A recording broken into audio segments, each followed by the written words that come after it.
Puts it there.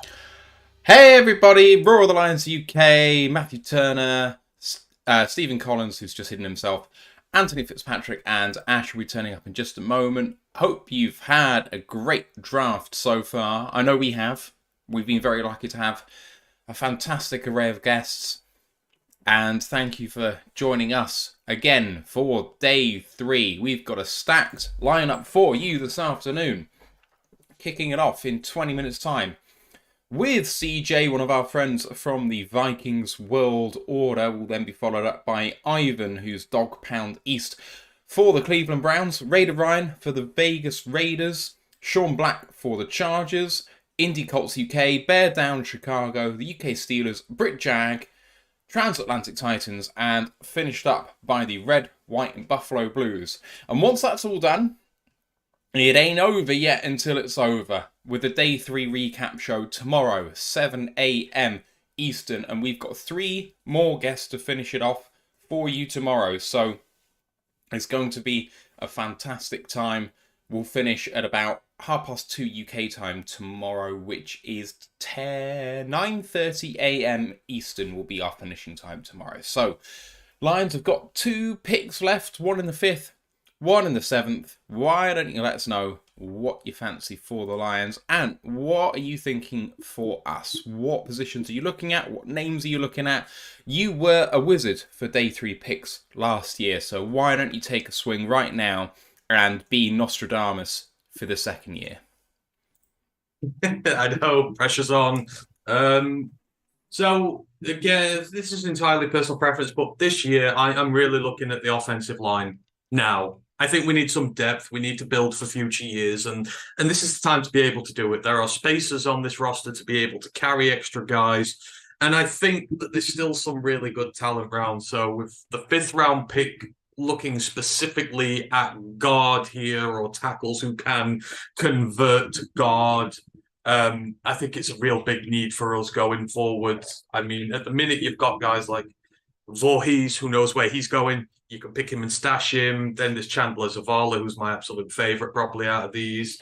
Then you've got Nick Broker, Jackson Kirkland, Antonio Maffey, guys like that. There's good depth to be had at the guard position here. But if Zavala's there, I would expect him to be the pick. But the other guy I've really got my eye on here, and he's a round 7 pick in a lot of people's eyes, but I would take him here, is Mark Evans the second. He is the tackle from Arkansas Pine Bluff, HBCU prospect. I've been a big fan of his for a long time now.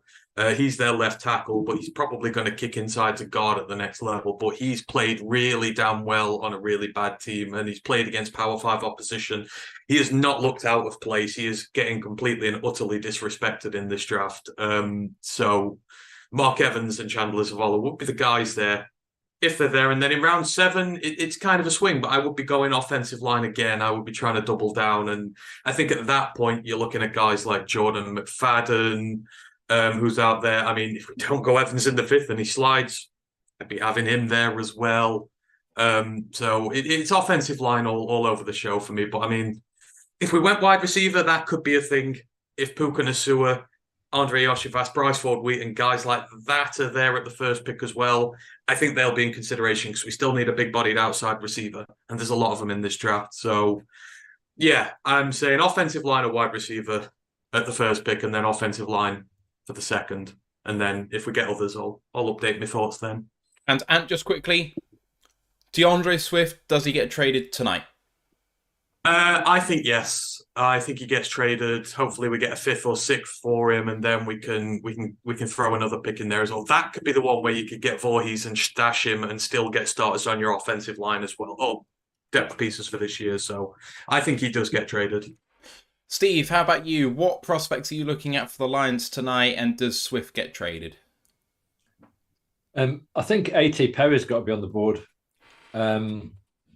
He's that big-bodied wide receiver from Wake Forest. I think he went in quite a few mocks to the Lions. And yeah, I agree with Ant. We talked about Voorhees in our show this morning, and I think he's the long-term smart pick.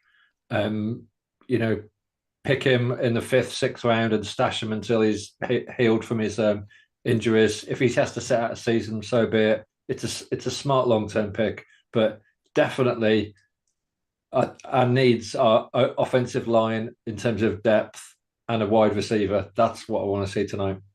I just can't believe that Ant, for standing for him the whole time, we've got to the point where we could really take him, but he's not pulling for Puka Nasua at this point. No, I am. I just.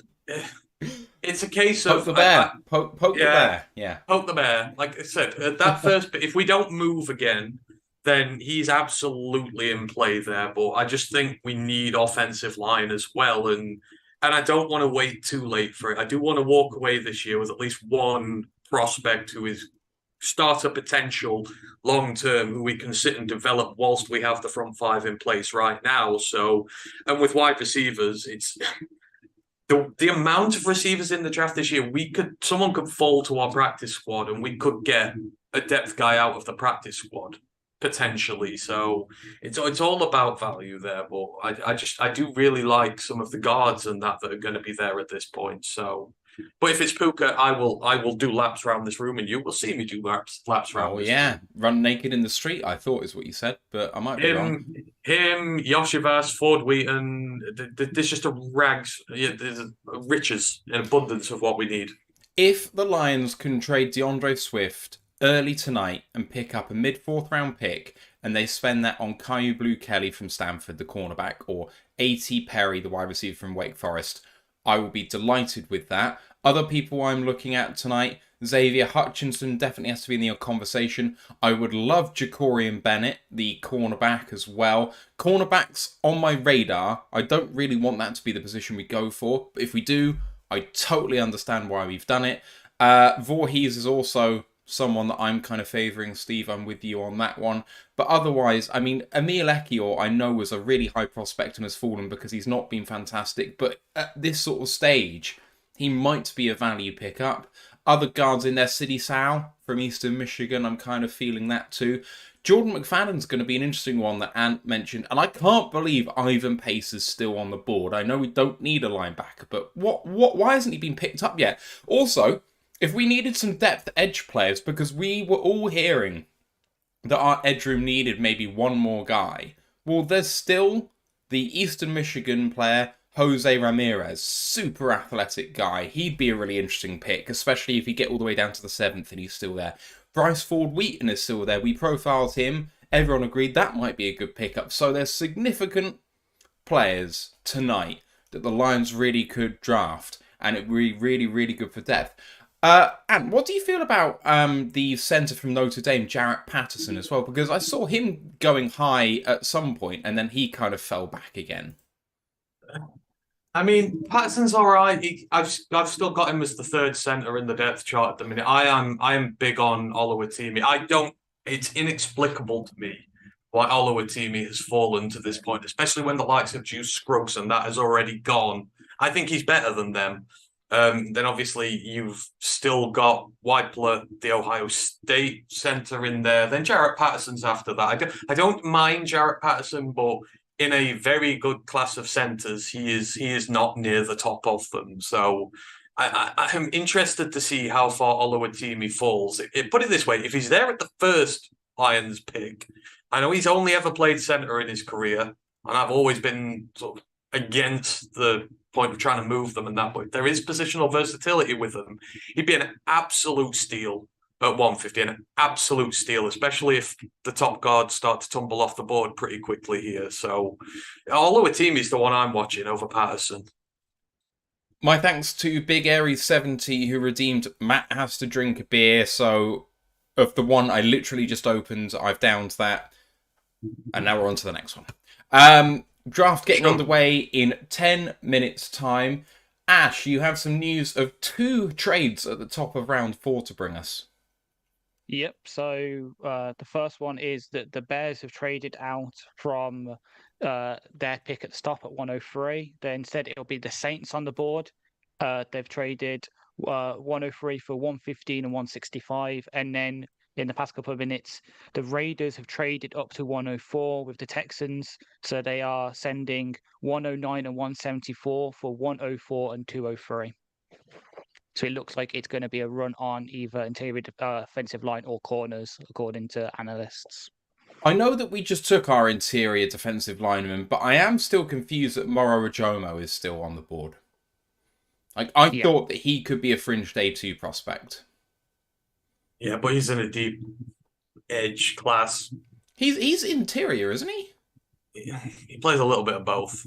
I think he's more declassified as an edge rusher than an interior guy. I mean, if he was taken as an interior guy, he'd be the next guy off the board, because the interior options left are atrocious. There is nothing left, really, apart from Jared Clark and Jacqueline Roy.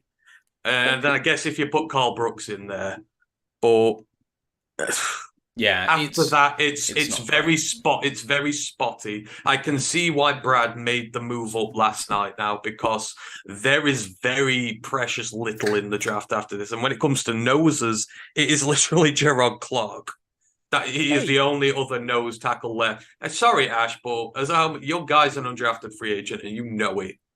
So he's decent. Like he could be a decent player. Like he's late day 3, but if someone really wants a nose tackle, he's played in both 3-4, 4-3, and he's a good starter.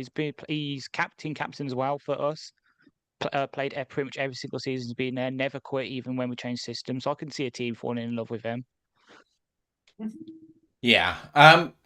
When do we think some of these guys that have fallen are going to come off the board? I mean, I know that Keishon Butte had some odd things going on with him this most recent season, but how far can he realistically fall? The skills are there. You just need someone to kind of whip him into shape and get him disciplined. But that's a talented guy right there. So's Tyler Scott, the wide receiver from Cincinnati. He's got some electricity to him. Clark Phillips is still there. Antonio Johnson. Eli Ricks. I mean, does Eli Ricks get drafted? Does Jalen Duncan get drafted? I don't know. Adabare, sorry. I will get it right one day, first time. Adabare, where does he go? DeJuan Jones. I mean, Keely Ringo. There are some really big names to fall in this draft. And I remember when we saw, who was the safety last year? Really short safety who didn't get drafted despite being top 100. Darius Washington. That was 2 years ago, was it? Or was it last year? Last year. Last year, yeah. So, I mean, will any of these guys not get drafted? I can see Travius Hodges Tomlinson being that guy this year, because he's a 5'8", 5'9" slot corner. Like, that doesn't translate well. Yeah. I can see Tyler Scott falling out of all these. There are a lot of talented receivers left on the board, and I've never really understood the hype as to why he's been under the higher echelons. So I could see him falling a very long way. And then with guys like, you've got to assume Ringo's coming off early. The next, like I said, the next batch of corners are going to start going soon. And no matter how much you dislike him, picking the hundreds for him is pretty good value. So him and Clark Phillips are going to go almost instantly, in my view. I can't believe Clark Phillips is still there.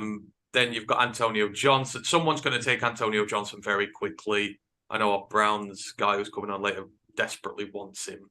So you might figure that he's going to go. And then Adabare is such a... I'm intrigued. I always thought he was a day 3 pick. I'm intrigued to see how far he falls in day 3, because at some point the RAS will become unbearable for someone and someone will draft him. But I think it could be a little bit of a wait for him. It could well be. The draft starts in 6 minutes' time again, and we'll be joined by CeeJay from the Vikings World Order. And I'll be taking that one, so I better get ready. See, I'm interested about quarterbacks today. I thought another quarterback might have gone yesterday, and in the end, no one went. So I'm intrigued and curious as to how many will go, because you could technically have 1, 2, 3, 4, 5, 6, 7, 8. You could have 10 technically go today, but will they? I don't know. If you don't see one in the first 20, 30 picks, you could end up with most of them tumbling out the draft altogether, and people going, screw it, we'll fight out for them in undrafted free agency. I'd be amazed if Jaron Hall, DTR, Tune, O'Connell, and Hayner didn't go. Probably Stetson Bennett as well. What do you think about Max Duggan. Do you think Max Duggan will go? No, UDFA. Duggan's a UDFA. And he'll be a priority UDFA because he's got grit, but he's not a good quarterback. And that's his problem, is that he isn't actually good at the position.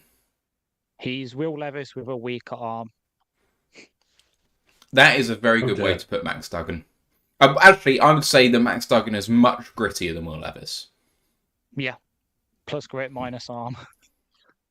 So is that like the guy puts like Hellman's Light in his coffee? Something like that. Eagles have traded up. What? So we've got 3 picks at the top already? No, yeah, so even beforehand, the Eagles have traded up to 105 with the Texans. What's going on? Corners. So it's either corners, O-line, or there's supposedly Saints and Raiders could be targeting the quarterback. What about safeties here? What about Antonio Johnson, Jamie Robinson, J.L. Skinner, Christopher Smith? There aren't many good safeties after that. So what's Philly's draft so far? Exceptionally good. Philly. That's what it is. No, just remind. Carter Nolan Smith. Yeah. Sidney Brown. Carter. So Carter, Nolan Smith, Tyler Steen, and Sidney Brown. Yeah. So Philly's big need now is a running back. They need another running back. Now, running backs could be... See, that's very intriguing because there are a lot of good running backs left on this board, but they may soon go. So I wonder if Philly have come up for a running back because they've done the trenches, but they're going to need some more depth there. And I mean, you've got... so Dwayne McBride's there. We've got Kenny McIntosh, Juice Vaughn, Israel, Chase Brown, Mohamed Ibrahim. You've got a lot of guys. And that could be a running back. Unless there's a tackle fallen that they like. If there's... I mean, who do we have on? If you've got DeJuan Jones, you want to stash him. They've got the center for the future, so they don't need to worry about that. You've got Jalen Duncan. Here we go. Interesting. Oh, so it's Eagles have sent next year's 3rd rounder for 105. Oh, what? It's just a straight swap. Next year's third for this. Swap, yeah. So that would indicate. So that's some good value they've given up for that. Then, so that's probably not going to indicate running back. That could be a tackle then. Could be one of the two guys, and they're just going to keep on drafting guys and developing them. It would be DeWand or Jalen Duncan. Yeah. So that would make sense for them. I guess what's the guard situation like?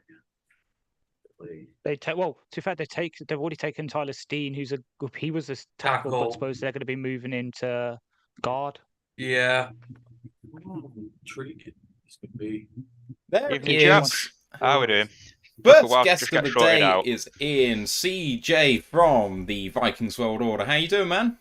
Not too bad at all. Like I say, don't really know what I'm going to be able to actually provide at this point in time of the draft with the very, very little that we've had to actually go forward with. But I've got a few bits and pieces. When did you make your first pick? Say again, sorry? When did you make your first pick? It was 23, round 1. Oh, Steve. I'm sure that you haven't forgotten how much of a poke the bear mentality Steve has, so... Very much Hi, so. CeeJay. It wouldn't be a Lions den with a Vikings fan in the middle of it without poking something, would it? So...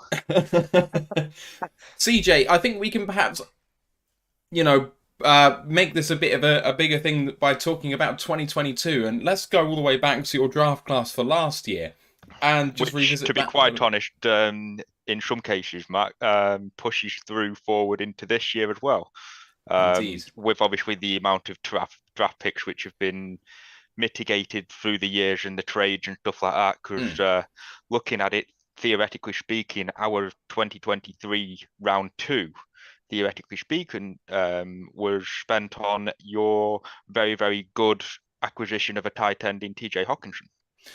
Indeed, that makes a lot of sense. But yeah, the picks you actually made last year, Lewis Seen, the safety from Georgia, Andrew Booth Jr., the cornerback from Clemson, both I think were our picks at the time, but we traded with you for Possibly those. so, yeah. And Lewis Sheen Booth. is a bit of a sour note to say. With obviously what went on, and to make matters worse, I was actually at the game when he blew out his knee as well, Oh man, which was absolutely wonderful. that So I sucks. feel sorry for laughing, and obviously I'm very, very pleased that his recovery is going down well. And I'm looking forward to seeing him back on the field this year. The other But picks again, you had loads of picks last year. So Ed Ingram, the guard from LSU, Brian Asamoah, the linebacker from Oklahoma, who I really liked, Caleb Evans, the cornerback from Missouri, Easy Otumweo from the edge from Minnesota, Ty Chandler, the running back from North Carolina, Vadarian Lowe, the offensive tackle from Illinois, Jalen Naylor, who a lot of people liked over here, the wide receiver from Michigan State, and Nick Muse, the tight end from South Carolina. How did the whole class work out? Obviously, Booth, that was a sad story. He already had his injury issues coming in, and Seen was a coveted pick by us especially, but he fell a little bit to you guys. How did the entire class do when it all was said and done? it's 6 one and half a dozen of the other. You can't, and you'll probably back me up with this. Finding anything outside of the first round into the second round is a lottery, to be quite honest. You can get those players that do go in the first 32 to 64 picks. You look at them from any standpoint coming out of college and go, yeah, the day one starters. I'm hoping that we've kind of hit a diamond with the acquisition that we've got with Jordan Addison.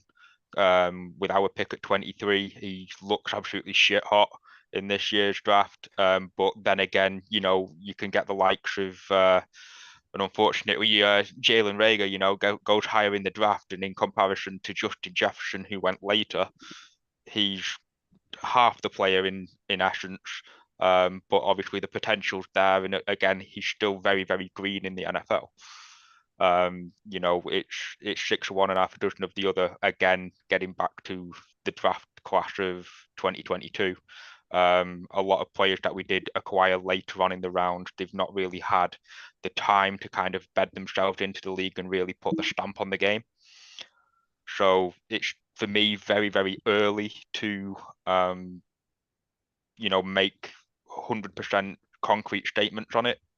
I'm looking forward to obviously see what a Caleb Evans is able to do in a different system. Looking forward to Lewis Sheen being obviously healthy. He looked very well bedded in for the games that he was part of for last year. In the snaps that he had, very limited, if you will, snaps that he had, was looking very, very well in himself. I'm looking forward to seeing what obviously they can do. And the 2022 season as a whole was very, very good for you. So Kevin O'Connell and Kwesi come in 13-4 first season. I mean, an exceptional number of one-score victories. But there's no doubt at all that the Vikings were one of the best teams in the NFC last year just by virtue of that record. And you pulled out a win against us in week 3 that, quite frankly, I think we just gave to you, which was heartbreaking for us, and kind of set you on a really good path to a fantastic season all told, given the fact that it's a new head coach and maybe the expectations for a new regime are just not that high. I couldn't really agree or disagree with the entire statement. To be quite honest, looking at our record, I've been in your Roar of the Lions Discord countless times, in multiple games cheering the Lions on. Like, you guys are second family. Like, I'm not going to admit that, and not deny that. The Lions fans in Detroit when we went over in 2019 were second family for people that I have never met before. A lot of love for the Lions, a lot of love for a lot of the teams in the NFC North. A lot of Bears fans on my Facebook page. Not many Packers, but let's face it, fuck them guys. Has to be said. So the Lions, it kind of sucked to some degree. Not saying I'm a closeted Lions fan, but obviously, unfortunately, a team has got to win when Detroit rolls into Minnesota or vice versa. It sucks for either team because ultimately both sets of fans deserve the win on them game days. And if the games could be between Minnesota and the Lions as a tie, every single game for the remaining of time, you know, we'd be very much, I'd be very much happy with that, to take a guaranteed, guaranteed tie for the entirety of the time going. But yeah, looking back at the season as a whole, do you feel like it was a resounding success, or, you know, so it kind of feels like it was slightly fraudulent with quite how many one-score wins there are. And I do think that, you know, if you have a look at this off-season that you've had with a number of people that have kind of left for pastures new, that this regime is kind of aware of the slight luck factor that might have had a play, and the fact that there might have been a slight overperformance last year. I'm not going to deny it. I mean, you guys have told me often enough with the in the Discord that we're the fraudulent Kings of the North for the 2022 season. You know, and we'll gladly own that title. You know, it was much like in some cases with the amount of, you know, one game scores, one game wins that we were taking in any given Sunday, that would have been a completely different ball game. And those, you know, it was almost like the entire flip of the 2021 where we lost countless amount of games by one score. You know, unfortunately, the luck was on our side as opposed to against us in that season. I've lost count, but I'm sure to God that, you know, in some cases, a field goal would have taken a win the season before. And unfortunately for us, we were on the correct side, and putting it into soccer terms, if you will, you know, winning the games by, if you were to look at it as a singular goal, is a trait of champions. Unfortunately for the Minnesota Vikings, and to be quite honest, majority of Minnesota sports in general, you know, we do all the hard work of getting to the postseason, but when we get there, we fall flat on our faces. And, you know, as much as and as far as we could physically get through the playoffs, it's just unfortunately we never seem to be invited to the big dance as the prom king. It's always, you know, we're invited, but as a date, but never actually come away with the goods. It's interesting the signings that you've made in this off-season, though. You've brought in Josh Oliver, Byron Murphy, Marcus Davenport, Dean Lowry, and, you know, Marcus Davenport's a player that comes in with such prestige. Obviously, a lot was given up for him in the draft by the Saints when that happened, and you brought him in on a one-year, $13 million deal. He's still been a very good player. He's probably lived up to the pick that he was taken at, but maybe not what he was traded up for. And Byron Murphy, I mean, he's been a very productive cornerback at times, replacing Patrick Peterson. What do you think, regardless of the draft that's kind of in progress, what do you think of the prospects for next year, given, you know, that you've kind of lost Dalvin Tomlinson, Adam Thielen's moved on, Eric Kendricks has gone? Yeah. Is it transitional for you? Are you still thinking that you're competing? I mean, I love Davenport and Murphy as signings for you. Again, it's difficult to kind of call it. But with the moves that we've made so far in the offseason, again, like you say, you've got the remainder of this year's draft to go. But considering the fact of what we have lost and what, like, through you know, players leaving, contracts getting cut, and all the such, with Kendricks, Thielen moving to sunnier climes in Carolina, and that sort of thing, with the players that needed replacing, almost, if you were to say, to make an immediate impact. Our first pick in the draft being a wide receiver for a team that, in essence, is heavily wanting to stock up in its defensive room was a bit of a shock. And it was one of those sort of situations. Is, you know, I've seen countless mock drafts online. I've seen countless smoke, countless rumors circulating. I'm sure you guys have got countless rumors that you see, all with very, very limited credible sources, kind of coming about as to where the actually rumors are you know, coming from. Everybody was saying the Vikings are going to trade. There's still obviously rumors up in the air about Dalvin Cook making his way. Which obviously, no smoke without fire. There's pictures circulating of Dalvin Cook online covering up the Minnesota Vikings logo on his t-shirt, saying that he's back home when he's got a picture in Miami. So people are putting two and two together, saying that he's going to be joining, I believe, his brother James in the Dolphins squad potentially. Buffalo even for James Cook, I think. Oh, no? sorry, yeah. Yeah. But still. Yeah, East end of the country. Yeah, he's basically making moves elsewhere. Potentially, obviously, that would take a big chunk of change off our salary cap. And obviously then make a requirement for another running back just to fill that gap, if you will, of Dalvin Cook being moved on. It's one of those, but obviously with us going wide receiver as an initial pick when 95% of the fan base is going, we need to replace what we've lost in Eric Kendricks and all the various players, Patrick Peterson. Granted, he's lost a bit of a step and got continuously, in most cases, burned last year.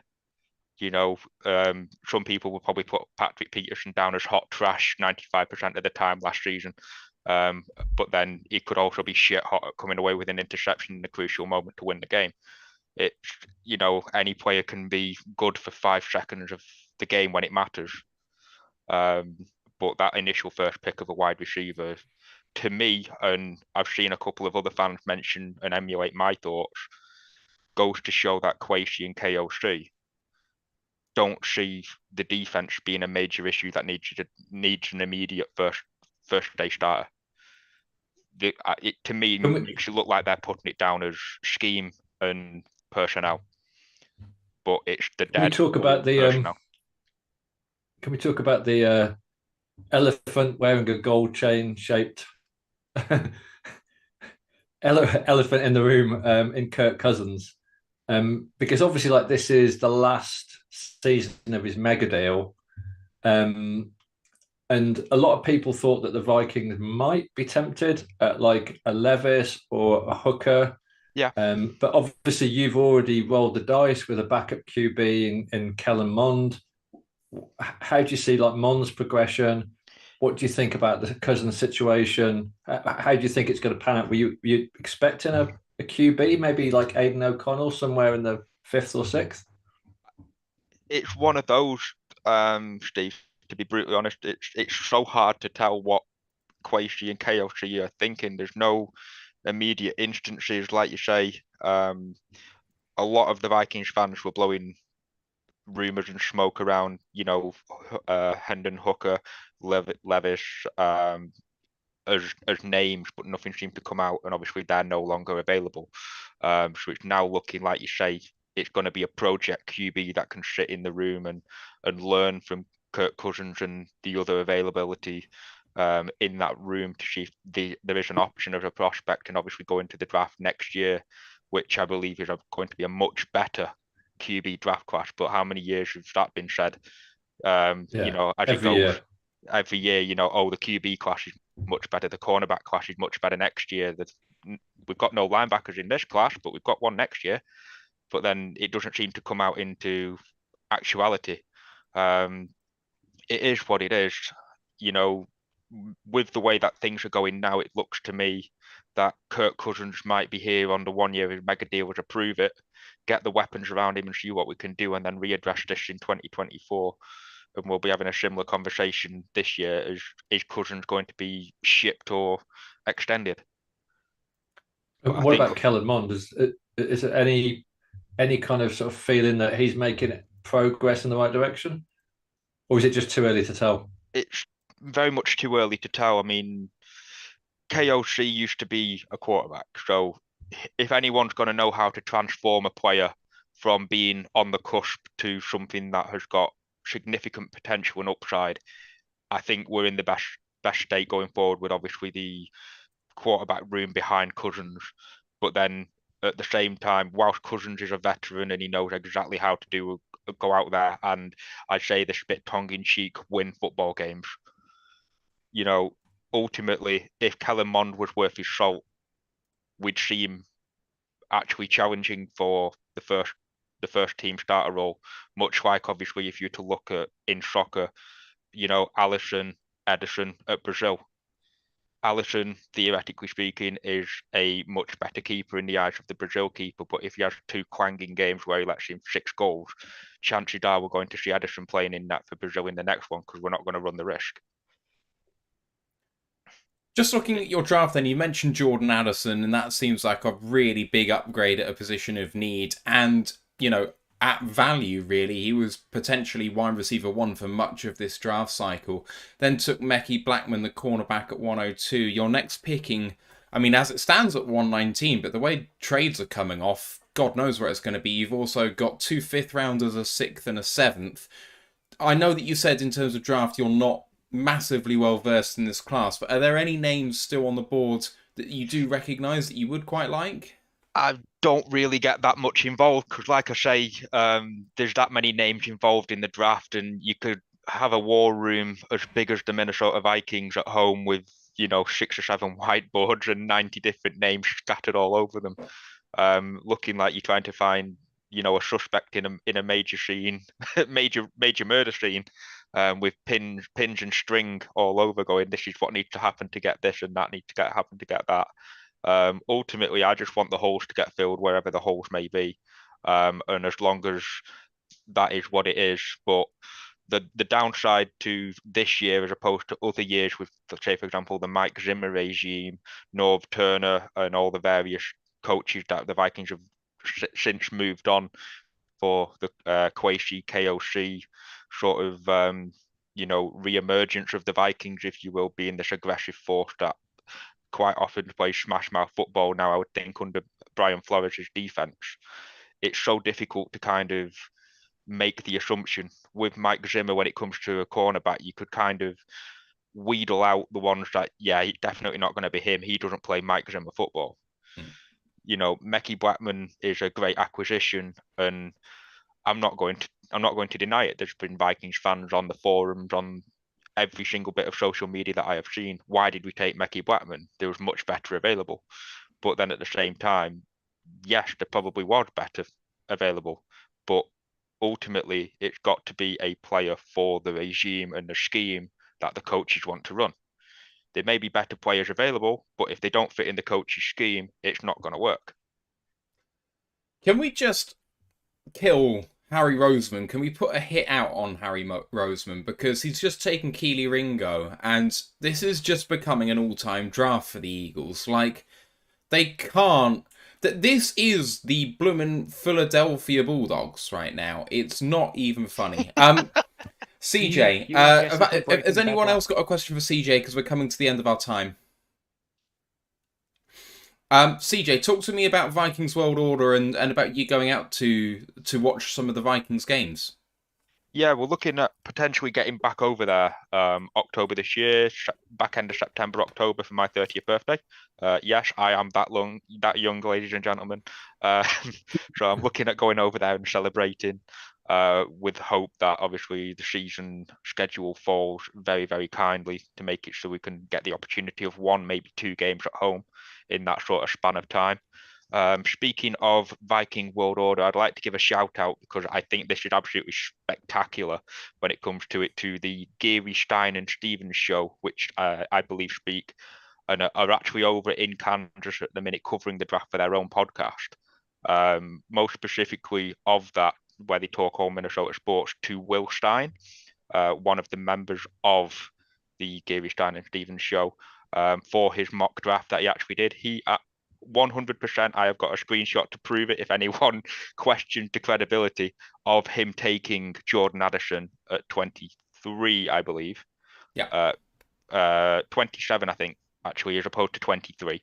He got the number slightly wrong, but traded back in his mock draft at a couple of spaces, but still took the actual wide receiver in round 1, which, in terms of accuracy in the draft, not saying that nobody has done it previously, but to get that sort of spectacular, stabbing a round 1 sort of ordeal is something that needs to be given a shout out to. Fair. All right, CeeJay, let us know where to find you and about the Vikings World Order. Where to find me, sorry? Yeah. To be quite honest, there's multiple groups on Facebook that you can basically find us on. Minnesota Vikings Fans United. There's multiple Viking World Order members on there. Minnesota Vikings. You find us pretty much all over Facebook. Is the main sort of platform for it. I don't believe there's an Instagram. For any overseas fans, Lions fans as such, we do have obviously now a bit of a charter going over in Germany. So any European fans, obviously, that not so much UK and Ireland based, and you're more into Central Europe, feel free to reach out to the German fan club over there. They're always looking for new members and nominations to be part of the Viking World Order. A great group of people. We actually rolled very, very, very deep in Tottenham for that specific game. I think there was easily 70, 80 fans from the German fan club that came across. Wow. And I've got a video of us all walking down Tottenham Way to the stadium doing the skull chant. It was quite spectacular. That sounds great. That sounds really cool. And one of such of the German fan club in Daniel, he was one of the nominations. He's actually over in Kansas partying with the Viking World Order at present time, and it was actually his knighting weekend. So yesterday at the draft in Kansas, he got knighted in as Sir Purple Moyne. So he's actually over there partying in well and truly style. I think that sounds absolutely terrific. I would love to kind of have something similar like that. I mean, it sounds honestly batshit mental. I'm not going to lie. But also, I kind of just want to do something like that too. So I absolutely love it, CeeJay. And thank you for coming on and donating your time as normal. It's great to see you again. And good luck for the rest of the draft and the season ahead. And yourselves, Skull Lions? Skull Lions. Fuck the Packers. See you later, CeeJay. Fuck the Packers indeed. Have a good night. Bye-bye. Bye. See you in a bit, my friend. He always gets it in. He always gets it in. Can I just pour one out for Ja'Cory Bennett? My biggest draft crush of this cycle goes to the Raiders at 104. The other picks we missed, Nick Saldivieri from Old Dominion to the Saints, Keely Ringo, cornerback Georgia to the Eagles, Blake Freeland, the tackle with BYU to the Colts. Our next interview coming up in 20 minutes' time is going to be Ivan, otherwise known as DawgPoundEast for the Cleveland Browns. He's also part of Shan't Club, which is something that we used to do on the odd occasion. He speaks very, very well about the Cleveland Browns, so really looking forward to talking with him. What do you make of the draft so far, early on day 3, boys? I mean, corners. A lot going, but tackles. I mean, DeJuan Jones, Nick Saldivieri is like 6th or 7th best tackle on this list. Like, and he's gone. And he's supposed to be moving to guard. But still, in terms of talent, what you're going to do with him, he's way down the list. The Patriots have just taken Jake Andrews as the center, so that's like 3 O-linemen out of the first 5. Jake Andrews. Center from Troy, 328 on the board. I was about to say he's not even on my list of guys left at center. That's a very Bill pick, isn't it? That's a very Bill pick. That's the Pats of last year. Yep. So I tell you what, Jones, though, there's something really wrong with him. Sorry, who's got something really wrong with him? DeJuan Jones. Yeah. There is something really wrong with him. The fact that the likes of Saldivieri and this are getting taken before him. So Tahib put in the Discord, and it involved Gringo as well, but obviously he's just gone. There's supposedly major character / makeup questions with him, and he didn't answer those questions well in the process. So people don't think he's he wants to do the football. He doesn't want to do football kind of thing. So they're scared off by that. Who is that, Ash? DeJuan Jones. DeJuan Jones. Derek's just stopped by to say hi. We'll be back later. Otherwise, in the chat, Miss Harley Quinn, Lisa Di Lorenzo, who's been really great at commenting on lots of our videos, is in the chat. Appreciate you seeing us live. Grandizer, Chris Ferguson, Derek Beadleman, lots of other people have been in the chat historically. Thank you to everyone. Dostil as well. So many people in the chats. Really, really appreciate you spending your draft weekends with us. And I still haven't seen the New England pick, to be honest. No, neither have I. But that is a huge reach. But I'm glad to see my guys from Troy getting love. I predicted them to win the Sun Belt last year. They did win the Sun Belt. I was very proud of them, and they have some They have some really good players in the draft this year. Sneaky, underappreciated players in this draft. They're one of the best defenses in the entire country, and no one talks about it. So I'm surprised the center's gone first out of all those players, but glad to see Troy Red pick. There's some small schools here. Old Dominion, Troy. Small schools getting a lot of love on the start of day 3. We've just had Derek ask, if we stay at 152, when do you think that we're going to pick that pick? I've guessed about 2 p.m. Eastern time, about 7 o'clock. Probably. Is it three or 4 minutes between pick? 2.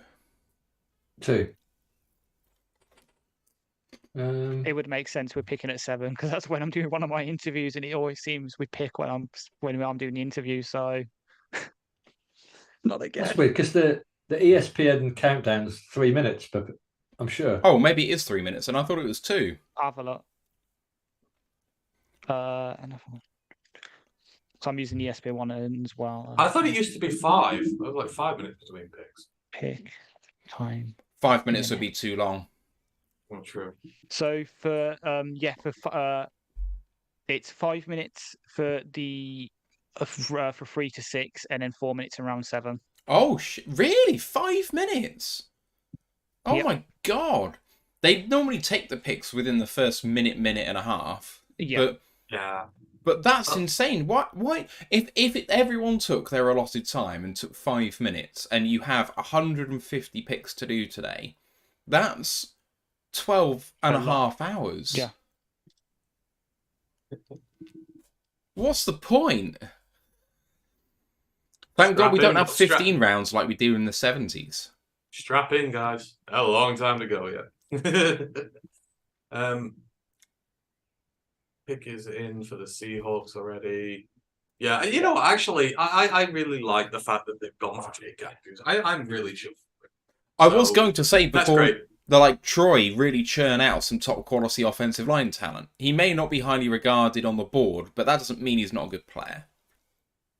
A sneaky good team. That's why I picked them for the Sun Belt last year. They had like the 18th strongest defensive roster in the country. And that's like the country. That's above Power 5 schools. There are many Power 5 schools who don't have the talent they do on that defense. And it absolutely suffocated everybody they came up against last year, which is precisely why I picked them to do it. Right, Seahawks. Seahawks are on my shit list. Who's this going to be?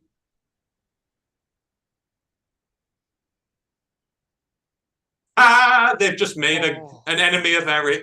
Yep. That was someone That's wonderful for us. You know, Bradford's good, but this means Zavala continues to slide right to us. Come on, Texans. I am really surprised that some of those guys at the top, apart from Keely Ringo, haven't come off the board yet. So, yeah, as you said, I think it's character with Dewan. With Ade, it's teams actually going off the tape. They're not getting forward by the testing numbers, which makes sense. Phillips, it's size. Don't know about Antonio Johnson. That's a big fall, because I remember he was being mocked in the first round early in the cycle.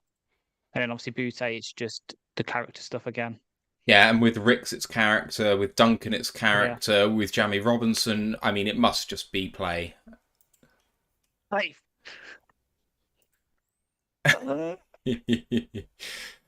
To'o is still here, and I kind of thought, even though he's dropped like a stone, that someone would pick him at this point. Chris Smith still being there surprises me. No, it doesn't me. As much as I love Chris Smith, if Jamie's there, then Chris Smith is there. It's a case of they're probably going to go back to back when safeties start going. But I mean, Ash, are you mentally prepared for the Packers to get him in a few picks' time? Are you? Yeah, I've got the ciders chilling in the fridge ready. That's another edge to the Texans. Oh, you're way in front of us, Steve. Dylan Horton. I've seen that. There we go. No, you're not. Oh, he's Dylan Horton.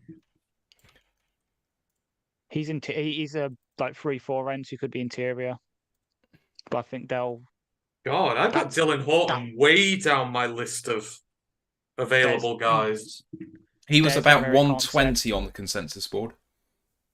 there's their Eric Armstead then. They've got Anderson, sort of the Nick Bosa role, and then this is their Eric Armstead. They've just got their bookend edges. Sneakily, Houston are having a good draft. Even though they traded up massively for Anderson, they're going to be set for a while. Colts are on again now. Hang on. And they've already run the card in. Where did 109 go? That was 109 is Dylan Horton. Horton, Texans. No, what? This might be another offensive lineman. So the Raiders, when they trade, did they trade up? Yeah, the Raiders traded up to 104 with it. Oh, Adetomiyu Yu was gone. Yep, she's gone to the Colts. I accidentally deleted a row. Another trade. Patriots trade out of 112. So they send 112 to the Jets for 120 and 184.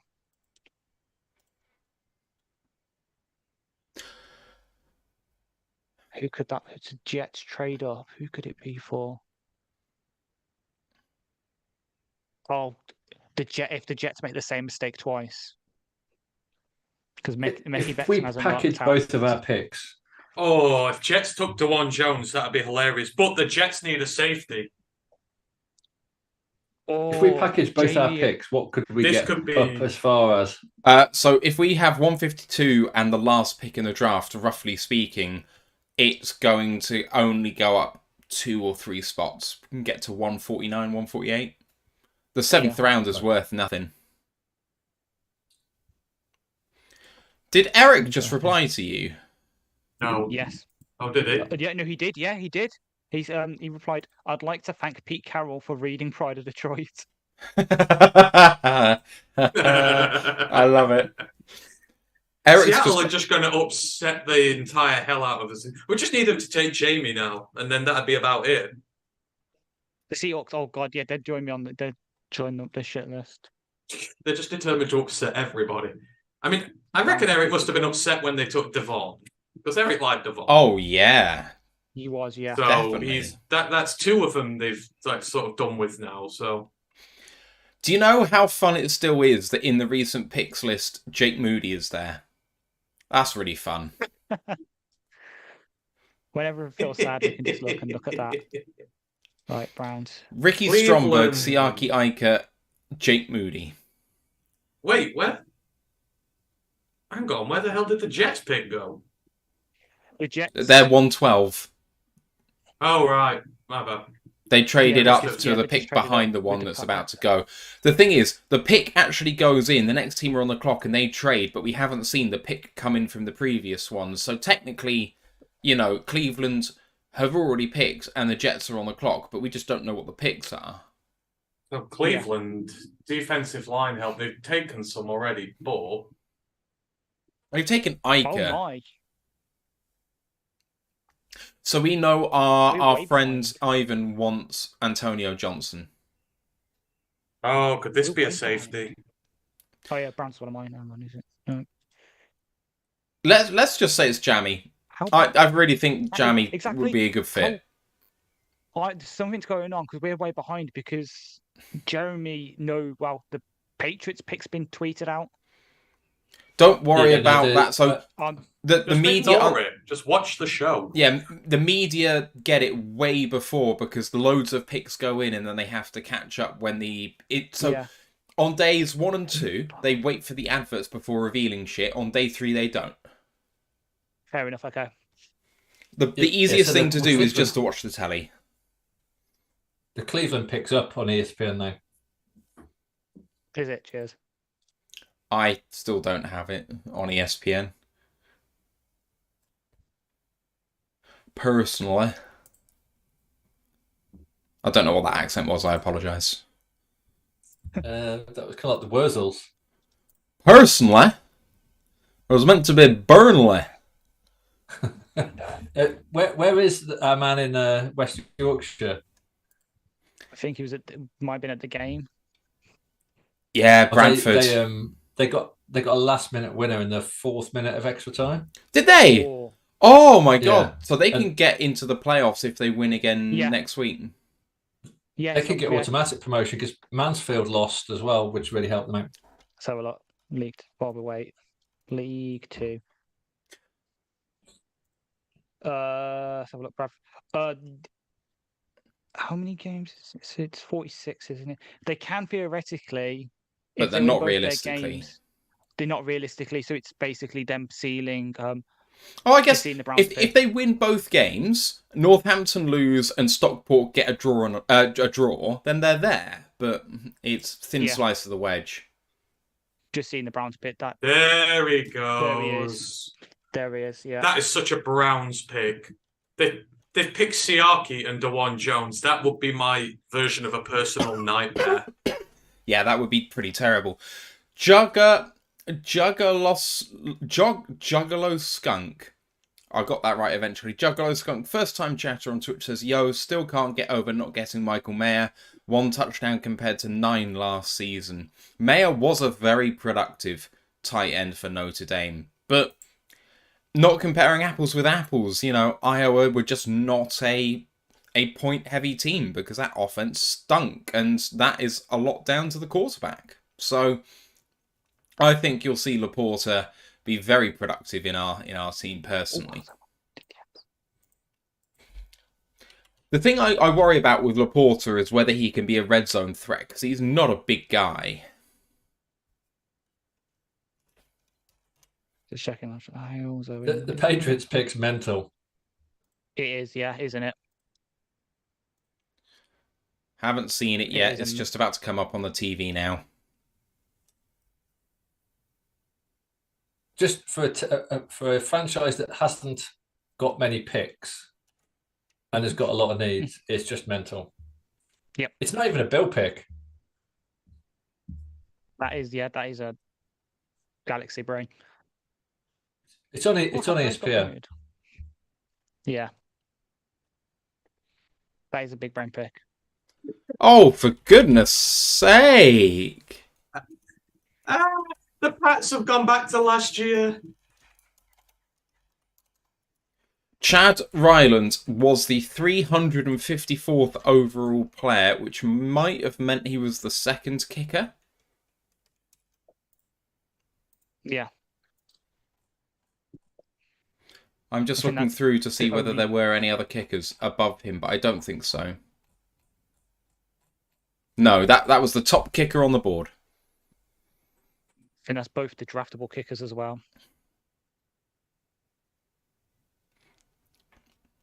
I think Rich Eisen needs to have a bit of a sleep.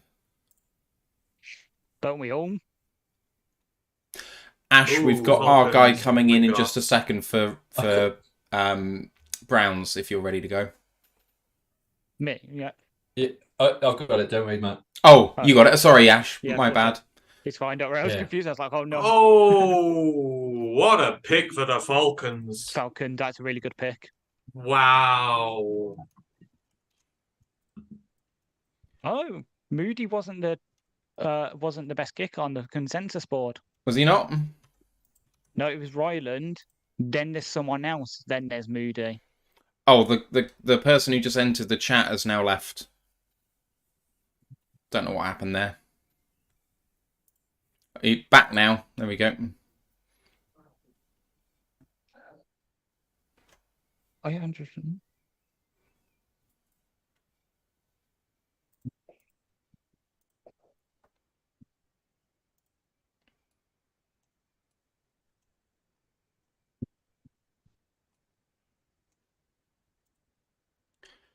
Carolina now picking as well.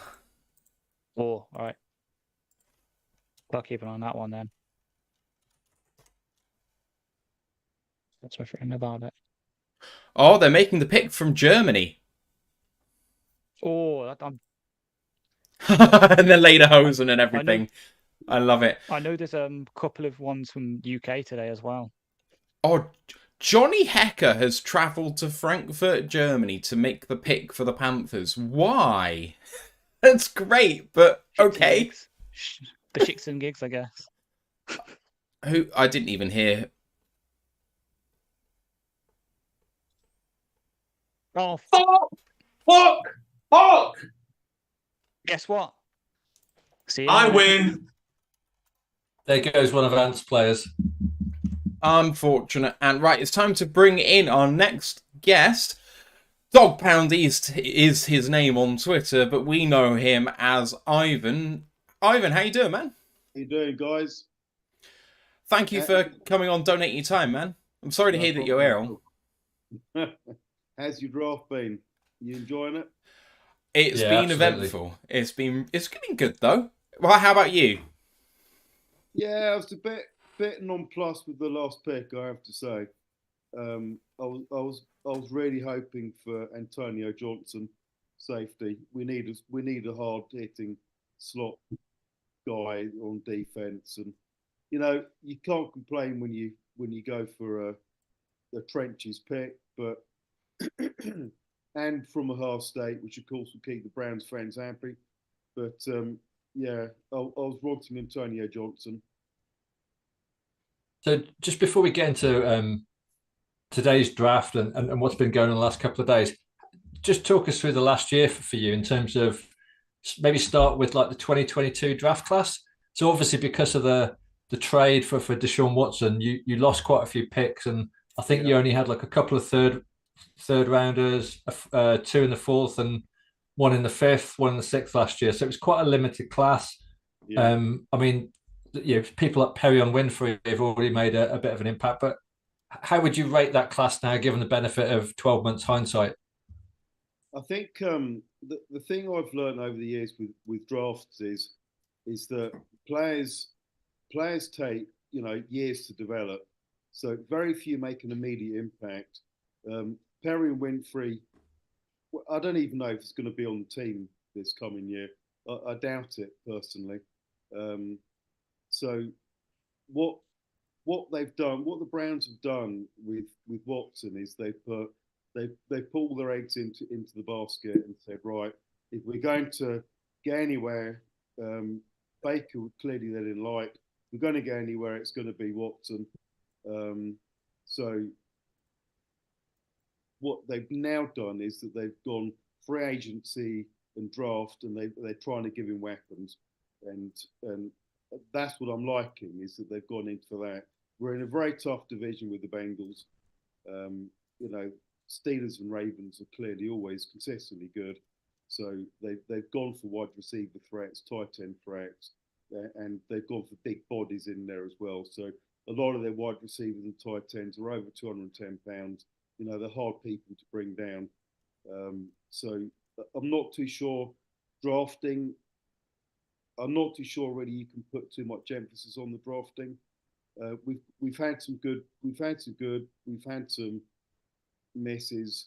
So overall, I'm very pleased with what we've been doing. And this draft in particular, I think we had to stop the run. We've gone for a nose tackle, which I really liked. We've gone for a wide receiver. I like. You can't beat the premium positions in wide receiver as well.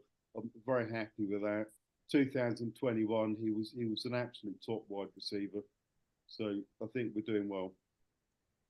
I mean, the AFC North is like an absolute bear pit of a division. It's just it's it's always the group of death, and that's been with a Bengals team that's been shit for like a decade. Yeah. Obviously you battling out with the Steelers and the Ravens, and now the Bengals are good, like really good. That must be like a nightmare for Browns fans in terms of the kind of level that you're going to need to play all through the season to kind of get anywhere. Absolutely. I mean, you say the Bengals have been shit for a decade. The Browns have been shit for since 1999. We've had one postseason, so we've been dreadful. It's literally all in on Watson. So let's hope that we come back. The Bengals are the team to beat, obviously, with Burrow, quarterback, and they are the team to beat. I do genuinely think if Watson steps up, that us and the Bengals are the two teams in the division that are the best for next season. But we're the Browns, we've had decades of disappointment. Who knows? Obviously, with so much riding on Watson, what did you see in him last year. I mean, I remember Watson quite vividly playing for the Texans, and just him absolutely, with a really shit team and a not a great O-line. He absolutely lit up, like, I can't remember who they're playing, but he just lit them up with some amazing throws. And obviously he's come to Cleveland, he's been suspended, and then he's come on the field and he's looked so rusty. Have you started to see any progress? Have you started to see any sort of glimmers of hope in terms of how he's kind of working out and working through that sort of 2-year layoff? Yeah, he had 2 years out. He's had 6 games back. In those 6 games, the stats, he looked rusty. Of course, he was going to look rusty. I remember Watson in the Texans thinking, what a great quarterback. I really liked him as a quarterback for the Texans.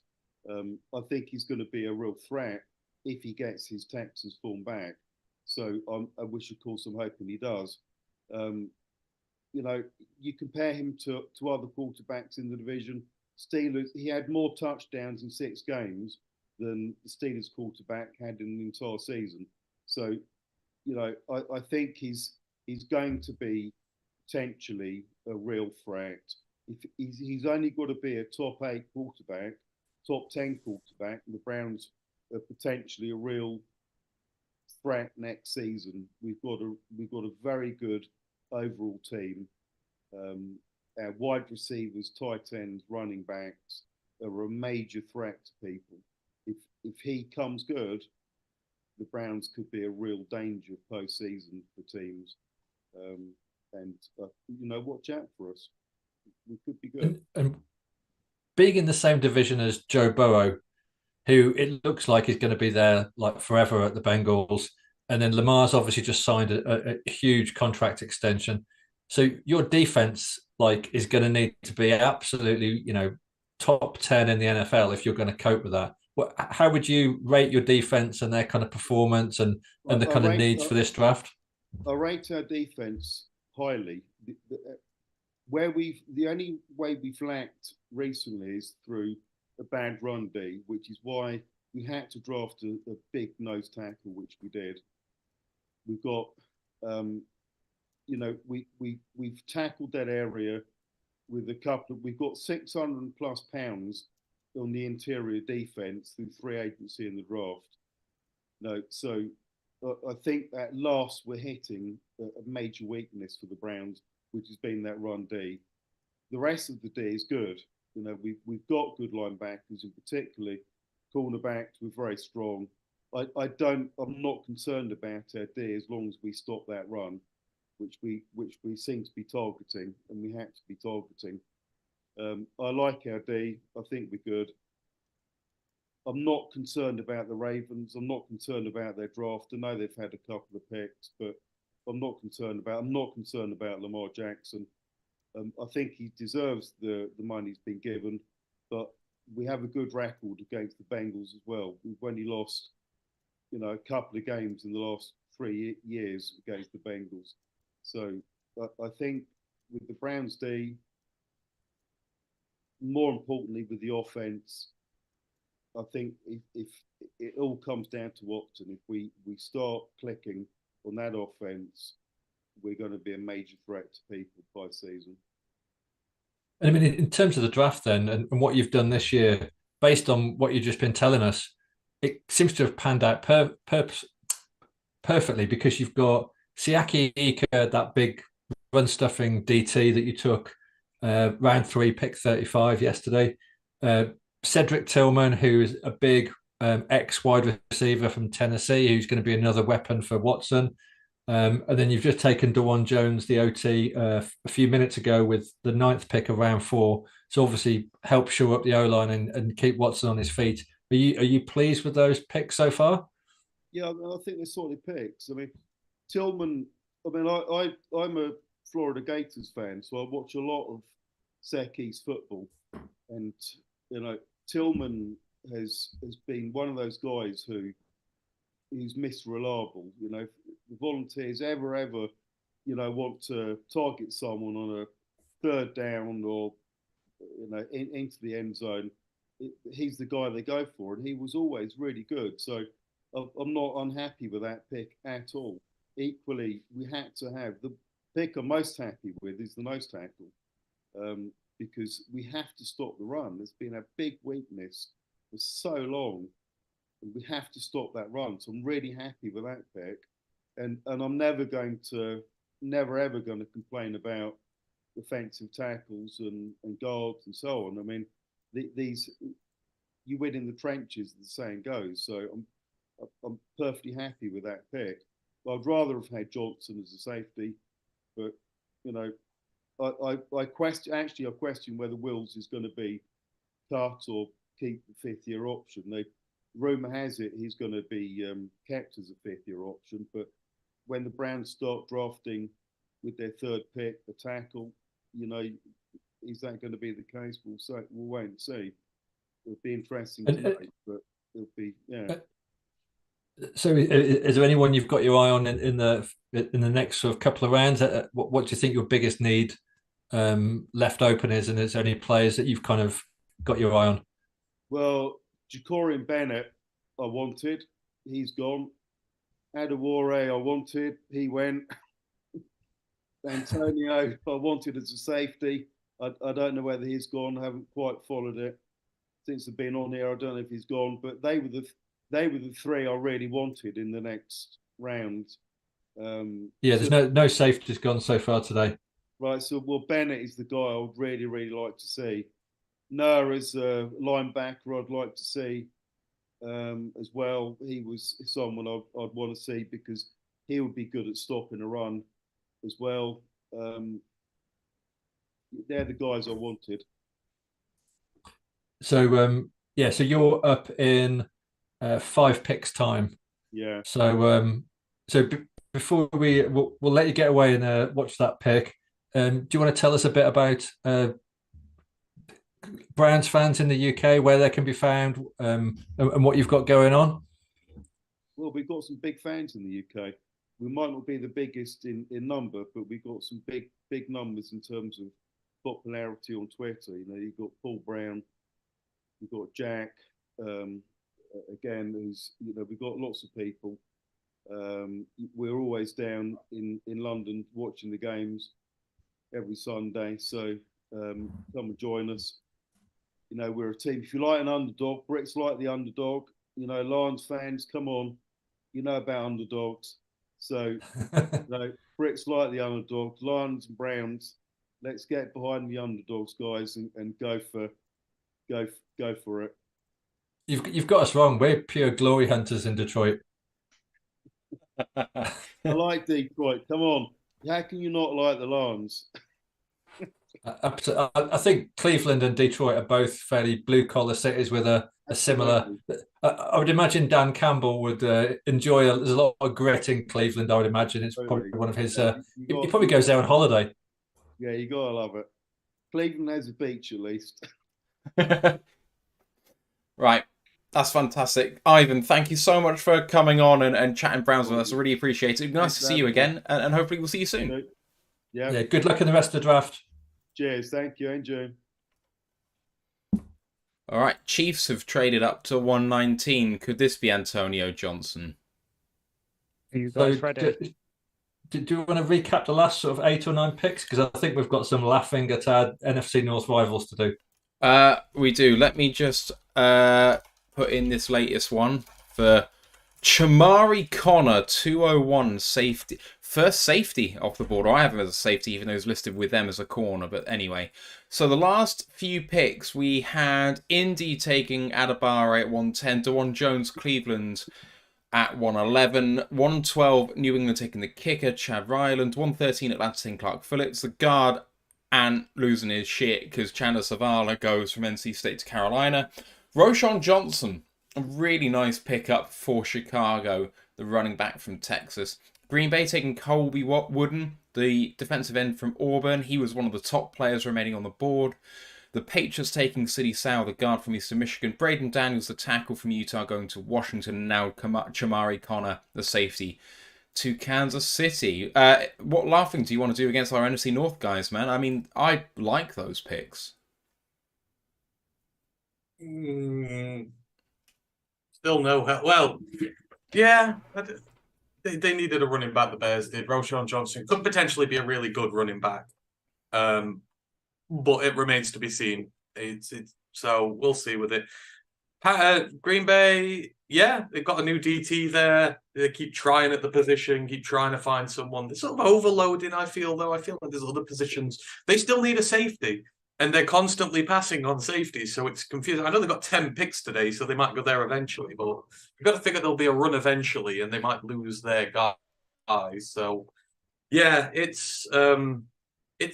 don't know. I'm not so high on the ones, but Panthers are starting to piss me off, though. And they're taking NC State linemen every year. They took Icky last year. They've now taken Chandler. So it should not be a surprise. It's in-state picks, but yeah, Dave's team just take everything I want in life. See, you've mentioned Tarala, and obviously there was our bets. Yeah, I win. There you go. Hey, there we go. Well worth it. Why on earth? So, who have we got? So, Braden Daniels is gone. We're just losing people so quick. Antonio Maffey's still there. Nick Broker's still there. There's still a few yet we can pick later on if this run stops. When is the safety run going to start? It's getting late now. It's getting late. Anyway, Jets. So where are we with the Jets now? Rihanna did do the Super Bowl. It's on topic. Yeah. So Jets do need a safety still. So maybe this is where it starts. Who knows? This could finally be it where the safeties start to disappear. Craig Ferguson's asking, what's the other Alabama safety called? D'Amico Helms. There's D'Amico Helms, Jordan Battle. There's three of them. Helms, Battle, and I can't remember the third one. But there's three Bama safeties in this draft.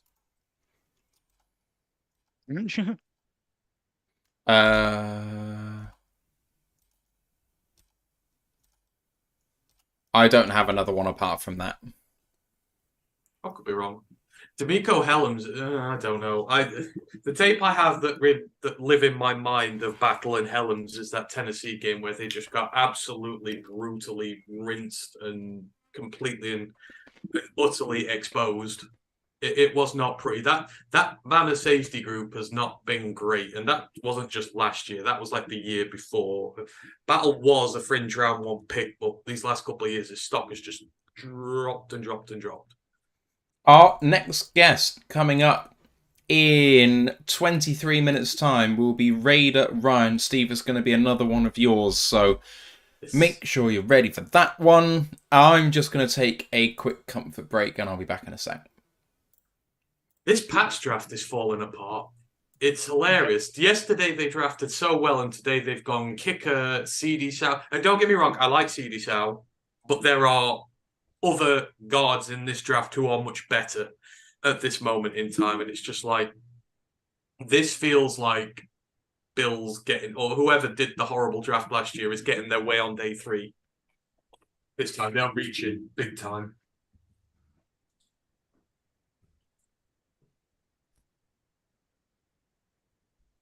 Who else do we have on there? So, yeah, it's Clark Phillips. You know what? I'm going to put money on the Falcons to win their conference next year, I think. I don't know about you guys, but to get Clark Phillips at 113 is really good pick for them. Is really good value. They've made some really, really smart moves. I don't know, Steve, what do you reckon? Falcons for their conference? I think it could happen. Falcons. Yeah. They got Clark Phillips just last. I mean, I just think they've drafted so well for the most part, and they've done well in free agency. It all comes down to Ridder. But if Ridder's even serviceable, that is a really good team. I think so I think the Panthers are going to need a season to kind of like rebuild. what I kind of think is that the Bucs have still got a really good nucleus of that Super Bowl winning team. They just need to sort the QB situation out. And I mean, like, who knows what's going to go on with Baker Mayfield, and what kind of season he's going to have.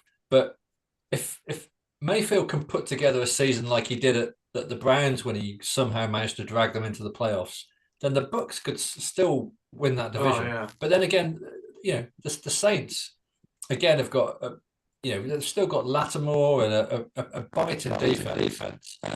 So it could be the Derek Carr year. I think there's, I would not put a single penny on any bets on the outcome of that division. I think it's just, you'd be crazy to bet on that division. No one knows. So I am very stupid because we drafted the third Alabama safety. Ryan Branch. I was right that there was 3. At least I knew there were 3 in the draft. How the hell do I get D'Amico Helms and not Brian Branch? But anyhow, what the hell is going on with Jalen Duncan? So Carter Warren had 4 games last year, missed a lot of the season. He is gone before Jalen Duncan in the tackle degree. I don't know why he's falling. Character stuff. That's terrible. I know it's the generic excuse, but I suppose what it is. What a good pick for Jacksonville. Yeah. What a good pick. Ventrell Miller, captain of the Florida Gators defense, goes to the Jacksonville Jags, and that puts him right next to Devin Lloyd. Oh my days. Devin Lloyd and Ventrell Miller. Oh, I can't even. Cardinals have run the pick in as well. So Cards, we are on for them. Edge, corner, wide receiver. We've not had a wide receiver taken today yet. I just found that weird. Corners, edges, guard. They might get in on the guard run here. Yeah. If they take a big, I've just seen it is a guard. It is a guard, you're right. I was about to say. How far do you think A.T. Perry could fall? I could see him falling a tiny bit more. I know because they're saying about it in the John Gaines.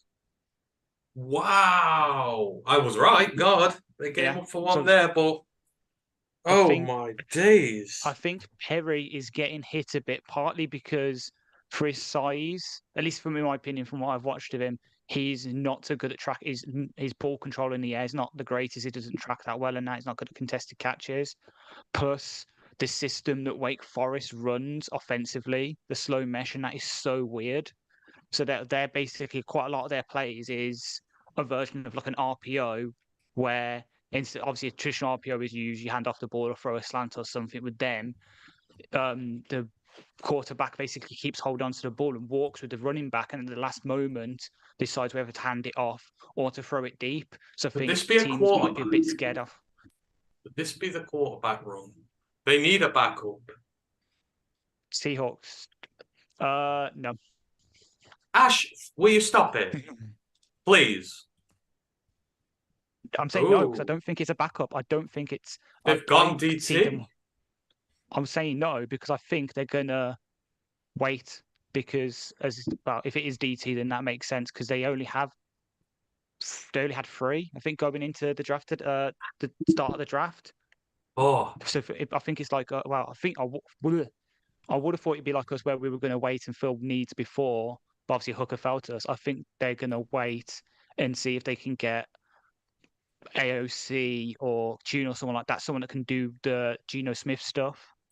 If they're not going to go, if they haven't gone for the replacement kind of guy, that just goes to someone like how we were supposed to.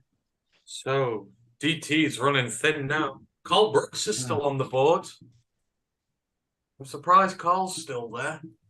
Yeah. He could be next up on the list of guys. I'm assuming there was a good reaction for Ventrell Miller going off the board. Yeah. Ventrell and Devin Lloyd are going to be a crazy good pairing together. Never mind the fact that there's another linebacker there as well. They took 2 in the same draft last year, didn't they? Yeah, oh god, yeah, they did. They took someone we really liked. 2022. I forgot to do my shots at the start, Matt. Was it 2? 2, yeah. I've got one. I just need to do the other. And then we're there, right there. It was Chad Moomer from Wyoming was the Yeah, other so one, they got round 3 class linebackers in the last 2 drafts. and they signed. I can't pronounce it. Aluakun, the former Falcons linebacker as well. They're really loading up on linebackers. Yeah. Just want to thank everyone for being with us for our day 3 coverage. Hope you're enjoying it. We've got lots of interviews still to come. We have Raider Ryan coming up in 15 minutes' time. Sean Black repping the Chargers at 2 p.m. ET. IndyColtsUK 40 minutes later. Bear Down Chicago, UK Steelers, Brit Jag, Transatlantic Titans, and Red, White, and Buffalo Blues. If you're enjoying the coverage and you want to help support the show, you can subscribe to us on Twitch. You can buy some bits on Twitch, or there's some donation links in the YouTube description down below. Anything you can do is much appreciated. And Ant will drink if you do as well. So that's always fun. Get us up to 50. Get us up to 50. That's and then I'll finish off whatever's left in the bottle. Mind you, there's not much left. So Ravens now, this got to be edge. If they're going to annoy me, then they'll take Isaiah McGuire here. But they still do need an edge. I wouldn't like him there, but they do need an edge player. Isaiah McGuire's there. KJ Henry's there. Talking of maybe edge Andre players, Carter. The top edge player on the consensus board at the moment is Mike Morris. And how far do you think Mike Morris falls? Because I think he could go in. Yeah, I think he'd go in the 200s or worse. Yeah. He looked awful at the combine. And He looked I don't think he had a great career at Michigan. He never ever stood out, really. And I was just never keen on him. But he looked so far out of place at the combine. Grandizer just said all funds to go to Steve to get a new laptop. It could happen. Oh, what is that? Is that what's Steve's laptop smashing requirements? Is it another linebacker, Steve? And another off-ball linebacker would do it. Honestly, if we took Ivan Pace, I just wouldn't be against it, because I think we had him as a round 2 guy, right? I wouldn't be against it at all. What about Savotier, Dennis? Yeah, that'll be his. Dennis is a bit more outside linebacker, right, rather than inside. But I don't get why To'o's slipping. To'o's always been a very solid player at Alabama, and solid Alabama player means usually pretty decent NFL player. And I just don't get it. Sorry, go on. I think Noah Sewell could be the one that. Oh yeah, if we took Sewell, I'd be pissed. Laptop out the window. We'll be raging. Oh, if the Chargers take him next, you imagine Noah Sewell and Diane Henley, it'd just be like, ugh. That would be like a hammer and anvil, Jesus. The problem with Sewell is that he's turned into a tweener. He shouldn't be a tweener, but he is one because he actually projects best now as an edge rusher, but he can't really do that, and he can't really play linebacker very well either. So you were right on edge for the Ravens, and yeah, they needed one. That is a surprise. That is a big surprise. But I guess I'm higher on McGuire than others. But 254 on the board, Tavius Robinson. Put it this way, he wasn't on my top 20 ends to start the day. So, but no, they needed an edge. They've gone edge. That was right. If Isaiah McGuire starts falling, then he's another one that I will low-key not hate for us with our first pick. Chargers. They've had their linebacker. LA Chargers. Have they had the tight end yet? No. They need a tight end. Could we see Josh Wiley? Chargers, yes, so they've got Q, Tui Tuipulotu, and then Diane Henley. Oh, they've gone receiver. Have they? Oh, that's their Keenan Allen replacement. Yeah, just what I was thinking there. He's tiny, but he's mighty. 242 on the board. Darius Davis, wide receiver, TCU. I was about to say, he wasn't on my list of Was he? Oh, he was. He was fifth to bottom. Jesus. What the hell? Keishon Boute's on the list. Xavier Hutchinson's out there. A.T. Perry is out there. What's the wrong? hell? What's wrong with A.T. Perry? Something. Got to start asking that question. I think he's had injury issues. Yeah, it's part of the size in the system. He's had injury issues, but I can't believe they're affecting him this bad. But you know, you've got Jaden Hazelwood, Jake Bobo. No, Jake Bobo's not a draftable player. Ronnie Bell, Puka Nacua, Dontavian Wicks, Demas, Butte, Yoshivas Palmer.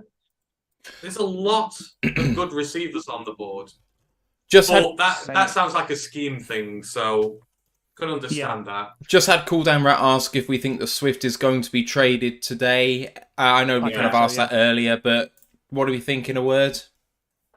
Yes. Yeah, absolutely. Yeah, me too. Isaiah McGuire comes off the board. Oh, man. So, hang on, I've got... And then the next pick, the Saints have traded up. It's 127 for 227 and a fourth next year. I love that pick. Isaiah is so underrated. When you have the level of production in the SEC on a bad team coming up against some of the best offensive linemen college has to offer, you have to take notice. Oh, who we got next? New Orleans again. So, yeah, they've traded off just. Ash, what was the trade terms for that? 127 for Saints get 127, Jags get 227, and then a fourth next year. So they traded back 100 picks to pick up a fourth next year. The Saints' fourth could be super low. That could be a really bad trade. Oh. Yep. DT's a need for them. I think they might have got a DT, but Jacqueline Roy's there. He's the local guy. True. Ooh. They do love their in-state prospects. What about Butte? Local prospects. Putting Butte in a room with Michael Thomas. They clearly don't have a problem with that type of guy. No, I agree. I'll be saying, yeah. Lisa's just said the Lions had a top 30 visit with Jason Hazelwood. I'm not sure who that is, if I'm honest. Jaden. He's the Arkansas wide receiver. Ooh, thank you. That'd be an Ant's favourite then. I mean, I like... So Jaden was one of the 2 5-stars that decommitted from Oklahoma when Lincoln Riley left. There was an exodus. There were their 2 big receivers after Lincoln Riley left, both transferred out, and Hazelwood was one of those guys. And he played well last year for Arkansas. I can't remember the other one, but... New Orleans, edge, inside, wide receiver. They do need a wide receiver. They need a safety as well. So... Secret Bear just said, is Keishon Butte still available? I like his game. Yes. The thing is, like, he has had a moderately to good, quite successful college career. The reason why he was getting first-round buzz is because he was very productive and looked good doing it, but a switch flicked for him, boys. Like, halfway through, maybe the season before last, and he's just not looked like the same player since. Do you know what it was at all? There was a scandal involved in him. A load of his teammates were done up for a load of things, but there've been scandals with him. There's been concern about attitude issues, and last year he looked awful. He didn't at receiver. Great. He was just not interested. I want to watch when they played against FSU to start the season. He just looked like he couldn't be bothered. Yeah. It was crazy. You were waiting week on week for him to break out, and he didn't. Yeah.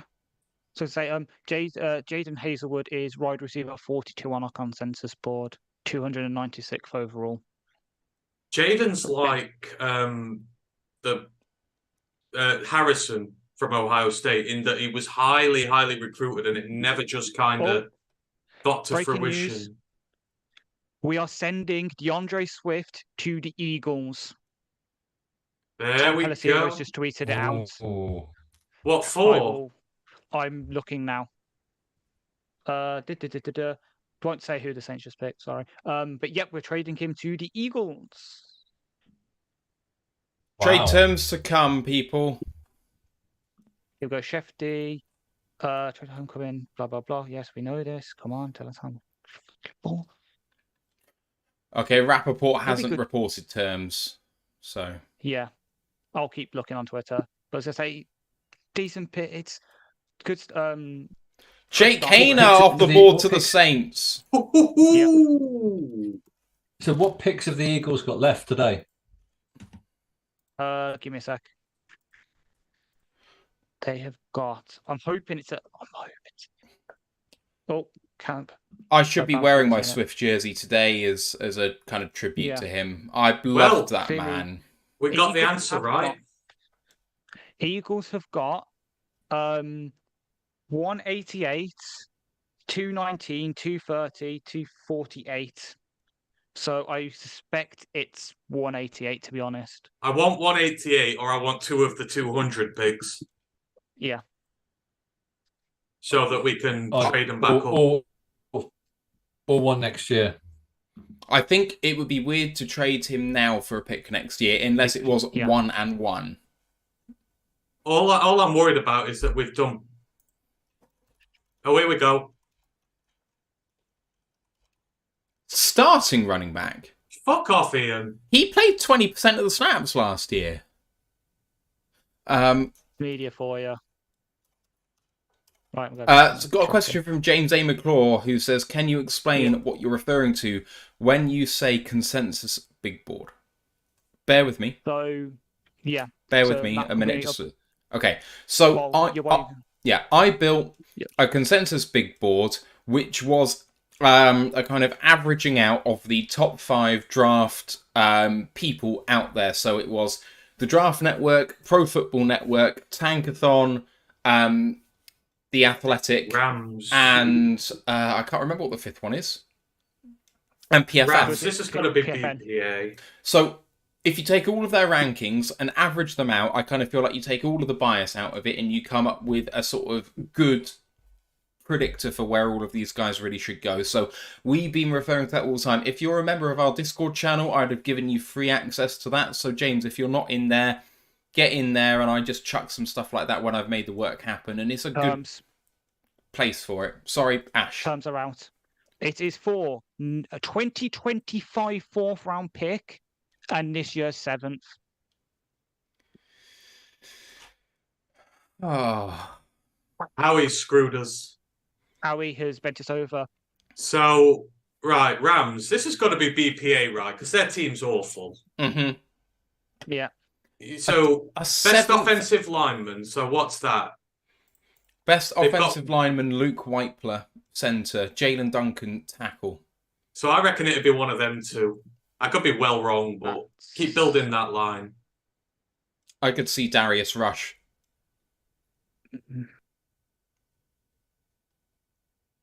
I'm still trying to get over Stetson Bennett! Oh my days! They think there's a chance that Stafford doesn't play this year. Hey, he's from Stafford's alma mater. That's 2 Georgia QBs they've got now. Wow.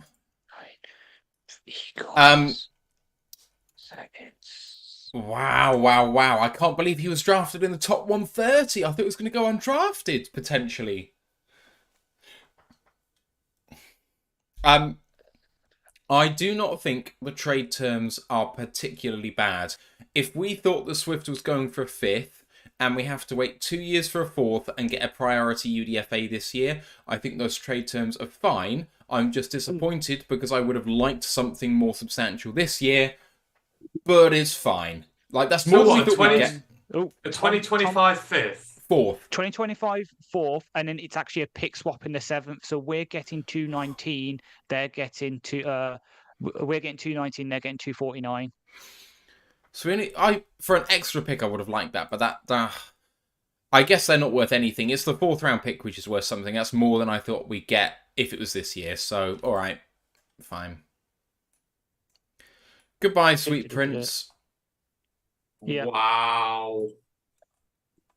Oh, that's my friend Billy. What a shocker. And Stetson Bennett, DTR, he's an in-state prospect for them.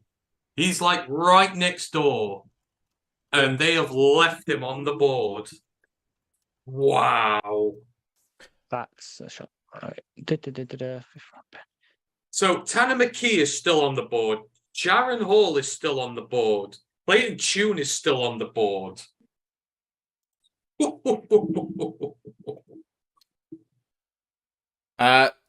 Just waiting for Steve to come back because Ryan is in the chat ready to go. Ryan, okay, cool. Steve is here. Ryan's coming in now.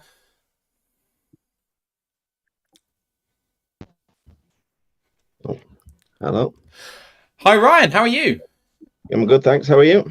Very good, thank you. Raider Ryan, repping the Las Vegas Raiders. Thanks for your time, man. I really appreciate you coming on. No problem. Thanks for having me on. How are you finding the draft so far? Generally, it's been. I don't think there's been any massive surprises as a whole. I think it seems to have all gone fairly to plan for most teams. I think. From a Raiders perspective, I think started off well. I think the last pick at the back end of yesterday seemed a little bit unusual. Picking a wide receiver when we've already got about 12 on the roster. But as a whole, we seem to have filled needs that needed filling. So I'm quite happy so far with what Raiders have done. Don't worry, we're going to grill you on the draft in a minute. Before we get into that, just maybe go back 12 months to the 2022 draft class, which I think was massively impacted by the Devontae Adams trade. You traded away a few picks, so now with like the benefit of 12 months hindsight, how are you kind of viewing last year's draft class? I think it was Dylan Parham, Zamir White, Neil Farrell, Matthew Butler. What are your thoughts a year on? Obviously, as you say, there wasn't a lot of sort of high value there. Dylan Parham was a reasonably good pick for that level. I think he was rookie all pro, whatever you call it. So he was a top 2 guard from last year, but I still think he probably wouldn't have started last year on most good offensive lines. I think he needs to make a big jump this year, so we'll see how that develops. But he had a reasonable rookie season, I think. I think last year when I was on, I said I was scratching my head a little bit as to why they took quite so many running backs, and that still it seemed like almost like they were going to move on from Jacobs, and then Jacobs had his best season, and the 2 running backs that they drafted didn't even get a look in, and it seemed like a bit of a wasted pick on both of them. Zamir White might come good. In the odd snaps he's had, he's shown reasonably good glimpses, but he's just not had that much opportunity. And we got fairly good value back end of the draft. So 7th, I can't remember who was 7th round pick was, but backup right tackle, and he got a few games and did all right. And again, for that level that he was drafted. What was that? Sorry, is it Taylor Munford Jr.? Yes, that's him. And yeah, for a 7th round pick, I think he did well as a rookie. Again, it's just how he develops, and we got a little bit of a quite good value in undrafted as well. So I think the jury's still out. I think there's a lot people need to step up. There's nobody there who is an out and out starter on good teams. But we'll see how they develop over the next year or so. And obviously there was the whole you were recovering from the whole Gruden fiasco. Yeah.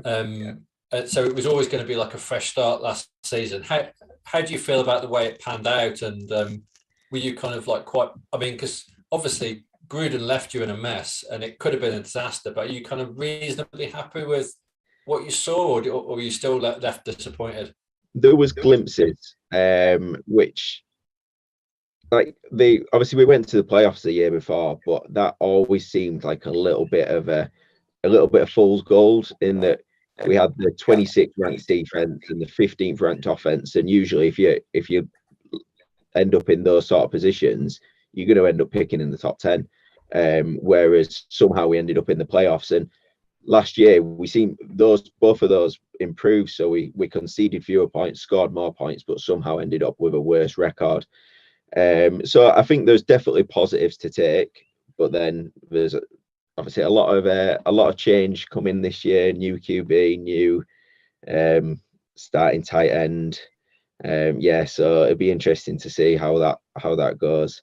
I think people didn't buy into the Patriots way, as it keeps being called, and apparently it was longer practices and longer meetings, and not all the players were happy about that. Apparently Waller was one of those, and that seems to be why he's gone now.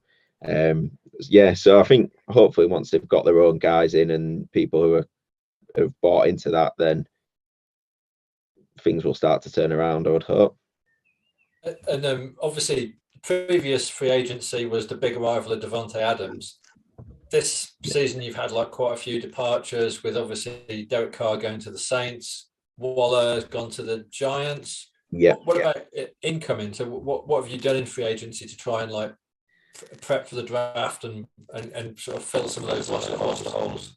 A lot of wide receivers. So they added Jacoby Myers, which I think I think that's been the biggest money signing, and I think it's a fairly good signing. We did need a wide receiver still.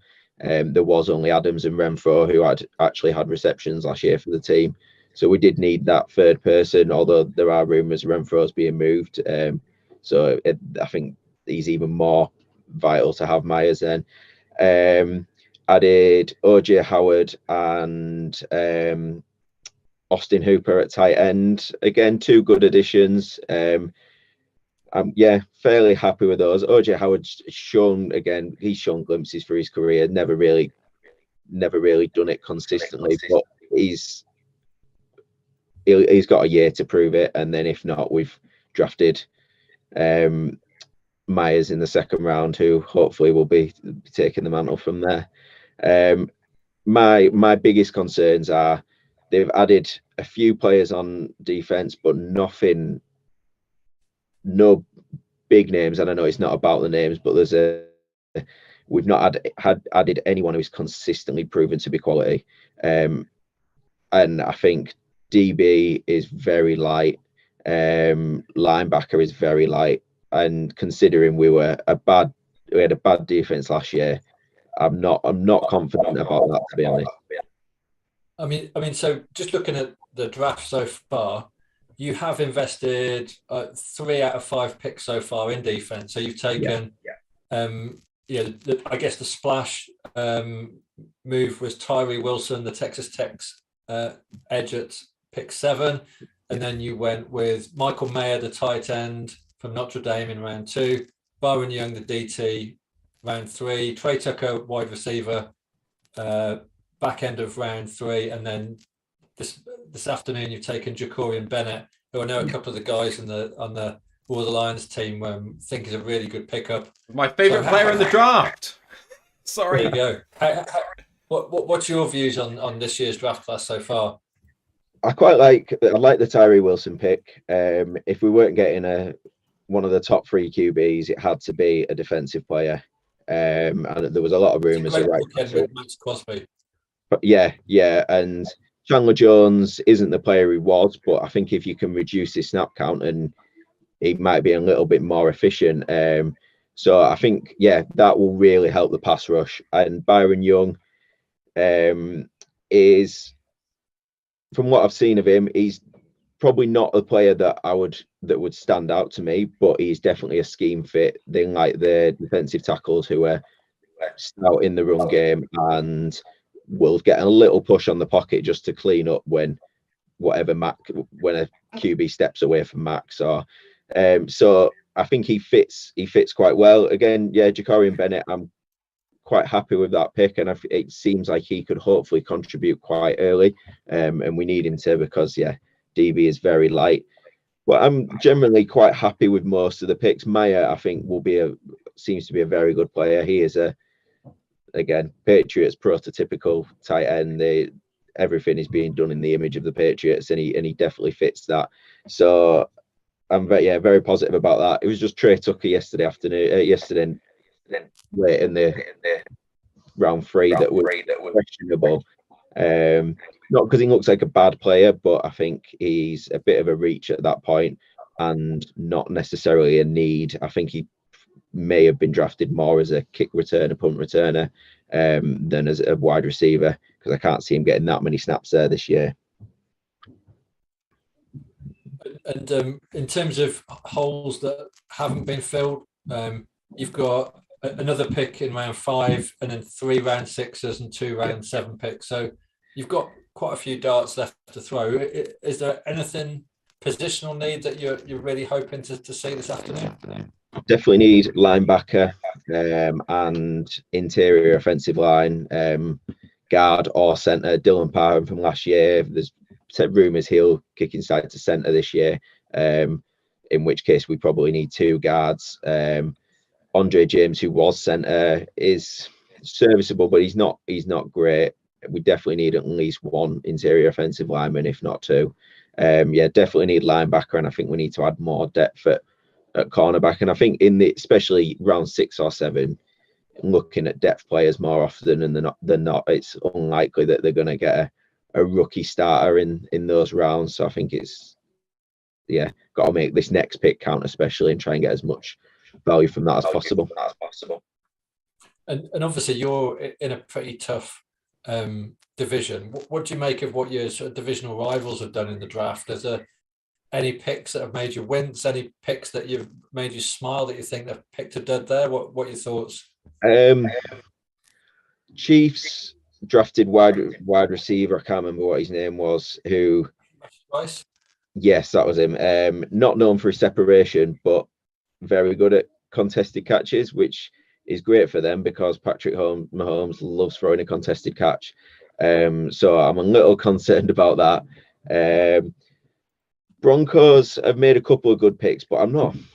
I think the jury's going to be out on the Broncos. There's still a lot to prove. I don't know how they'll do. They've added another wide receiver, and every year Broncos fans hype up their wide receiver corp as the best in the league, and it never proves to be anywhere close. So again, I'm sure there'll be a lot of hype around him, but we'll see how that pans out. Obviously, they didn't have many picks, given the mess of the Russell Wilson trade, but we'll see how it goes. Chargers in first round, again, look like quite a good pick. Another wide receiver, that'll be a real test, especially because we're weak defensively.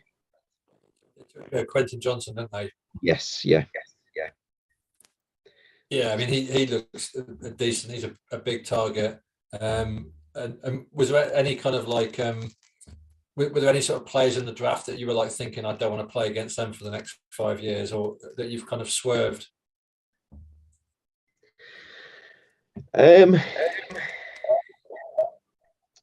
Not particularly. I think I generally, when I look at players, I think it all comes down to scheme fit. And as I said, with Chiefs drafting Rice, I think that's probably a good scheme fit. But I quite like to just see how these players turn out before because I think a lot of players you expect to do really well turn out to be absolute bust, and then some just come from nowhere and turn to be great. So I don't think there's anyone that, especially because Chargers and Chiefs were picking quite low, Broncos weren't picking in the first round. I think the players I would have been more concerned about were going top 10, top 20, which I don't think they really got any. And so what are your hopes for the season ahead? So if you can pick up another, like maybe starter, a couple of decent roster players in the end of the draft today, where do you realistically see yourselves finishing next season? I don't see a playoff run this year. I think, despite you would expect McDaniels and Ziegler to be under pressure in the second year, the moves they're making don't seem panicked. They don't seem like they're win now. They're building for the future. And I think the fact that they've held off on defense, I don't expect anything great this year. I think if we get to 500, and that would be a good season. which is not great, but yeah, just not expecting a lot this year. Hopefully, then going forward, if they can add a little bit more, it would be year after go and get another quarterback. It might be a little bit more positive. I mean, if Torrey Wilson is a hit and he clicks, and I think he's got like a screw in his foot from like an old injury. But if he starts and has, like, say, the impact that like Aiden Hutchinson had for us, him and Max Crosby, and you've got Byron Young coming in to the D line. Yeah. I mean, that could be pretty potent. Possibly, yeah. And I think that it looks like they're aiming to play a lot more man coverage this year. So I think that does feed into that. If the pass rush can significantly improve and we pick up a lot of sacks, that's going to hopefully turn into interceptions as well with players who are better in man coverage and zone. So yeah, I might be pleasantly surprised, but we'll see how it plays out. I think we're probably looking at third or fourth in the division again, but could be surprised. I think you're on the clock in about 8 picks time, so we'll let you go and watch that pick. But any questions for Ryan before he heads off? You were very comprehensive. You've kind of taken a lot of the questions I was going to ask. I mean, just Jimmy G in general, what are your hopes for him in terms of just being the starter? Do you think he could be a long-term solution, or is it just a bridge? It seems like a bridge. Maybe I'm wrong. They've given him what looks like 2 years. So I would expect them to draft the QB next year and then sit behind Jimmy G the year after, and then take over after that. Maybe, I mean, despite the fact I've never really rated him that highly, he does seem to win games. So again, hopefully could be pleasantly surprised. Moving on from Derek Carr, I don't think he's as talented as Derek Carr, but I think there's every potential he could run the system better. He did it well for a short period in New England, but I think he's probably a better scheme fit to Carr than Carr was. So potentially, if he balls out this year, we might see an extension and a little bit longer. But again, yeah, reserving my judgment. I think I'm not convinced by him just yet. I mean, Dorian Thompson-Robinson's still on the board, and he was one of my kind of draft crushes. I'm kind of fancying you guys taking a late round running back with upside, because I mean, I like Mason Tune, and there's a few guys down there that I kind of feel like would be a good backup for you guys. Yeah, and obviously they did invest quite a bit in the position last year, but depending how it goes with Jacobs' franchise tag, we'll see how it may be that they add another one, as they expect maybe Zamir White to play up, be higher in the depth chart this year, and put a backup in behind him. So Ash has just let us know that you have traded up and you are on the clock now at 1:35. So I don't know if you want to watch that with us or want to go and cry at whoever it is afterwards. I don't know. I've got it on in the background here. So yeah. So they're on the clock now, aren't they? So hopefully, yeah. Need another defensive player, I think. Hopefully a linebacker or a cornerback. It's an interesting time to trade up because, okay, so corners, there's still Eli Ricks, Travius Hodges-Tomlinson, Darius Rush, Corey Trice, Caillou Blue Kelly. There's a few choices up there, but Tanner McKee's still on the board, who we thought might go day 2 as a quarterback. There's still loads of safeties on the board. Yeah, potentially they will take a quarterback as a backup. I thought they'd go and get Stetson Bennett, if I'm honest. He looked like he looked like the prototypical Patriot again, but we'll see. Yeah, I wouldn't be upset if we took a quarterback. So, it is definitely a need as a backup. But yeah, it'd be interesting. So it's 135 you've got, and you're sending the Patriots 144 and 214. Right. Okay. So coming up 9 spots and giving up a late 6th. Yeah. Right. So they're giving away the 5th and a 6th. So that's not too bad. And as I was saying before, round 6 you're looking at backups and depth players, aren't you, rather than starters? So maybe if they can get somebody who can contribute rookie year with this, it's a positive move. I mean, there's still Jamie Robinson, there's still JL Skinner and Chris Smith in the safety room, as well as Antonio Johnson, who was a first-round pick apparently a few months ago. So there's so many people here at the top of these remaining players list who could be a really big producer. Ant was just talking about the inside linebacker Henry To'oTo'o from Alabama still being on the board. He's not a flashy player, but he's just productive. And it's like, you can find a guy to start right now. I would be quite happy with that pick, especially with the need at linebacker. I would be quite happy with that. Yeah, as I say, anybody sort of linebacker, DB, QB, interior offensive line. I think those are the positions we need to be looking at. But if they take another wide receiver or running back this high, I think it might be a bit of an error possibly. Well, I've got my fingers crossed that it's not those. Tight end as well. Have you seen it? Have you, Ryan? I've not. It's just coming up now. Who is it? We'll let you see it and then we'll discuss it. We'll wait. Let's not spoil. I'll see if I'm behind. It's a pick worth discussing. Right. I'm a little bit behind on mine, I think. I think I'm with you. They're still discussing it. Discussing whatever the hell they're talking about before. Got Rich Eisen at the moment. It's like, get on with it. Just having a look at the chat at the moment. Craig Ferguson saying JL Skinner would be fire of a pick. What else have we got? Cool Down Rat talking about the Lions trying to trade up, but I don't believe it. Derek Barbaric sending 100 bits. Thank you very much for that, my man. Says thank you for all the fantastic draft coverage. It's especially good for those of us who enjoy watching the draft all weekend. Bravo. Appreciate you, Derek. That's absolutely fantastic. All right. Here we go with the pick.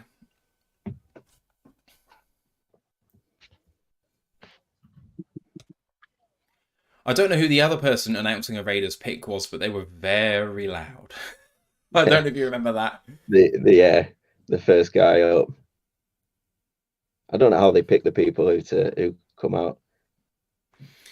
This one looks like a American Cancer Society person, so I guess it's a charitable thing.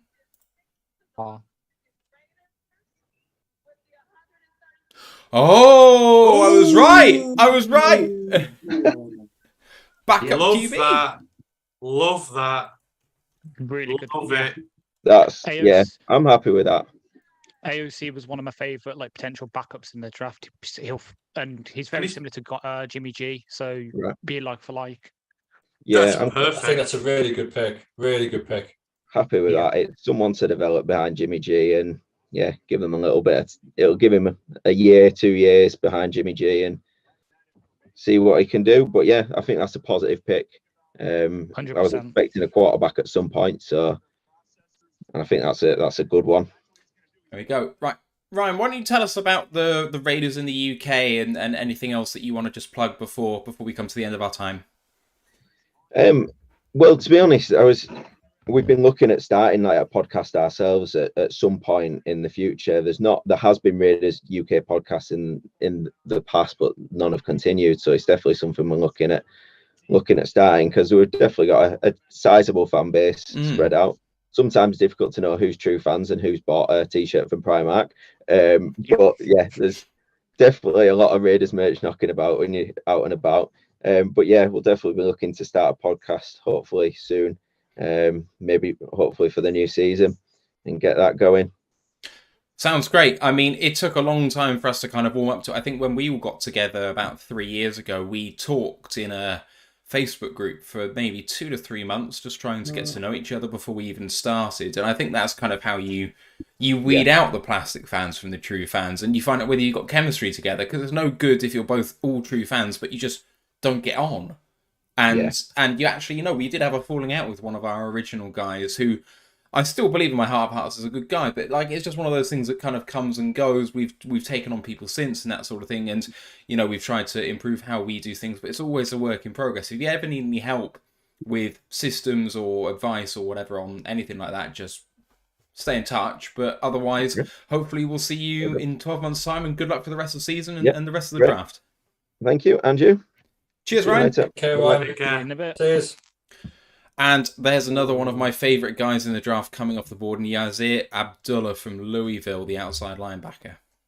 Many linebackers and outside linebackers do the Jags want? They're just basically stockpiling at this point.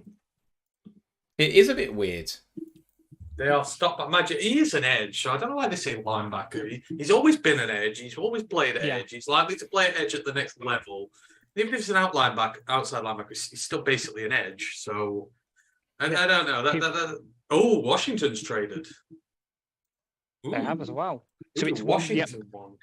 Buffalo sends 137 to Washington for 150 and 215. Ooh, who's That's a bad trade for Buffalo. 13 spots for a late 6th. So Jalen Duncan is still on the board. This could be intriguing. This might be Jalen Duncan. This might be. He still needs some offensive line help. He has fallen quite far. So this is representing good value at this point. I think they need a tight end. I think that's their biggest need, and I think it's Zach Kuntz. You've now muted yourself, sir. I would say there's no. I don't know if they've traded up for him. I don't think you need to. I said there'd be no run on tight ends early because it was bare. They do need a tight end, but they do need. I don't know. I feel like this may be Jalen Duncan at this point. I think Duncan could go undrafted. That's the one guy at the top I think could go all the way. Oh, I love it. We're on the ticker at last. We can see our team coming up. Oh, yeah, baby. If we don't trade back. Oh, yeah. You. Please don't say that. Why not? What would you rather do now? Just trade back for the content and have like 5 or 6 picks to discuss today, or just trade forward and have one last pick in the draft? The latter, please. Trade up. Give me all the picks. Trade up, yeah. You just want to see me. You just want to see me have to like dual wield my hands. Washington have taken corner, center, guard. Still not taken a tackle. Last 2 have been offensive line though, so. Is wide receiver a low-key need? No. The other ones are edge. Edge is maybe a need if they're going to get rid of Chase Young. KJ Henry, maybe? Running back is low-key for them. It could be coming up for a running back. Abanikanda, Dwayne if they've got the right running back. Kenny McIntosh is still on the board. Yeah, well, the Eagles will come up for him soon enough. They love their Georgia players. What do we think about Tyler Scott going to the Bears? That is hilarious. Absolutely hilarious. There are so many more better receivers. There are so many more better receivers on the board than him. Scott's a speed merchant. He's a good speed merchant at that, but I just feel like that. Well, am I just saying that? I don't know what they need at receiver. I guess they've got their outside guy with DJ Moore, and so I guess that maybe they do need an interior guy. So it may be a good fit for them. I just think there are better receivers in this draft than him. I don't know why he was rated so high, so I'm not particularly worried about him. Let's just say that. Breaking news. The YouTube chat demands Ash put the helmet back on. Yeah, Ash, get your helmet back on. Ash. You lost the bet fair and square. Quick, put the helmet on, quick. I'll put the better one on. Hang on, give me a sec. For those who weren't here for it, me and Ash had a bet that a North Carolina State player would get drafted before a Florida State player. And Chandler Zavala has gone. And Jamie Robinson is still on the board. I was right. I called it. What? I called it. KJ Henry. I'm not even near the pick yet. What? We were together just 5 minutes ago. Or have I just ignored it? I think you've just missed it. Well, I might have just missed it. I've just missed it. That's not sinister at all. No, I've just missed it. It's the Colts now. What was sinister? Hello. You predicted it. It's KJ Henry. Oh my Jesus Christ! I can make it work. That? Oh my God! What is that from? Oh, This. Yeah. Proper It's a proper Greek hoplite helmet.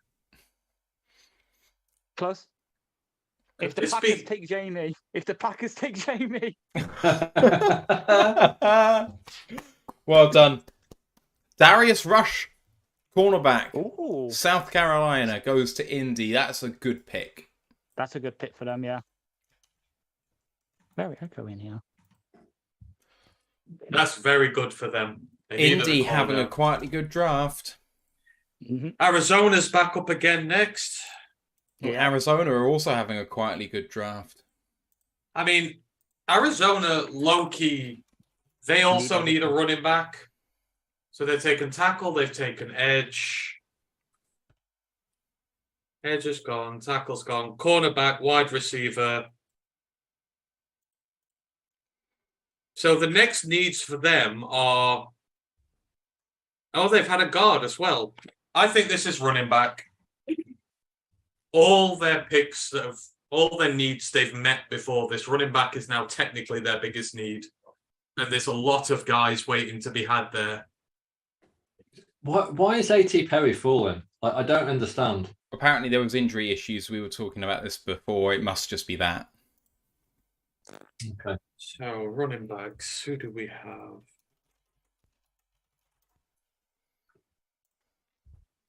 So Arizona are picking here. The pick is in. I think this might be a running back. Could be well wrong, but... Ash, you're being asked if you're a Sparty fan with that helmet.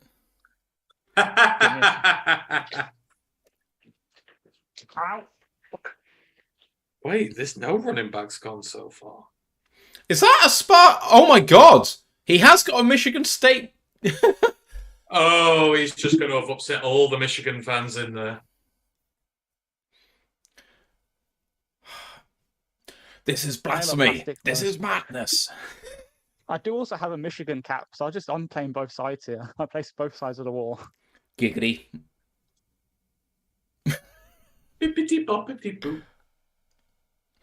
Put it together and what have you got? Bippity boppity boo. Boppity boo. What do we think about the terms of the Swift trade then? I don't mind it. It is more than we could get if we were getting capital this year. I would prefer capital this year. If you offered me this or a 5th round pick this year, I would take the 5th this year. But assuming that wasn't on the table, to get a 4th round pick for him when we are not playing the compensatory pick game, because we will be buyers, we are getting something for a player we wouldn't be using this year. And so therefore, it's a good trade. It's just unfortunate. So in 2 years' time, when Monty and Jahmyr Gibbs are one of the best tandems in the NFL, we're coming up to the draft thinking, oh my God, we've an embarrassment of riches. What can we do next? We're like, we've got an extra 4th. What was that from? Oh, it's DeAndre Swift. Extra pick for us. In a place where, breaking news. Ooh! That's a pick. Oh, hello! Wow! Hello! Mr. Clayton Tune. Oh, we have so another nice quarterback off the board. One of my favourites from the cycle too, Clayton Tune. He's a toolsy guy, shall we say? He's a poor man's Will Levis. So this is a massive indictment on Tanner McKee and DTR and Jaron Hall. I can't believe Tune's gone ahead of No, who you just said. I can't believe the Rams didn't take DTR. He is the local lad. He is a dual threat guy who gives them something different, and they'll watch him most weeks. That's shocking to me. So who have we got next? Cleveland. Well, who knows what Cleveland were really bad yesterday, but have been better today. Mm-hmm. Right. Cleveland taking a tight end yet? No.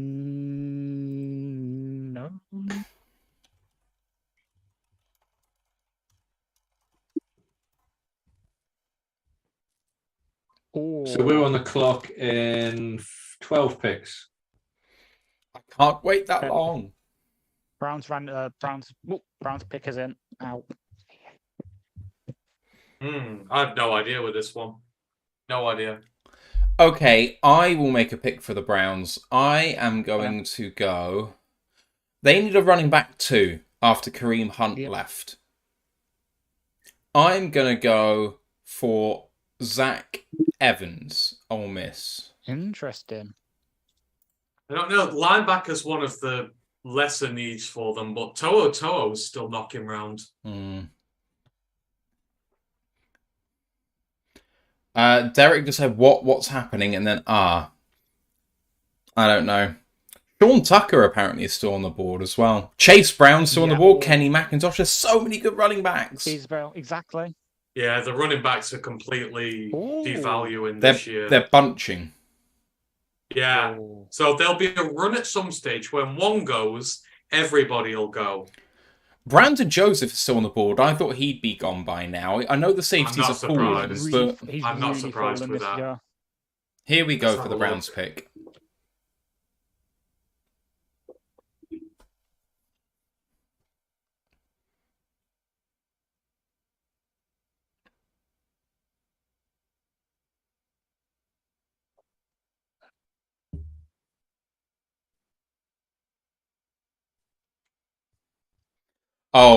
James was just saying, I think Derek's reaction was related to your reactions to Clayton Tune, which is fair. All right, Browns go for...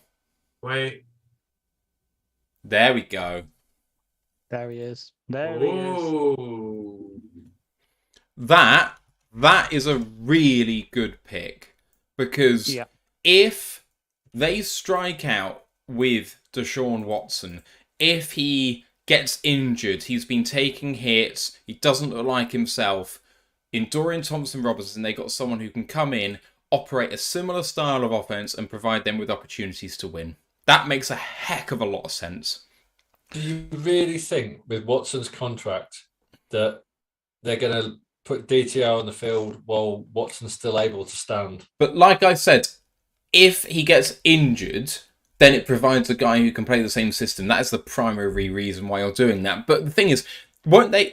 I know Deshaun Watson's deal was fully guaranteed, but we've seen people with Carson Wentz where they're taking $65 million worth of dead cap to cut someone, that if they ride out this contract for 3 years and it means $100 million of dead cap for someone who can't play football anymore, you know, that they might be willing to do that. Like, sometimes just biting the bullet is okay. And you're talking 2 years down the line from here. But I think if you're Cleveland, you've got to consider all of the outcomes. And right now, they're shooting for the moon with Deshaun Watson. What happens if in week 15 or 16, when they need a win, he goes down? And that's your season. You can't invest that in your quarterback and risk a game or two here or there. Vikings come up to 141. This could be quarterback again. Yeah, got Derek Bobarek with 200 bits in the Twitch chat saying, you are my link to the action. He says, I don't have the draft because I'm working on my laptop. We'll try and give you every pick as it comes. Yep. Vikings on the clock after trading up. Could be Tanner McKee time. They like taking random guys. Is Jaron Hall gone yet? No, but he's a 6th rounder. Well, Aiden's gone. I think this could be... I hesitate to say it. I think it could be Jalen Duncan, even though I'm saying he could slip a long way. So this is, I said 10 quarterbacks could go on day 3. Well, that's 5, and we're still 100 picks away from the end. More than 100 picks. So once Tanner and Jaron Hall have gone, then you're going down to Malik Cunningham, Max Duggan, Tyson Bagent territory. The Vikings are almost timing out, even though they've traded up here. 13, 12, 11, 10. Now the pick is in. How can you trade up and almost run out of time? I'm going to say this is a quarterback as well, but again, could be wrong. What's the need? Which one would you pick if you had to? Tanner McKee. All right. Younger, more upside. Oh. Have they taken a corner? Oh, they've taken 2 corners who are both useless. They've taken wide receiver. They need quarterback. They also need to replace Eric Hendricks. They need a guard. They need a linebacker. They need a guard. I know that much. Ekior then? Oh. I think To'o's got to be in play. So Voorhees is there, Broker's there, Kirkland's there. Cool Down Rat is trying to troll you, Ant. He says, Oh yeah, it could be Lindsay Scott Jr. That's. Have I mentioned his name once today? No. Yes, no, you I have. not. You have. Have I? Did Once, right at the top of the show. Okay. You're gonna be like upset when Lindsay is ripping the CFL up. Is it that hard to rip up the CFL? No. Look, Your like helmet Lindsay. is getting a lot of love, Ash, in the YouTube chat. Appreciate that. Thank It you. looks great. I do. Out of context. Yeah. On an audio pod, that's going to sound. Not often you're going to hear those words. I am quickly noting down the time on Twitch. Ash's helmet's getting a lot of love. Yep. 2:23. We all love his helmet. Be careful with who we say we. We. Can we touch it, Ash? Oh, yeah. Maybe. It looks like that helmet needs a polish. Sorry. I'm not getting the brasso out for you. No. Right. We've got our next interview coming up now, and that's going to be Ash, Sean Black from the Chargers. I know is Steve's friend, but we're going to be going with Ash for this one, so let me just let him in. Now, they've traded up for Jacqueline Roy. Interesting. An interesting one. Where did I have him? 124 he was on the board. They've taken him at 141. Good value. Yeah. Mm-hmm. Right, here comes Sean. Hope he's ready for Ash's helmet. Can you ask him to look after Diane Henley, please? I will. Trust Like me. a newborn baby. Yep. Time to welcome in our next guest, Sean Black. How you doing, man? Good, thanks. How are you all? Doing well. Are you as dour and as disappointed, as depressed as you were when we last spoke?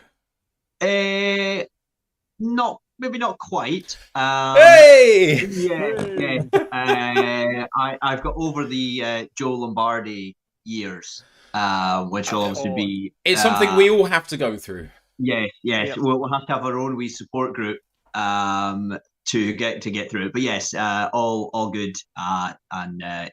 Enjoying the draft so far. See what we add to the team. Ash. Yep. So Chargers last season, a bit tough, but obviously Herbert playing well. Are you a bit scared with all the extensions that are happening that he's going to demand a lot of money and you're going to be a bit cap-struck? Yes. Yes and no. It's a good position to be in, I guess, when you have an elite quarterback that you want to pay that much to. But considering we already have 4 players that I think next year will take up 40% of the cap, adding the quarterback on top makes things difficult. So I guess this year, going into 2023, will be a big season. I think there's a lot riding on it, I think. Yeah, especially in that division as well, it's going to be kind of tough. You have the Chiefs who just won the Super Bowl. You've got the Raiders who are under new ownership with Jimmy G under center now, and then you've obviously got the Broncos with their new head coach, and they've got Russell Wilson. So aside from the Chiefs, because they're the obvious answer, which of the other two do you think will be battling you guys for the second spot in the West? Well, I would like to think we'll be battling the Chiefs for first, but in a realistic world, maybe. I think maybe the Raiders. Not that I'm that down on the Broncos, but I kind of think there's some of the moves that the Raiders have made. Their pass rush always gives the Chargers a real problem, and they added Tyree Wilson, so I think that's going to make that a little bit more difficult. And I kind of think that they'll have a bit more this year. I mean, they would have been challenging us more last season had they not fallen away towards the end. I think they're going to be neck and neck, and I think the Broncos will be a different team under Sean Payton. What Russell Wilson does this season is kind of the X factor, I guess, for them. So obviously your big free agent off-season signing was Eric Kendricks, since you lost Van Noy and Joe Tranquil, and obviously, as you probably heard, as you was coming in, you drafted Diane Henley, who was a pod favourite, to replace them. Has beefing up that linebacker core been a real priority for you guys this off-season? I don't know if I would call it a priority. I would have had our priorities elsewhere, but I think it was definitely a need. As you said, we lost Drew Tranquil. Kyle Van Noy kind of cycled in there. Didn't play a lot there because he was having to take up the second edge rushing spot that when Joey Bosa was out. But I think we needed a little bit of depth, and we certainly, for going forward, I mean, in the last couple of days, they've not picked up the 5th-year option on Kenneth Murray. Eric Kendricks is already he's in his 30s. I was about to say that's old, but I just turned 31 as well, so I shouldn't really say it's too old. So I think getting depth. I really think this was a draft about getting depth. I think that's where we struggled last year, was when we started to lose players that really hurt us. So having more depth. So I think, the linebacker pick up. He looks good. I don't know much. So for you guys to say he's a big favourite of yours he's a big favourite of mine now. So let's go with that. So for Henley, he's a former wide receiver who converted to linebacker, best coverage linebacker in the draft. Elite guy, especially since you got him in the 3rd. Like, we were happy taking him in the 2nd with one of our picks. So Tim, fall to you guys. You've really got yourself a value pick, I think. I'm sold like that. I think coverage was probably also one thing. When they never asked Kenneth Murray to drop back into coverage. He was just a run seeker, just to hit guys, which did cost us at times. You'd watch him on the games and kind of be a bit furious when you saw him out of position a lot. So to kind of maybe have that coverage, especially the defense that Staley likes to play, it's about limiting the big plays. So I think having another kind of extra layer of protection and that kind of dropping back will be welcome, especially if the pass rush does heat up more this season, if it can stay healthy. Yeah, so you just mentioned the pass rush. Obviously, you got Joey Bosa and Sweater, and you've got Khalil Mack, I think, as well. But then in the 2nd round, you drafted out of USC Tuipulotu, who is sort of like a flex edge. So you're saying you're trying to really beef it up to combat the quarterbacks in the division? Yeah. Or do you think there's one of them's on the move? No, I think for this season, it'll be very much the 3. As I say, when Joey Bosa missed a huge chunk of last season with the kind of core groin injury, and not having that second pass rusher, meant teams could slide towards Khalil Mack. Kyle Van Noy came on towards the end of the season, so did Morgan Fox. But I mean, these aren't the same disruptive pass rushers. So I think having that 3rd pass rusher will help. We've also we drafted him a couple of years ago, Chris Rumpf, but he's kind of looked okay in spots. But like, to look at him as your 2nd pass rusher if one of the 2 got hurt. But I kind of see that I see Tuipulotu as being somebody to make plays, to be kind of a threat this year, with the ambition that I can't imagine they're going to hold on to Khalil Mack. I would guess next season, I would imagine there's got to be an out, because he is getting paid, and it's probably at 30, whatever he's going to be, it's might be too much, I think. So I imagine it'll be a depth piece this season, potential starter next year. Makes a lot of sense. So to move it to the offense for your other picks, so at 21 you picked out of TCU Quentin Johnson, and then at 125 you picked up his TCU teammate Darius Davis. Yeah. We pegged Johnson as a sort of Mike Williams type, and Darius Davis as a sort of Keenan Allen long-term replacement. Would you agree with that assessment, or are we missing something? No, I think it kind of, that's right. I think Quentin Johnson kind of fits the kind of maybe X receiver mold. He's like 6'4", but I think more he's not so much like the contested catch guy that Mike Williams is. I think we'll see a lot more of him run after the catch. But yeah, I would imagine, much like the 2 pass rushers, I can't imagine both Allen and Williams will be there next year. So I see at least one of them going probably. I remember looking at it. I think Mike Williams has less dead cap space if we cut him next year. So I would agree. I see Williams as Williams. I see Johnson as the 3 or 4 this season, probably the 2 next year.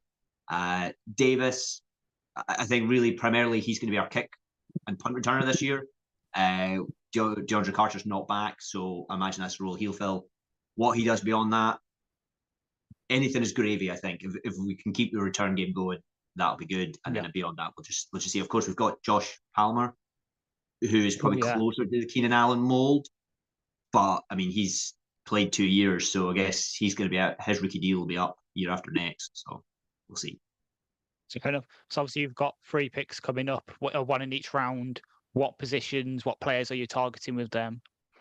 Well, I think, as I kind of said earlier, I think really it's going to be about depth. I would have liked us to go after one of the tight ends early. But I think now I don't really see the point of chasing one. Now we've got 3 on the roster. I think if you were getting an upgrade this year, that would have been good. But I think that ship has sailed. So I think it's going to be about depth. So I imagine probably interior offensive line. I would imagine Staley loves him a secondary player. So we could do more depth there. And then a pass rusher. Why not? You can, as the Eagles, 49ers have shown us, you can never have enough pass rushers. And not playing to the crowd here, but you never know when you're going to find a James Houston. So why not keep drafting pass rusher? So definitely playing to the crowd of it.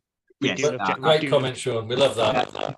We do love that, especially Ant is the big HBCU kind of guy. He loves those kind of guys. So you mentioned Houston's definitely got your plus points with him, especially after you took Dion Henley from him. Yes, so I think these are the positions we want. I think you take 5th, 6th, 7th round picks at. You can never have enough pass rushers. Go for trades. Yeah, I think that's where I would be looking. So. Ash, a bit of breaking news for you. Sorry, Jamie Robinson. There you go. He's come off the board. He's gone to the of all the teams. It's the Panthers. Join me in my hate of the Panthers, Ash. Zavala and Jamie have gone to the same damn team. Let the hate flow for us. But, so obviously, the big off-season thing with the Chargers is the trade rumors / the discontinuation with Austin Eckler. Are you expecting anything to happen there? Kind of like how we've traded Swift today, or is it just smoke without any fire? Just saw the Swift thing before I came on. I think it's a funny one, and I'm kind of probably doing the wrong thing and sitting on the fence. I mean, obviously he's one of the best running backs in the league, but this is already his 2nd deal. So are the Chargers going to want to give him a 3rd deal? Probably not. Is another team going to give him a deal? Probably not. That he's kind of looking for. So I kind of think he's going to be back. Might the Chargers throw a little bit extra on? You would like to think so, but back to you could have already mentioned the Herbert deals coming. I don't know where they're going to find that money to give him even another 2 or 3 million this year just to kind of placate him. But I mean, the real issue is that we don't have somebody to replace him. I mean, in the last couple of years, we've taken other running backs, Joshua Kelly, Zay Spiller last year, but these guys they've done okay, but they've not hit. So I can't imagine they would let Eckler go. Had we drafted one, like yourself drafting Gibbs or something, then I would have thought it'd be more likely he'd get shifted. But I guess 4 rounds in, nothing's happened. I would be shocked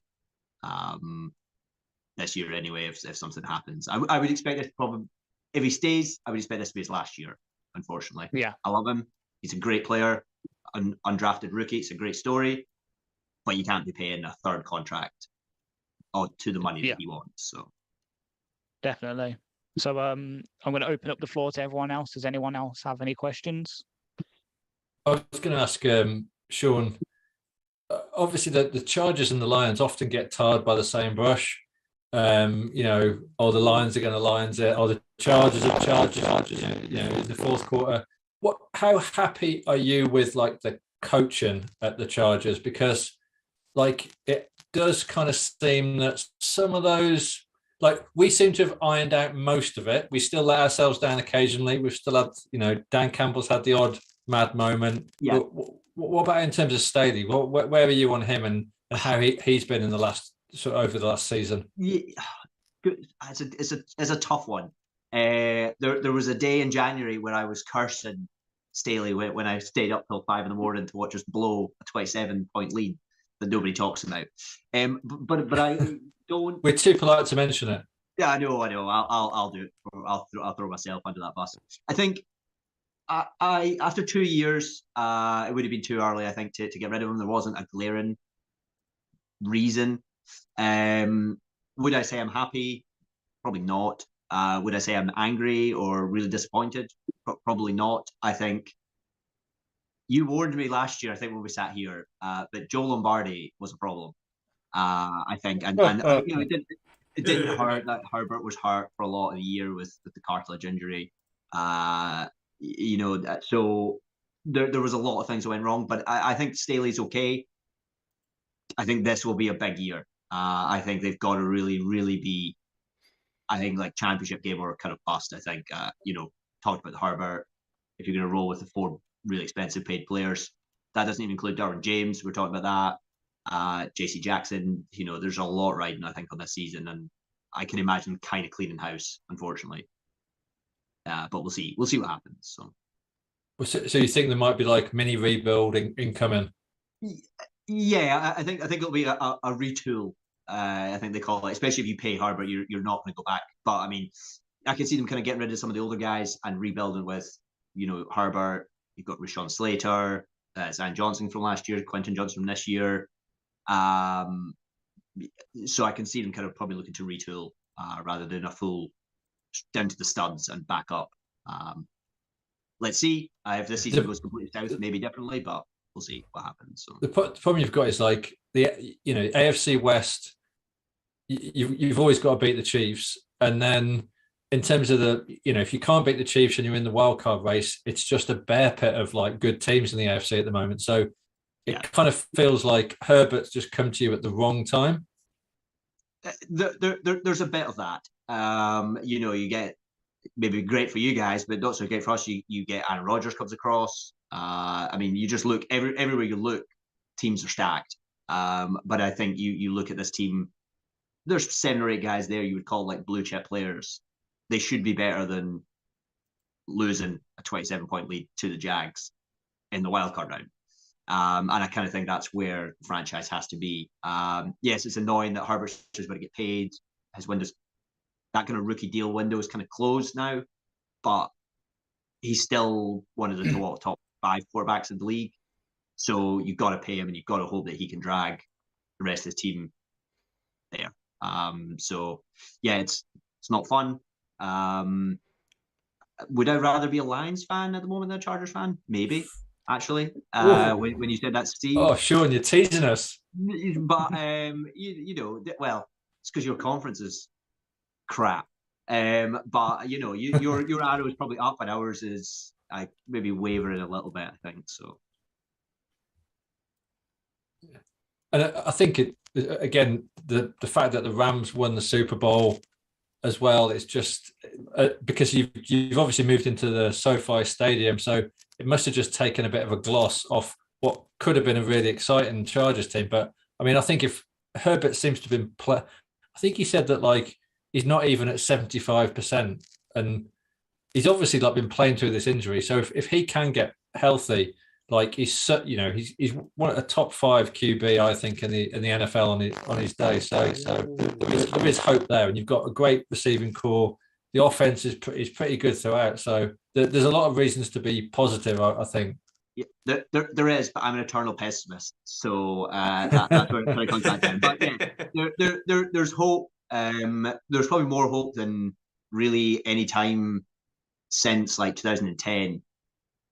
But we missed the playoffs 2 years ago, and we lost in pretty brutal fashion a year ago. And just as you said, Steve, we charged it twice. And we lost games last year we shouldn't have lost. I mean, we got absolutely smoked by the Seahawks. and we lost a brutal game towards the end against the Raiders. So, you can't afford these kind of losses if you're a serious team in the AFC. And just before you go, I just want to offer my apologies for my miserable contribution to the NFL Scotland Stramash podcast mock draft, in which I had 2 picks and wasn't even close. I picked Anthony Richardson at 6 and Deontay Banks at 18. So apologies for my expert local knowledge. It's actually, I was looking at it yesterday morning, and it was terrible all around. So I did nail my Tyree Wilson to the Raiders, so I was keeping that quiet. But no, everything else was a bit of a tire fire. But mock drafts everywhere. I think when the Texans came back up to 3, I think everything just kind of burst into flames after that. I think it was shocking when I woke up on Friday morning to go through it all. I was shocked. I don't know what I don't know what you guys think about your 2 picks. They took me by surprise, but then you came back with 2 yesterday in Laporta, who I would have wanted, and Branch, which these are nice players. So would have had either or both. Would have taken them in the first round maybe. So there's I'm not going to spoil it. I've seen an interesting pick. There we go. So have I. There we go. Oh, the Sauls and the St. Browns are on opposite sides of the same teams. Noah Saul goes to the Bears. Sorry to interrupt, but that's a big deal for us. So, yeah, for our picks, we like them. Obviously, maybe the whole positional valuable conversation comes into it, but we do like it. They're guys that are going to come in, contribute right away. Like Campbell's might take over the green dot immediately from Anzalone, and then, as you've seen, Gibbs has sort of replaced Swift, but we also think he's going to take like a Debo role and do some slot receiver stuff as well. So it's offensive weapons. It's trying to push us over the hump, get us into the playoffs, and then who knows? We could be the second team to win a Super Bowl and then host the draft right after. That would be nice. Anything to take some shine off the Chiefs is very welcome in my book. So if you can do that, I just want to say I'm extremely displeased with that Chicago Bears Noah Saul pick, and it's for this reason: possibly the worst thing I've seen in the NFL, and that includes Aaron Rodgers' haircut and his darkness retreat in the last 2 years, has been the Amon-Ra St. Brown's dad's half and half shirts. Like the half and half Packers Lions shirt was an abomination, and I don't want to see a Sewell's mom and dad in half and half Sewell Bear and Lion shirts. That will be grotesque. Please make this thing stop. So what this says is the Chicago Bears like having the pound shop version brother of what we have. we have the proper thing. No! Oh my god! Sorry. Wait, if this is... What's happened? This better not be even pace. No. Nope. No. It will make you laugh. It will make you laugh. The Packers have picked a quarterback. Yep. Yo, whoa. Oh, Jesus Christ. Sean Clifford. What? Yep. I'm sorry, I didn't want to spoil that, but I couldn't hold it back. He's 525 on the big board. Lamau. What the fuck are the Packers playing at? They've had a bad draft. Secretly, the Packers are having a terrible draft. Chris has just tweeted. I mean, they picked two tight ends in the same round.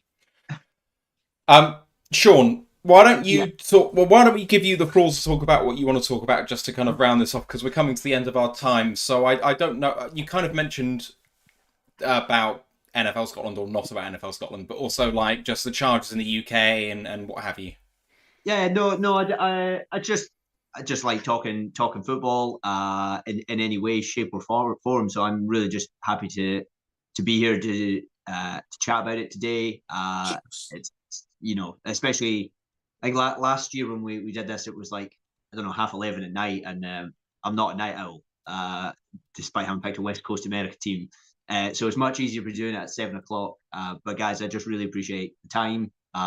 It is nice, Steve. You're quite right. Maybe the Chargers and the Lions are kind of, for unfortunate reasons, are bedfellows. So it's nice to be here with you guys to see your team on the rise. It's a fun team to watch. And just appreciate what you guys are doing. And thanks for having me on to talk Chargers. I don't get to do it very often, so it's nice. So.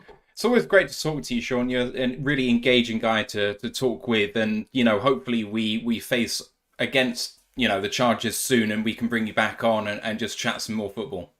I am always keen to talk football, and I'm especially keen to talk about the Chargers. I don't think to call them the LA Chargers, just the Chargers. Just the Chargers. Just look after Diane Henley for me, please. Yeah. I'm devastated. I will. I'm devastated. I will try. As long as he does, as long as he lives up to expectations. Now you've set a high bar, so I will hold him to it. In that division with all those dynamic offenses you face, he is about as perfect a pick as you could have made at linebacker. That is all I will say. I'm gonna go to have to have a cold shower now, I think. So go and order your Henley shirt. Yes, I will. My Derwin James shirt it's old and it's out of date and it's the wrong number, it's the wrong name. So it's about time I got a new one. So maybe that will be it. Courtesy of you guys. All right, fantastic. What? Thank you. Cheers, Sean. We'll see you soon. Bye. Justin Shorter. What the hell is that? Justin Shorter, when you've got A.T. Perry, Xavier Hutchinson, Andre Yoshivas, Uka Nasua, Bryce Ford. What the hell is that pick by the Bills? That is just as bad as the Green Bay pick for Sean Clifford. Just as Maybe bad. Moving to tight end. Detroit are on the clock in 1 pick's time. They are on the clock now because Seattle's pick is in. Detroit are on the clock. Right. Oh my days. Evan Pace is there. All the receivers are there. What's left at guard? Voorhees is at guard. I mean... And pick your pick for the Lions right now. What? You got one shot. Don't waste the opportunity. Xavier Hutchinson, wide receiver, Iowa State. Steve, lose yourself in the moment. Who are you picking? Let's get Voorhees. Let's get Voorhees in the bank for next season. If I'm going to pick predictively, I really think they want to go wide receiver. I really do, but I don't think they'll go Xavier. I think they will think what Ant has been thinking all along, and I'm going to go for Puka. Mike Morris comes off for Seattle. What are you doing? I was going to say Puka as well. Okay. I am like, this is shirts off if we get Puka. Pick is in, we're picking. Right, I'm going quiet until it's done. Yeah, I'm going to go quiet as well. Apologies for the people who've actually watching this for entertainment value, but we just don't want to spoil it for each other, so... Steve did has roused himself on Twitter and put, I hope Guti called Jordan Love and got permission to make that draft pick. Yeah. A.T. Perry, it could be. I mean, that's the other wide receiver on the board, right? I'd take Caillou Blue Kelly. I can't believe he's still on the board. I thought he'd be a top 100 player. Never mind 152. Oluwatimi is still there. Oh, who else could it be? Nick Broker's the top guard on the board. No, Ekiel's the top guard on the board at the moment. Could be Jordan McFadden. Bryce Ford Wheaton, Jose Ramirez, Parker Washington. What about Maro Jomo? Maro Jomo, yeah, potentially. I'm not against taking a 3-tech, considering we need maybe a little bit of rotation for our boy. What about what is he called? Hodges Tomlinson, the corner. I think he's going to go undrafted. He's a really, really short nickel corner. He's like 5'7", 5'7 and a half. Yeah, he's too small, and we've got too many. We've got obviously CeeJay, and Branch, and Will Harris and Jerry can all play the slot. So well, and people were saying that our Lucas, Steelers corner is better in the slot than he is on the outside as well. And Cam Sutton and Chase Lucas. Yes, we've just got so many players that can play in the slot. He'll be pointless, unfortunately. Outside corner is really what we need as backup potentially. We've gone tackle. Oh, Jesus Christ. Oh, wow. I don't have him in my top 1,000 players.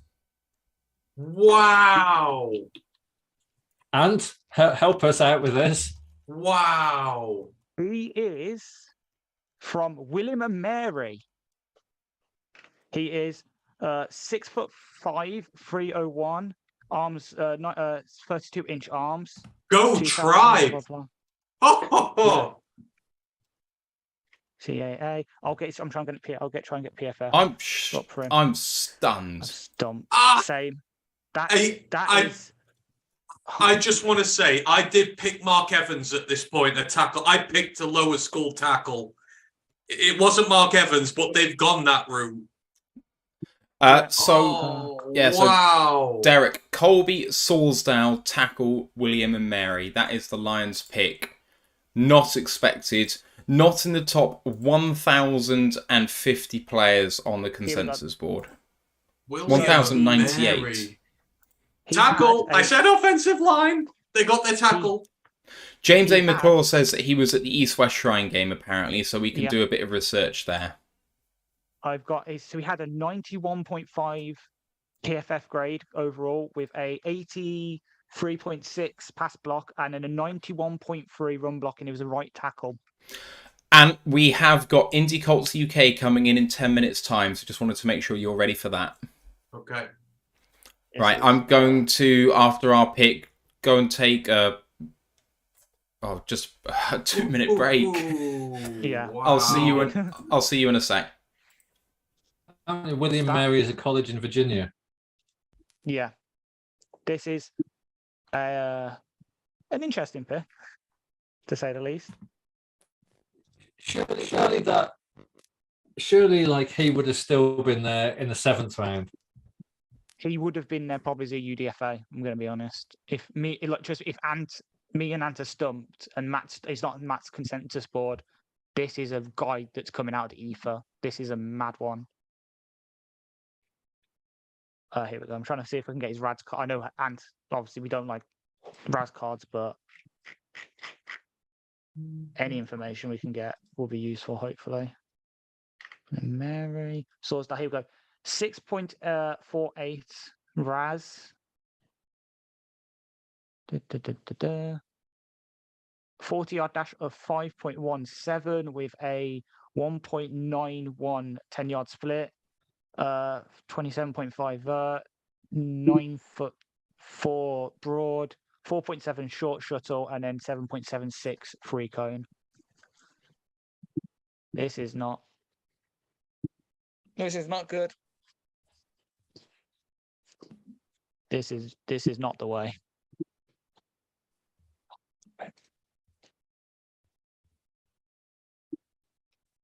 This is not good at all.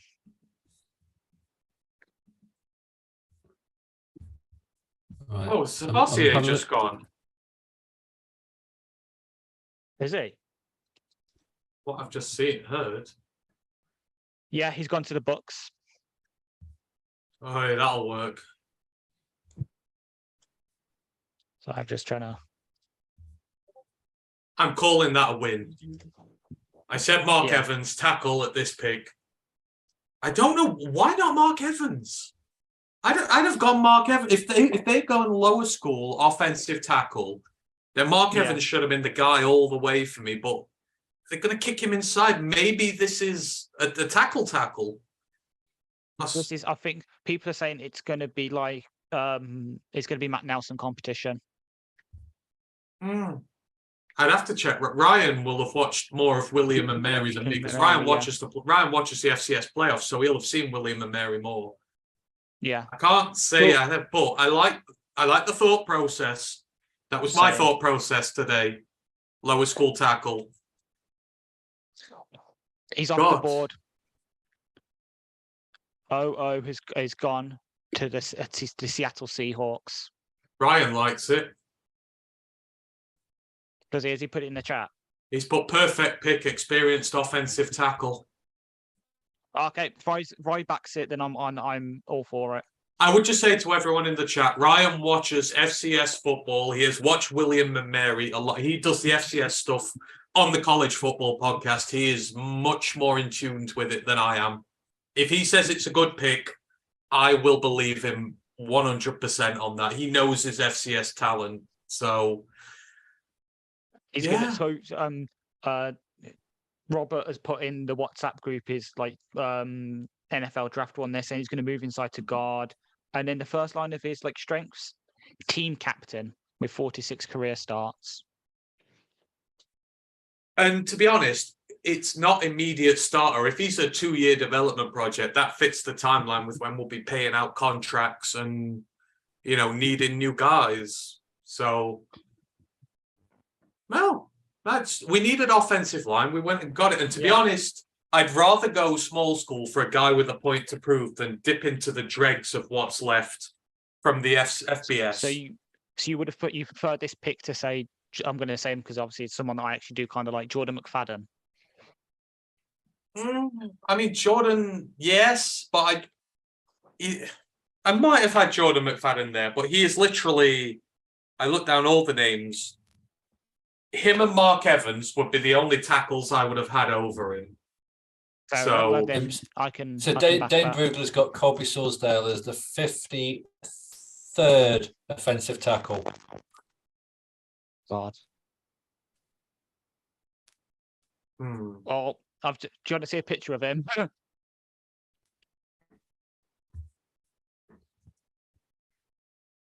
Oh, that's not what I was expecting.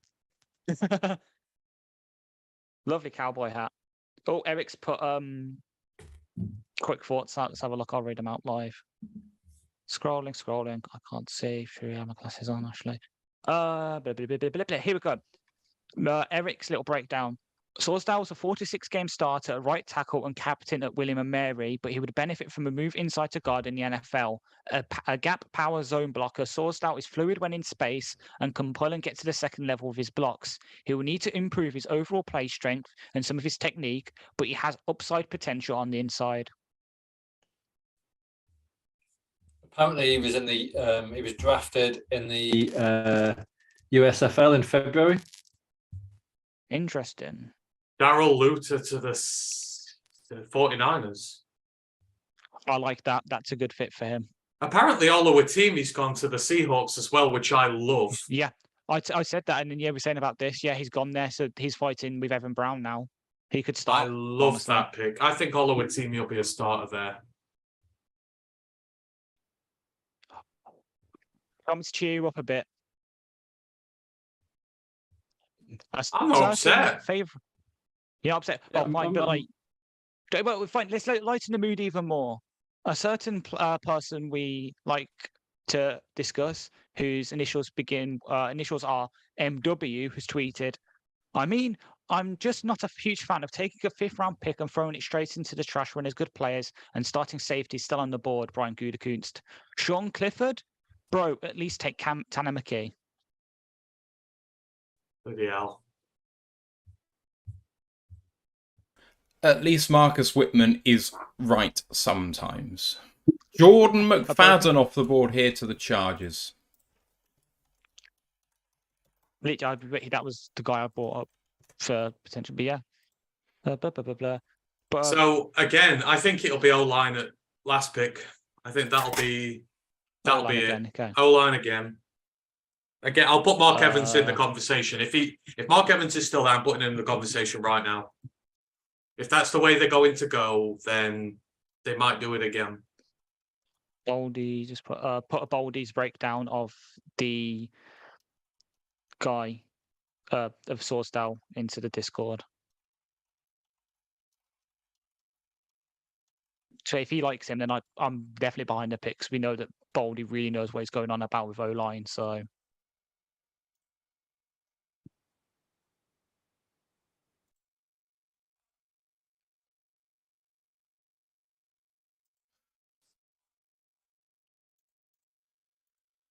All right, Baltimore's pick is in at 157.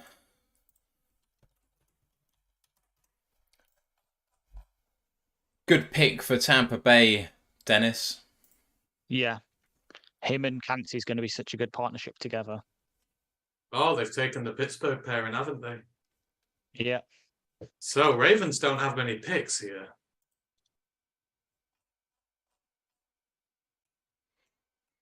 Jack's almost back on the board, so they'll go, nah. So, Ant, we've got Indy Colts coming in now. Okay. Well, they're about to pick. Yeah, so this is very timely. Okay.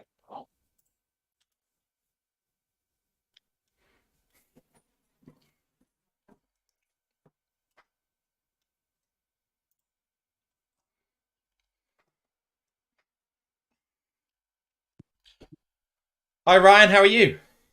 Yeah, not too bad, Tom, mate. Yourself? Not too bad. Good to see you again. Thank you very much for coming on and donating your time. Appreciate it. Thank you very much for having me. I've obviously enjoyed my last two run-outs for this draft podcast, so I'm buzzing to be back. Ant. Yeah, so nice to have you on again with us, Rye. I know you're about to pick, so we'll go through that as and when you do. But we'll start this off. We'll go back 12 months because I said done this a few times now. The class of 2022 for the Indianapolis Colts obviously was Alex Pierce, wide receiver, Jelani Woods, tight end, Bernard Raymond, in-state Michigan product there, offensive tackle, Nick Cross, the guy you took just before Kirby Joseph at 96, the safety. Then you've got Eric Johnson, defensive tackle, Andrew Ogletree, the tight end, Curtis Brooks, the DT, and Rodney Thomas, the second. Obviously, it takes a few years to really evaluate a draft class, but after 12 months, what are your feelings on some of these guys? I think 5 of them played in most of the games you had. A couple didn't, but what do you think after 12 months so far of you do, guys? Largely encouraged, I think. I think there was a few up and down ones. You know what I mean? With especially without having a first round pick for some reason. I don't know why we didn't have a first round pick last year. It escapes my mind. But not having a first round pick, you tend to have these picks that sort of have to develop on the job, sort of learn on the job. There's more of a stiff learning curve. So obviously Alec Pierce had his moments. Do you know what I mean? There was a few sort of growing pains, having to adjust to the league. I really liked the look of Nick Cross last year when he played.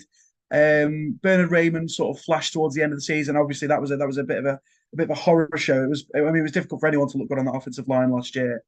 But you know, when he sort of came on towards the end of the season, he sort of was one of the only bright spots towards the end of the year. Look, it's one of those things, isn't it, where we were in the team that we had last year that performed so poorly at times. It was difficult for anyone really to look good. Like in terms of standout performance, there were very few. But it takes time, as you said there, for any incoming draft pick. So it'll be interesting to see where we go. Another year of development for these guys. Another year. Another new quarterback from the looks of it. Do you know what I mean? What else is new? But you know, I was largely encouraged. There were a few sort of bumps in the road. I mean, the tight end, one of the tight ends, I think it was Ogletree, basically tore his ACL in pre-season, and just he was like looking really promising. All the noise out of training camp thought, well, this guy's going to be maybe a little bit of a steal. He looked really good, and then tore his ACL and was out for the year. But Jelani Woods was the guy basically who had to step up and replace him. Had a very tough start, but again came on towards the end of the season. So it was one of those ones where there was a lot of growing pains collectively as a team. So we have to sort of just see how it goes again this year. You can't really. I think jury's still largely out. There was no, Jonathan Taylor's or Michael Pittman's per se, or Darius Leonard's maybe. It's probably Shaquille Leonard. Sorry, should I say as your sort of instant impact players? But we'll see how it goes in 2023.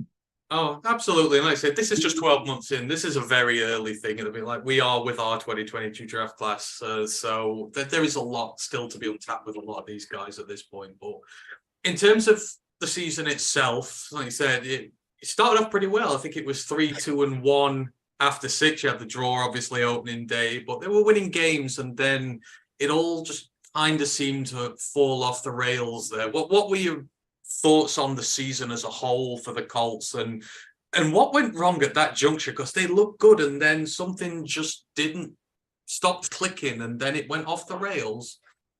Yeah, I mean, when you shank the game-winning field goal in a dome against Houston, of all teams, on the opening day of the season, that's probably, an indicator to where the year is going to go. But no, you're right. We started, I don't want to say really well, but fairly well for the Colts standards. We're usually notoriously slow starters when it comes to the season.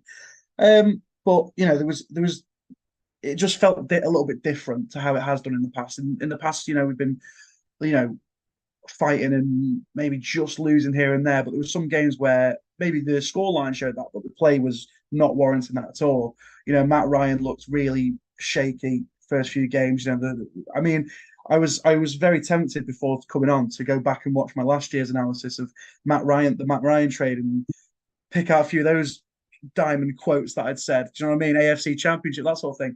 But it was a difficult year all round. I mean, as you say, it sort of felt like a bit of a soap opera at times in Indianapolis last season. We had the owner basically benching Ryan at one point, bringing in Sam Ellinger, who was not ready to start his NFL career. Probably looks good enough to be a backup at some point, but shouldn't be anywhere near the starting QB, especially when Matt Ryan and Nick Foles are on the roster. So, and then they decided that to fire Marcus Brady, the offensive coordinator. Then they fired Frank Reich in week 7, week 8, something like that. Pretty early on, like November time, I think it was. And then Jeff Saturday, which probably would deserve an 8-part Netflix series by himself. Came in, said he was going to. Sorry, that's really funny shit. Yeah. Said he was going to hold people accountable, and then just decided to blame it all on hold himself accountable if he was to lose and be rubbish at it. Which no shock here. A guy with no coaching experience except for high school, he was pretty awful as an NFL head coach. So lurched from one crisis to another. The entire coaching staff got picked apart. Obviously, Leonard went down on IR. He played like 70 snaps all season.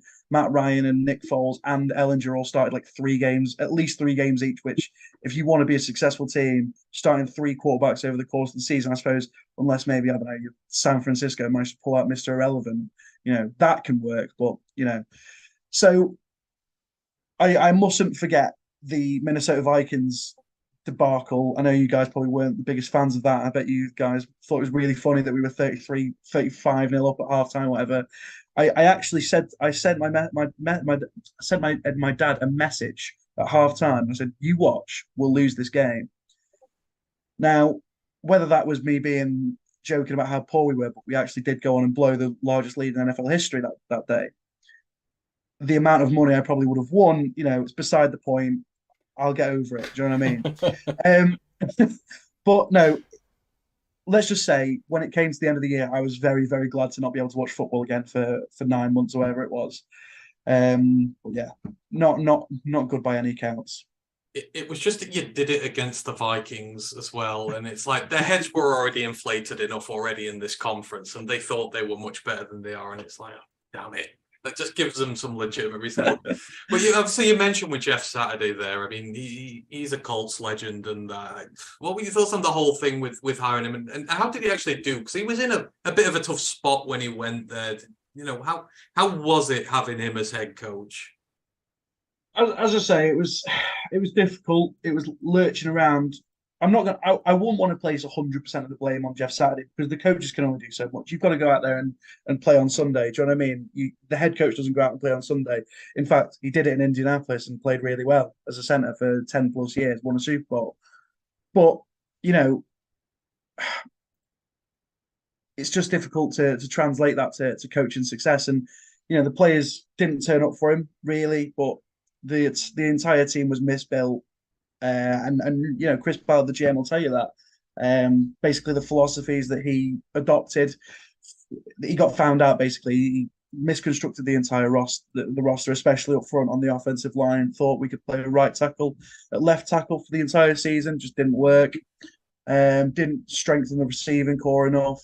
The backfield, the defensive backfield just wasn't strong enough. Obviously, Stephon Gilmore had a good year, and is going to go and seek a ring in Dallas, which I don't blame him for.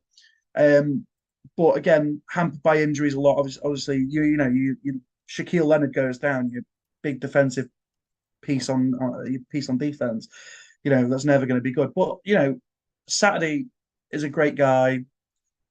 Always will have a place in Colts' hearts for what for his sort of long tenure as the center. But you got to admit it just didn't work. It was one of those things where I was surprised they went with him, considering they had two former head coaches in the building, in Gus Bradley and John Fox, and then Bubba Ventrone, our special teams guy, who has basically for a few years now been touted as a potential head coach candidate. It was a complete move by the owner, Jim Irsay, who never done anything controversial in his life, so I don't know why he chose now to start. But it's never going to be successful when there's always a rift between the GM in Ballard and the head coach in Saturday, which there undoubtedly was. Ballard didn't get to pick his own interim head coach, which doesn't scream much faith in your guy. No, exactly. And the rumors going around that he might get it as a permanent gig and everything were permeating, but in the end, sense maybe saw through the light here, and they ended up going with Shane Steichen, offensive coordinator from the Philly Eagles. Now they are a very aggressive team. It's kind of like the way the Colts play. Is that a fit that you really liked, the way they went with him? Do you think he will bring the best out of Colts football again in terms of the aggressiveness and offense and the way they like to play? Yeah, Indianapolis teams are known for being sort of aggressive on offense. As you say there, you've had the history of obviously Manning and Luck and things like that. And Shane Steichen has worked really well in three places with three quarterbacks, Rivers, Herbert, and obviously Jalen Hurts turned him in from a pretty sort of can this guy perform to, second in the MVP voting. Obviously, it's not just him. Do you know what I mean? There's people around him as well, but it was a great fit, I think, for Shane Steichen to come. And it was a bit funny watching the Eagles and Colts swap coordinators again. Do you know what I mean? After Sirianni went to Philadelphia a couple of years ago. But no, I really like the look of this. Frank Reich was sort of quite structured in his principles. I think maybe there wasn't enough fluidity there, whereas I think Steichen might bring that to the Colts. I think we're going to see a lot more vertical passing, going over the middle, and which I really like the pick of was it Josh Downs, the wide receiver. Yeah. I really like that pick. I think that's going to be really good for us this season. And then obviously you've got the big bodied guys in Pittman and Pierce on the outside. And, I'm sure at some point we'll come on to it. But, when Anthony Richardson finally gets the nod at quarterback, then that could be really fun. So I'm looking forward to Shane Steichen as well. Jim Bob Cooter, the shout out to the offensive coordinator, did really well in Jacksonville last year. I think it was Jacksonville, wasn't it? Jacksonville? Yeah. I think it was Jacksonville last year. And obviously they were AFC South champions. They had a really, really productive offense with Trevor Lawrence. So personally, I'm really happy with it. Was he potentially my first choice? I'm not sure. I liked some of the other candidates. I think Raheem Morris was in the shout, and I really would have liked to see what he could do as a second-time head coach. But what I really like is we bet on Steichen, Shane Steichen this weekend. So that's all I can ask for. You throw the entire weight of the organization behind the guy that you've chosen to be your head coach for hopefully the foreseeable future. Yeah, and it seems like he's intent on building it from the ground up. Free agency was quiet for you guys, but obviously Samson Ebukam comes in, straight for the trenches, trying to build those up. That's what he does. Matt Gay has come in. You've got your kicker problem hopefully sorted. And you gave a lot of money to him, I believe, as well. But outside of that, there wasn't a lot in free agency. Were you expecting it to be quiet like that, or would you prefer it that way? It's one of those things where free agency, you look at the history of free agencies and these big money moves, and you think how many of them actually come off and be really productive sort of spends. And Chris Ballard is notorious for not dipping his hand into free agency, especially for that first wave. He likes to sort of sit back, not let the market sort of overprice players, and then get you Like when we got Eric Ebron for like $10 million over 2 years a couple of years ago, and he turned out to be really productive. So Ballard's sort of famed, and I think I came on and said this the other year. I don't think he buys anything for his own house. Do you know what I mean? That's how prudent he is. So no, I really liked the signing of Matt Gay. I know it is a lot of money, but elite players, he's probably top 3 in his position in the league. Him and Tucker and maybe one more. Those guys don't come onto the market very often. And when you've had kicking issues as we have, so Vinatieri when he sort of lost the strength in his leg, and then we sort of lurched with McLaughlin and Rodrigo Blankenship, which was a bit of a failed project. So you go and get the kicking problem, and think about how many times the game comes down to an extra point or a field goal. Do you know what I mean? If you can guarantee 95% of the time that your guy's going to hit those kicks, it's a no-brainer to go and pay him. The edge rush you said there, Abakam, really impressed by that. Adding more pieces in the trenches, especially because Ngakwe is moving on. Obviously, probably just not quite the right fit, and probably wanted a bit too much money for what we sort of could afford. But no, it's one of those things. I'm not massively fussed about free agency unless there's that player that we have to go and get. Because Ballard's explained his philosophy, and I'm not expecting. I was never expecting him to go and splash $80 million on a wide receiver or whatever Christian Kirk got paid the other year. Obviously, that was turned out to be not half bad, but you know what I mean. The Colts are never going to do that in free agency. No, absolutely not. It's built through the draft, do it that way, and through the draft they are building. So let's come on to it. You were widely considered to be getting a quarterback in here. Your owner loved dropping tweets about Will Levis. We had no idea what was going on there, but ultimately they have settled with Anthony Richardson, one of the most polarizing prospects in years. I know Matt was devastated here that you took him. We were hoping he was going to slide. First of all, was he the guy you wanted? And 2, what do you think about it? The move they made for him. Look, at number 4, the issue with this draft class is not consent. There was never a consensus number 1. Do you know what I mean? There was no Joe Burrow, Andrew Luck. So if that guy was on the board, Chicago would have stayed at 1 and picked him and traded Fields. So there's always going to be debate and a lot of debate at that. There was a lot in the fan base of should it be Levis or should it be Richardson? And obviously Levis, as you saw, didn't even get picked in the first round, which was, there was shouts of should we go and get Lamar Jackson or Hendon Hooker, which is obviously you guys have got now. But I was always in team Richardson because as much as polarizing figure, yes, 53% completion rate in college, not particularly well. It doesn't blow your socks off, does it? Do you know what I mean? You don't really want that. I am firmly of the believer that accuracy can be trained at the next level.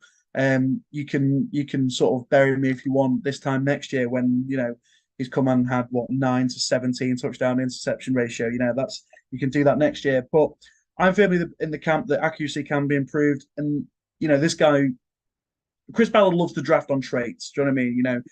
These guys that with that thing that can't be taught. And Anthony Richardson is possibly one of the most athletic quarterbacks.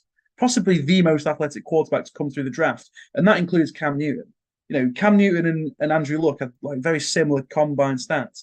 Anthony Richardson is just an absolute beast, just complete different animal. So you bet on those traits, you bet on the running ability, and with running quarterbacks, I think throwing and the idea of a big arm sort of gets overlooked a lot. This guy's got cannon on him.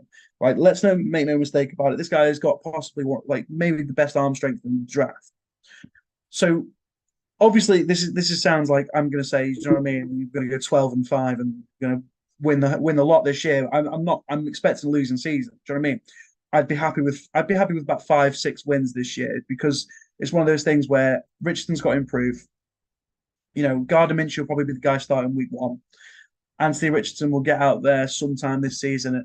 And then it's just sort of letting him develop, making sure that we don't, completely overreact when, he throws 4 picks in a game. And, I'm really impressed by the pick. It was what I wanted from day one. Obviously, if Stroud had dropped past Houston, Houston killed it this weekend, annoyingly. But especially on day one. But if he had dropped past Houston, then maybe we would have thought Stroud. But I was never sort of contemplating that we would go and get him. I always thought it was going to be Richardson or Levis, and I think we've made the right choice.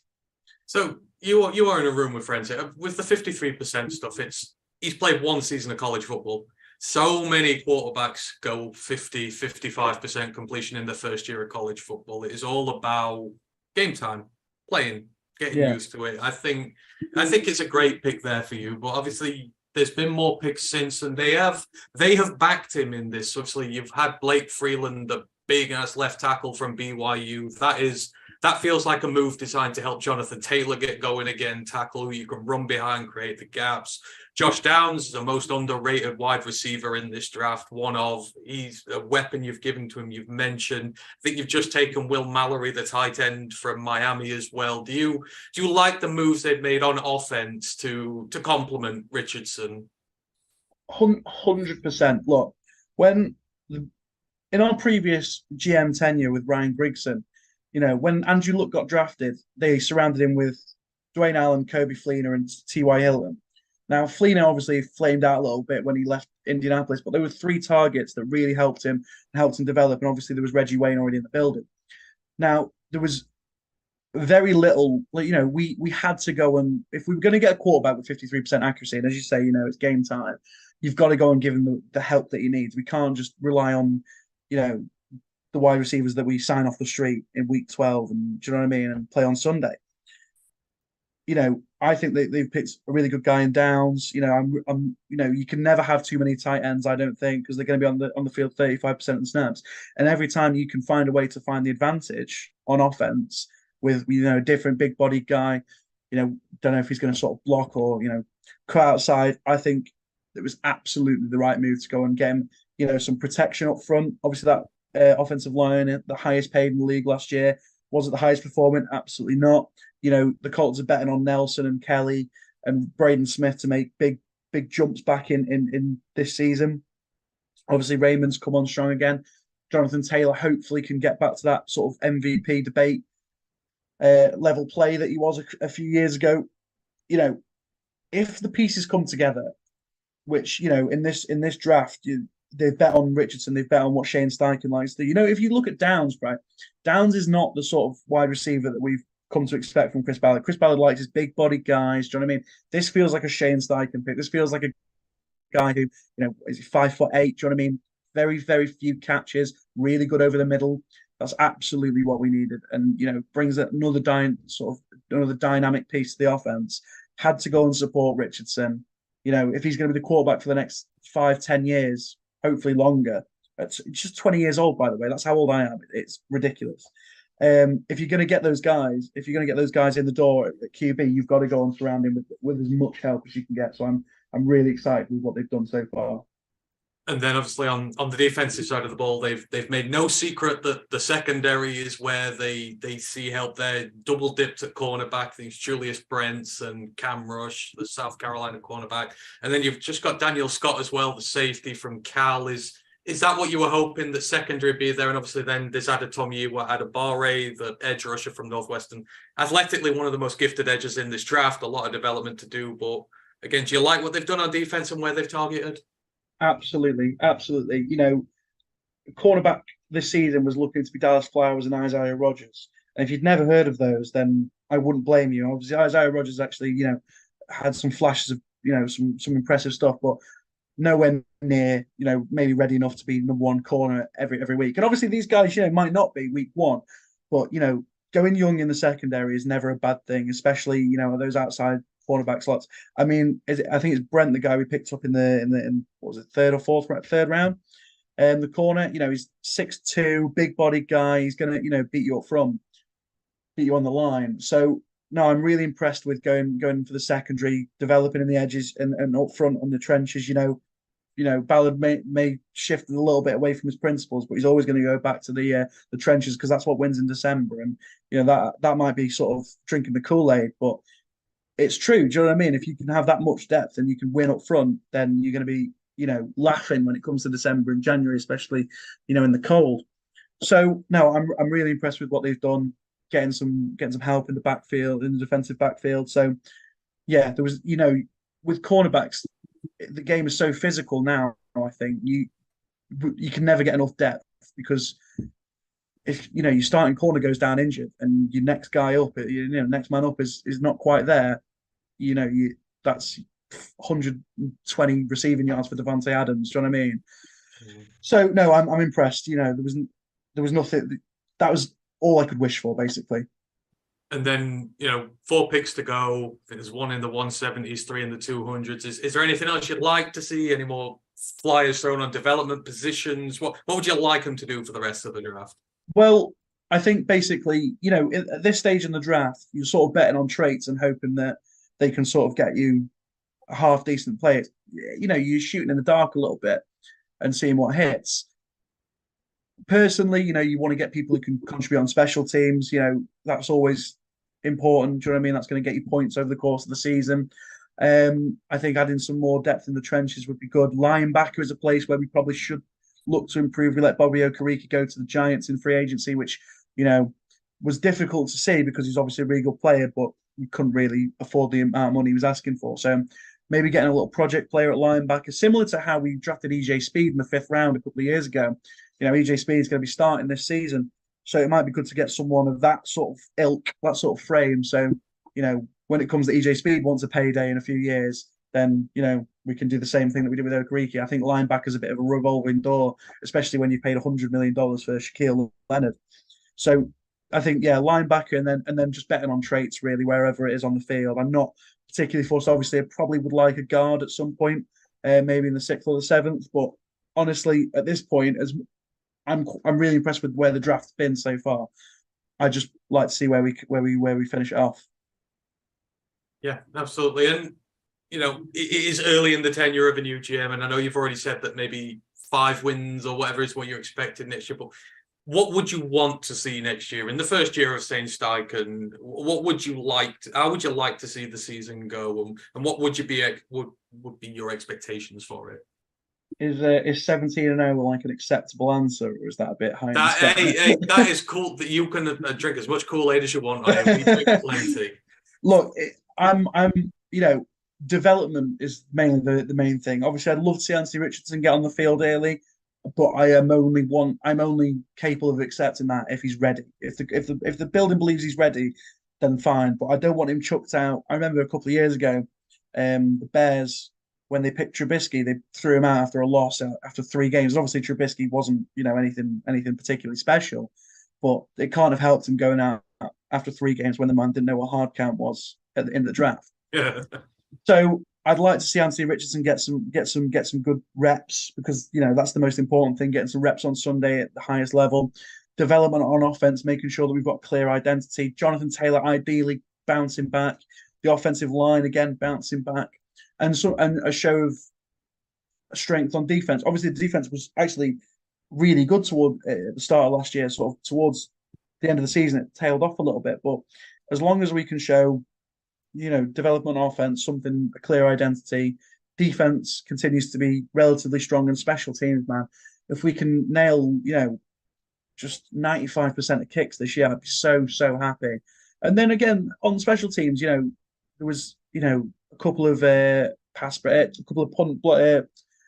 punt blocks and things like that a couple of seasons ago. I'd like to see maybe a little return of that with Bubba Ventrone, but I'm glad. I'm happy where we are. I think our floor is our ceiling's about 8-9 wins. But again, if they were to lose 12 games next season and guarantee a top 10 pick and go and help out with a really good wide receiver next year, would I be opposed to that? Absolutely not. Gents, I'll go open up to the floor now. Matt, Ash, Steve, anything Colts related you want to ask? Go for it. So obviously we lost Juice Staley to the Panthers as our running backs coach this offseason, and we sniped yours, Scotty Montgomery. So do you attribute the success in the run game over the past couple of years to him, or does Jonathan Taylor deserve and the O-line deserve most of the credit? Look, the offensive line, for all their faults last season, have been really good for about 4 or 5 years now, and obviously Jonathan Taylor has had that MVP quality season a couple of years ago.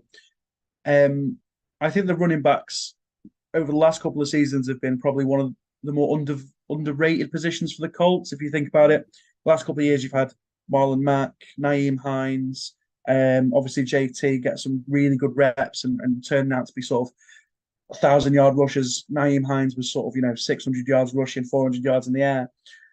So I think you can expect good things. Obviously, you guys picked a running back in round one. DeAndre Swift now gone to the Eagles. So it'll be interesting to see where the development is this year. I think you can expect good things, especially if the offensive line holds up well. But I think it depends on, I think, a mixture of the three. Obviously, the coaching has been really good for running backs in the past couple of years. It's probably been one of the standouts from last season. I mean, and obviously JT took a bit of a regression last year, but it was still relatively strong for where we were at in terms of team performance. So as long as they stay good in the trenches, then I'd be relatively excited. Quick one from me. Ant mentioned that I was a big Anthony Richardson fan, and that is an understatement. I really think his ceiling is potentially best quarterback in the NFL.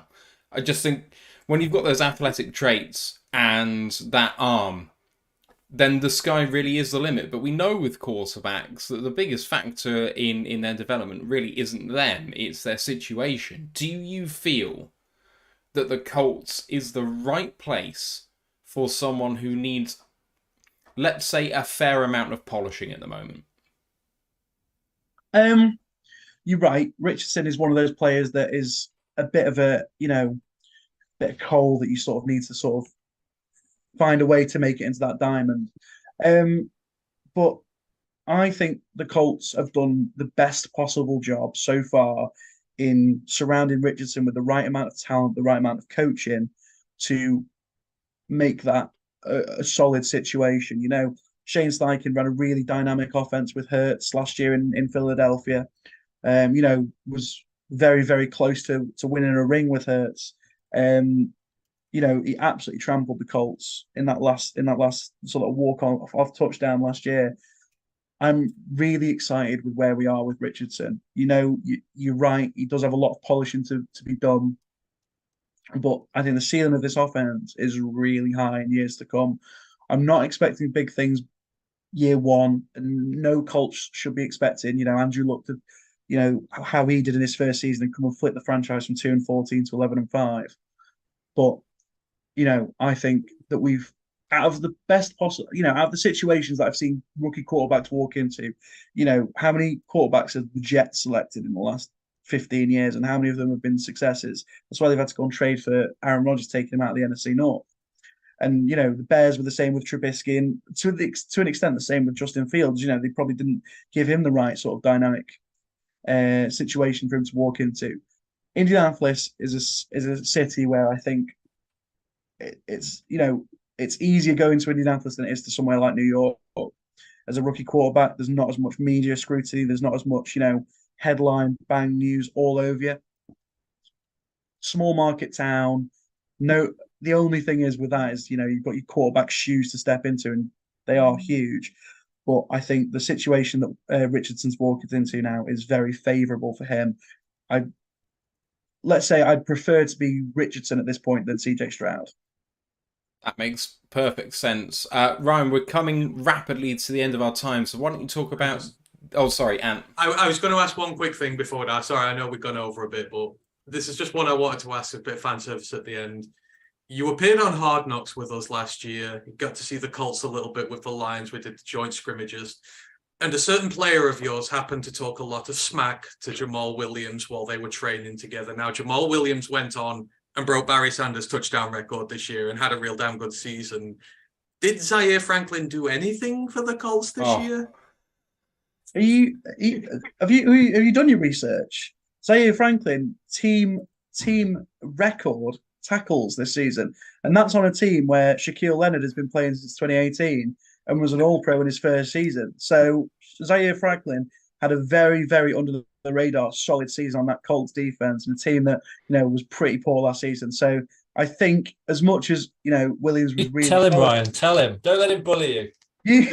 Williams was solid last year, but do not throw any slander on Zaire Franklin's name. He is going to be a very solid starting linebacker this year alongside Speed and Leonard. So what you're saying is we need to do joint practices more often and have the players talking smack at one another on national TV. That's 100%, 100%. You know, I witnessed a full season of Philip Rivers, and I think I spoke about it on the podcast with you guys the other year. That was superb. You know, the rooting, tooting, bad mouthing style Philip Rivers. So yeah, 100%. I think there should be some more of that smack talking. Absolutely, Ryan. This. Sorry, go on, Steve. I was going to say, I just want to say, Ryan, like, I think you first came on the podcast. Is this like the third or fourth time you've been on? Third, yeah. Third, I think. Third. I think you were like about 14 when you first came on. I remember thinking, who is this boy genius? But like the way that you articulate yourself and you talk about your team and your passion and your knowledge, like absolute top man. You're one of the best guests that we had, and phenomenal in terms of the depth. And I'm glad you put Anthony's place because he's always talking shit to me. So yeah, nice one. Thank you very much. I was about to say the same. Ryan, it's been a delight. Please, open floor for you. Anything that you want to promote on here, please do. I'm sure people will want to come and check it out. I've got nothing massive to promote. If you're interested to go and follow my account, I don't really post on there as much as I do anymore. Basically, I'm a university student, so that takes up the majority of my time. I'm not a bored 18-year-old in lockdown anymore. When I first started my account, but I am looking to start tweeting again as the season draws near, and hopefully continue over the course of the season. So if you do fancy listening to the absolute shite that I speak, go and follow over at IndyColtsUK. That's the account that will hopefully be regenerating ahead of Anthony Richardson taking the Colts 17-0 and all the way to the Super Bowl next year. Absolutely. Well, thank you ever so much again, Ryan. We really appreciate this, and hopefully you're back in 12 months. And thanks so much for having me. I'm always delighted to come and talk to you guys. It's always fun every year. I'll be back in 12 months if you still want me. And we'll book you in now. We'll book you in right now. We're doing something slightly different because we're going to the draft for real in Detroit. So it will be a slightly different thing, but we'll have something in the works. Oh wow, sounds exciting. Yeah, and that sounds brilliant. All right. Enjoy.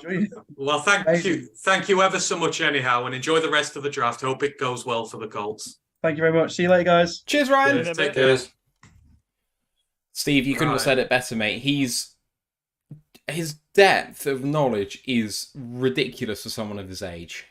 I'm sorry that went over again, but no, it's fine. It's absolutely fine. So. We do have Ryan Dengle coming on in 3 minutes' time for Bear Down. So Stephen Collins, you better be ready to give it to those Bears. I'm ready.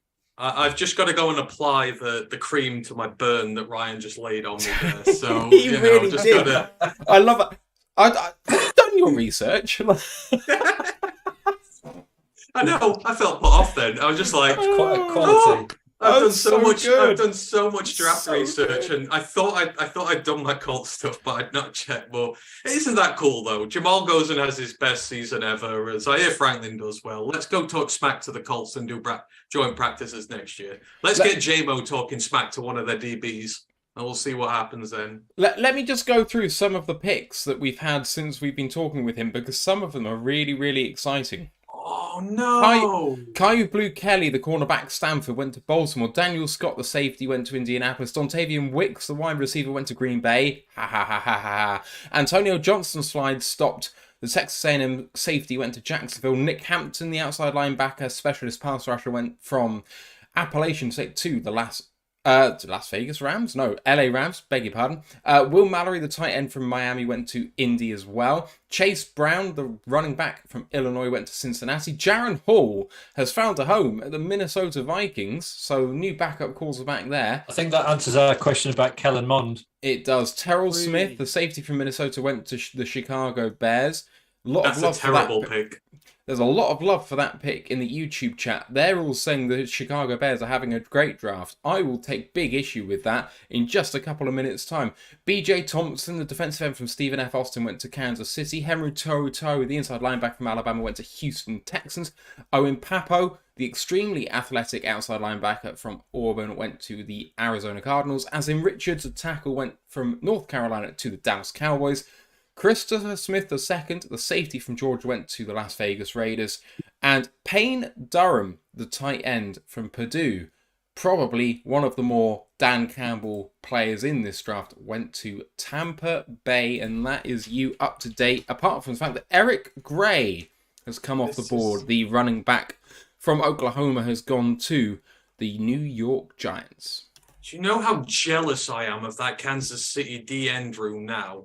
George Karlaftis, Felix Uzomoa, and now BJ Thompson. I can't explain to you how underrated an edge group that is. Those three growing up together, young rookies, that could be a scary ass edge room in 2 or 3 years for the Chiefs, which is scary considering they're already in Super Bowls. That is terrific drafting by them. 3 of the most promising young edge players in the last 2 years, and they have them all. That is a smashing pick by the Chiefs. A.T. Perry's still on the board. Come up and get him. Yep. At this point, So give up a so's Andre. Give up a 6th or a 5th next year and come and get him. I'm at that point now. Do so. I'm just going to get a quick break and then I'll come back and tease Ryan. And now He's it's time. Ryan Dangle is in the house, out of the blue corner. All right, so Chicago. Sorry. So boys, I wore this shirt just for you, right? So I know it's reversed, but it is Chicago and anyone who plays Green Bay. We haven't chatted since you guys sent Aaron Rodgers packing to the Jets, and I just, on behalf of all Bears fans everywhere, I don't think I've ever cheered for you guys more than in that game. And I mean this last part sincerely. I was so bummed you guys did not make the playoffs. I thought you were so deserving to do it. And that was fun. That was really fun, boys. So thank you for that. No matter how much we argue for the rest of this podcast, we'll always have that. I think we all are united in saying, bye, Karen. See you later. Yeah. Bye, Felicia. See ya. Don't ever come back, ever. How are you guys? And obviously, it's great to see you. Yeah, we're all good. And obviously the picks, like for the Jets, when they didn't pick a wide receiver, was just beautiful. Feeling right at home, Aaron. Feeling right at home. Yeah. We're all good. We're all good. We've it's been an up and down couple of days. Day one there was a lot of disagreement. There was a lot of gnashing of teeth, mainly from me. But like we absolutely loved day two, and we've had a great time. We've had some really good guests on as well, and it's been a good laugh. So we're all in good spirits here. How about you guys at the Bear Down Chicago podcast? So I'll say this is there weren't a lot of sexy picks for the Bears early on, but I think that we're more than okay with that. Darnell Wright was actually one of my top choices for the Bears. Some people kind of considered him to be the best tackle. I know Paris Johnson Jr. is probably the most people's top choice at tackle, which I would have loved to seen him with the Bears, but Darnell Wright was actually my favorite, and I'm thrilled. They needed a tackle, and I think they got one of the best ones. To move from 9 to 10, initially I was like, you got a 4th round for next year, but it's coming out stories saying that no one else was going to give them anything. So, to move one spot and pick up any draft capital, which is a 4th rounder for next year, I'm thrilled with it. These day 2 and day 3 picks, some good and some not. We're going to come to them. We're going to come to them, Ryan. All right. Don't worry. All right. So before we get into this weekend's action, let's just rewind 12 months, and you can have the benefit of being Captain Hindsight for the next couple of minutes. So just talk to us about the Bears 22 draft class. So you took Kyler Gordon, Jaquan Brisker, Velus Jones, Braxton Jones, Dominic Robinson. You had 3 picks in the 6th, 3 in the 7th. With the benefit of looking back and thinking about how things have panned out, what are your views on that draft class and how they've performed over the last season? So one of the things that we were all paying close attention to was how was Ryan Pohl's going to handle his first draft. And he and Ryan Pace handled it very, very differently, picking up all those extra picks when they had a very depleted roster. Bears still had a very depleted roster. They're a bad football team. I'm not sure if I said it here, but I know I said it on the Bear Down Chicago podcast that I thought the Bears were going to be terrible, that they're going to be a sub 7-win team. And, I look at some of those guys, and I think the one that, stands out to me the most is Jaquan Brisker. I mean, I think that the Bears found just a total thumper, a steal of a pick with that guy. Kyler Gordon had a rough start to the season, but seemed like he picked it up. I think that part of that, though, also might be just because our defensive line was just atrocious. And when there's no pressure that's happening, that puts so much more pressure on a young cornerback. But he showed some versatility. Velus Jones, that's one that we argue about constantly on our podcast. I don't understand it. I don't understand why they made that pick. I don't like the pick. He seems like a wonderful guy, a wonderful human being, but he dropped, he fumbled punts. I think 2 games were actually lost because of him. And I guess in retrospect, that's great because we had the first overall pick, and thank you to Lovie Smith and the Texans for winning a game that you shouldn't have won and giving us that, be able to trade with the Carolina Panthers and end up in the position that we're in. And in terms of the season, obviously, that you feared the season was going to be poor. We kind of thought that the Bears were going to really struggle, and they really did. But did you see enough in terms of Justin Fields and maybe some elements on the defense that made you think, okay, well, there's some good stuff here. There's little flashes, and I can see where we're building. Did they show you enough to make you think that the kind of whole rebuild was kind of on track? Defensively, not really. No, I mean, there's such a lack of talent that's there. The secondary is pretty good, but other than that, there were just holes all across the board. It was nice to have a couple of those young guys getting a chance, like Jack Sanborn. I don't think would have had a chance anywhere else, but he came out and he balled out. He played really, really well at the middle linebacker spot. But the defense is bad. I think outside looking in, I'm sure you guys can probably say some stuff about Justin Fields. I'm sure you probably have about him as a passer. But I think it's so hard to tell when his weapons were non-existent. His offensive line was abysmal. And he's a kid trying to make a play. I think he's got the arm. I think he's got the talent. And now I think he's going to have the weapons, especially with DJ Moore getting traded in. And then I'm thrilled about this Tyler Scott that's picked up out of Cincinnati today. I think that there are some weapons that he's going to have. So I think we're going to be able to judge much more. I'm a firm believer that Justin Fields is going to be the guy, but I don't think he's there yet. I don't, with his passing numbers being the way that they were, I don't think anyone can say he is for sure the guy, but man, was he fun to watch. For a team as bad as we were, he was worth the price of admission every week. I didn't kind of comment to make, but obviously I'm about to make it, that, Fields was so bad at times that even Jeff Okudah intercepted him. Yeah, that's true. But then, when he was running into the end zone and Jeff Okudah couldn't catch him, that was fun too. So yeah, no doubt. Absolutely. I think he was trying to do too much on a team that just was, I can't remember a roster that was ever this bad. Like this, it's just guys, like every week it would be like, who's playing? Like I cover the team, for our podcast, and I don't know who these guys are. And so, I think it was a true complete teardown. And I just think it's going to be interesting to see what he can do with an actual offensive line and some actual weapons. Yeah. And I mean, there were flashes from Fields where you're like, wow, like absolutely wow. So yeah, I'm sure you're hoping that he's going to develop. And then obviously going into the off season, we had a bit of a transaction because a young man called David Montgomery has made his way to the safety of Ford Field. Tell us what we're getting in David Montgomery. I mean this sincerely, guys, I'm really bummed. He is not just a good running back, but he's a really good guy. He's a high character. He's a leader in the locker room.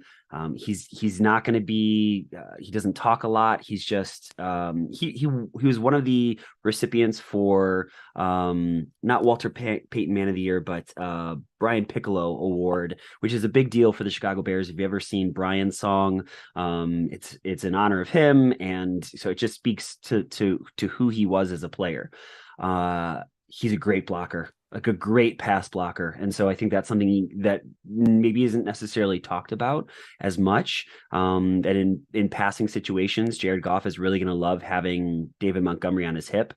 He has developed immensely as a pass catcher, which was not his strength coming out of college, but I think he worked really, really, really hard at it. And he's a strong runner. He's not a shake and bake guy. He's not going to make people miss. He's kind of a find one gap and run and hit as hard as he possibly can, but he'll pick up yards for you. And honestly, guys, that one, it stung. It stung to see him sign it. At least it wasn't the Green Bay Packers, so I got that going for me. But you guys are getting a really good running back. Were you surprised to let him go? I think that Ryan Poles has shown he sets a number or a position where he's going to take a player or how much he's going to pay for somebody. And if they want more, we'll see you later. And I think he's just so calculated. I think they made an offer, but it wasn't what the Lions were going to pay. And I don't think you guys overpaid by any means, but I just think that Ryan Poles wasn't 18 million, I think, in 3 years. Yeah, 18 million. I'm telling you, he's a good running back, and you guys got a good one. Yeah. And what did the fans think about Montgomery going? Were they generally pissed, or yes, do they absolutely understand the kind of economics? Yeah, I think it's a little bit of both. I think definitely really sad to see him go, but understanding that running back position has changed so much, and most most teams aren't going to take running backs at a high position. That's not a total shot at you guys. I know that sounds like it is, but with the devaluing of the running back position, and historically the Bears have been able to get really good running backs in rounds 3, 4, and 5. And so, that's kind of what they did with Roschon Johnson in the 4th round out of Texas. I'm not worried about the Bears being able to run the football. That's something that we've always been able to do really, really, really well. So it's a bummer because, like I said, he's such a good dude. And I think Lions fans are going to really like that part of his game, and he's not flashy, doesn't talk, but he's just a good, solid running back. And so obviously that was a departure in free agency. What have you gained in free agency? How pleased are you with the kind of moves that the Bears have made in the offseason? So the things that I was most thinking about, our biggest needs, were offensive line and defensive line. And they didn't really attack those positions the way that I think most Bears fans wanted them to. However, I'm really, really pleased with the guys that they've brought in. Tremaine Edmonds and TJ Edwards, the 2 linebackers, Tremaine coming from Buffalo, TJ coming from the Eagles. Both are very good off the ball linebackers. And again, the Bears didn't have any linebackers last year aside from Jack Sanborn. And so now, to have those 3 guys at linebacker makes me much more excited about it. Maybe we'll actually be able to stop the run at some point, which would be really exciting. Nate Davis, I'm not as high on him as one of my colleagues, Jack Wright, is. He seems to love him, especially as a run blocker. And then the rest of the guys are just kind of guys, no one that really is going to knock your socks off.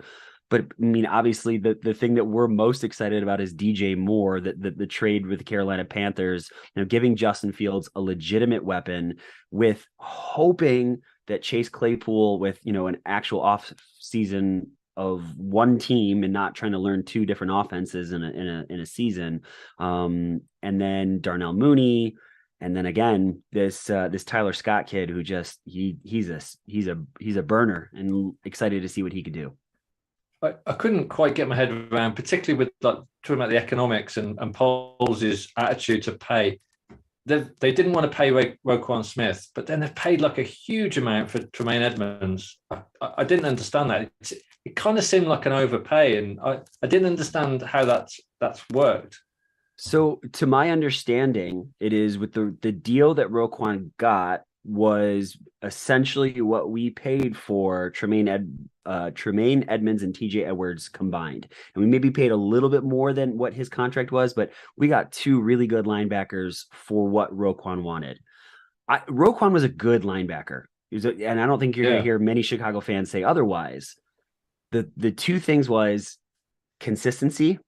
There were games where 1 week he would take over the game and just, you're like, wow, this kid's amazing.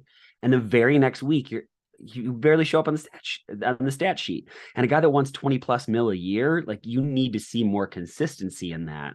And I have no issues whatsoever. I'm glad he got paid. I mean it truly. I'm glad that he got paid by Baltimore. It wasn't a good fit. Him and Ryan Poles just didn't seem like they were gonna mesh. And I wish him well. So that kind of brings us to the draft. In terms of how the Bears have done so far, like, my only observation would be, it seems like two guys have done your draft. Like a guy number A, who's like a really sensible, shrewd guy who really knows his shit, and then like his crazy alcoholic brother has made like the alternate picks. Would that be fair to say? Because like, it's round almost... one, Darnell Wright was like a big favorite in this podcast in terms of O-line. So we started out really well, but it just seems like it's really like hit and miss, and really kind of like, do you know what I mean by Marmite? I don't know if it's like a Marmite draft. Okay. Marmite? Okay. No, that reference gets a little lost to me, but I think, Steve, to your point, is I think I do understand exactly what you're saying. You look at Gervon Dexter, the defensive lineman out of Vikings, out of South Carolina, and I hear both the same thing, that they may have been drafted a little bit higher than what they should have been, but they have tremendous upside, and I think that's the thing that Poles is kind of hoping for, is that upside actually shows too. I mean, also just the fact that they needed bodies in the worst way possible on that defensive line. And so I do see what you're saying. And I don't know if they're going to develop. I know that Matt Eberflus, the head coach for the Bears, has really put a high emphasis on the 3 technique, defensive line. So I'm hoping that these guys come through. I think I'm a little bit more excited about Zach Pickens than I am Gervon Dexter. But Gervon Dexter seems like he's got some good upside. It just, that consistency thing definitely scares me a little bit. I wouldn't say that that's a home run hit, but we loved the Zach Pickens pick. Zach Pickens was a guy, we've got a need at DT. And we absolutely would have been more than happy to take Zach Pickens in round 3. So we all us guys on the pod love that pick. Yeah, no, Gervon Dexter, it was not someone that was high on my radar either. But I work on a podcast, and I do this part-time for fun, and those guys are NFL scouts, and so I think to some extent I'm hoping that they're right, but there's always going to be misses in every draft. So, I mean, there's no football team in the NFL that can look and say, we have a perfect draft record. There's always a head scratcher. And sometimes when fans go, why would you do that? And then 4 or 5 years later, when a player doesn't work out, we're all like, we told you that wasn't going to work out. And if we know it, then why didn't you guys know it? We'll see. And again, that's the other thing, thinking about Tyreek Stevenson, the cornerback out of Miami. That's another one. I know the Bears needed a cornerback, but I didn't think they needed it that bad to take him in the second round. I was maybe thinking, okay, that's a 4th or a 5th rounder at some point that we can get him. Not saying he's not a great player. I mean, I really don't know. He seems like a good cornerback, but I just think interior offensive line, they could have used a center. They could have used a pass rusher, and they didn't address those needs. That just kind of reminds me that the Bears are still working their way up from the worst team in the NFL. And I mean, the other pick that raised eyebrows with us was Noah Sewell. He's the tape is not kind to him. He's a big bodied linebacker. I think, it'd be interesting to see in short yardage situations. I bet he's going to be on the field a lot because he can hit the gap quickly. And he's big, strong dude, but he does not seem to have the athleticism to, to kind of keep with anybody, and he misses some tackles. So yeah, that's a head scratcher to me too. I don't get that one. I'm going to open this out to these guys watch a lot more college football than me, so I'm going to open out for some questions on the Bears draft picks to the rest of the guys. So the first one I would like to ask, because I don't know as much about the Bears as you, Ryan, not even close. Justin Fields, the offensive line for the Bears. It's been often said that they've not protected him very well. They've not surrounded him with the weapons. Then obviously you've got Darnell Wright at right tackle. That is a very good signing, by the way. Yeah. Braxton Jones played very well last year for a late round guy to ask him to play left tackle. Yes, played tremendously well. Tevin Jenkins finally seemed to find his home. Cody Whitehair's done well, but at the end of the day, Justin Fields still got pressured a lot, especially when it came to teams like us. We have never pressured a QB like that in a long time. Are you surprised they didn't spend more capital on the offensive line early? Because obviously Fields is key for you, and you've got to give him an opportunity to succeed. Would you have liked to have seen more? So basically every week on the Bear Down Chicago podcast, you'll hear me not yelling, but just like, what is Ryan Poles doing? It doesn't make any sense. The two biggest holes were defensive line and offensive line, and he didn't do enough. I like Ryan Poles. I like the acquisitions that he's brought in. I really, really do, but he hasn't done enough in the trenches. He really hasn't. And so, that's kind of a head scratcher for me. I do think though that with the line as it sits right now is significantly better than last year.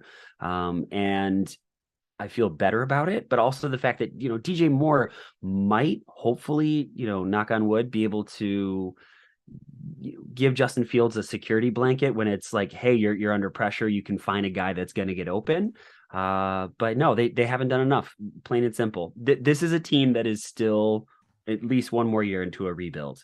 I think maybe, like, way too early prediction, maybe they could win 7-8 games this upcoming season if things break for them in the right way, but they're not a good football team. Like and if Bears fans are watching this, I might get some more heat on Twitter for, you're an idiot, you don't know what you're talking about, but I just don't see it yet. I think they could be, but not yet. I mean, like the young guys like Braxton Jones, do you think they're thinking that he can be the long-term solution? Do you reckon they can be, from what you see them play a lot more? Do you reckon they're going to... He's got to get bigger. He's got to get stronger. Plain and simple. He got overmatched a lot. They needed to chip with some tight ends, some running backs. They gave him a lot of help. But he needs to get stronger. And I think that's it. If he does, I think maybe he could be the guy. What have you made of the rest of the NFC North? Because we've enjoyed some. I mean, some of the guys have liked a few of the Packers picks, but there's been some really dubious ones. And same with the Vikings, like just some craziness. What have you made of the NFC North drafting in general? Okay, so first of all, let's talk Vikings. They needed a cornerback in the worst way possible, and they start off with a wide receiver. I mean, I don't think offense has ever been your problem, guys. Like, I don't get that one. But again, I'm on a podcast. I don't know what else. Green Bay. I think I don't know if any of you guys follow Mike Gus, but he's an awesome follow on Twitter, and he, I think, said it so very, very well. Basically, Jordan Love, like, we'll see. We don't know. Like, he's probably going to be maybe okay as a quarterback, but he's not going to be a Hall of Famer. And to go from 2 Hall of Famers back to back, they're for a rude awakening in terms of quarterback play.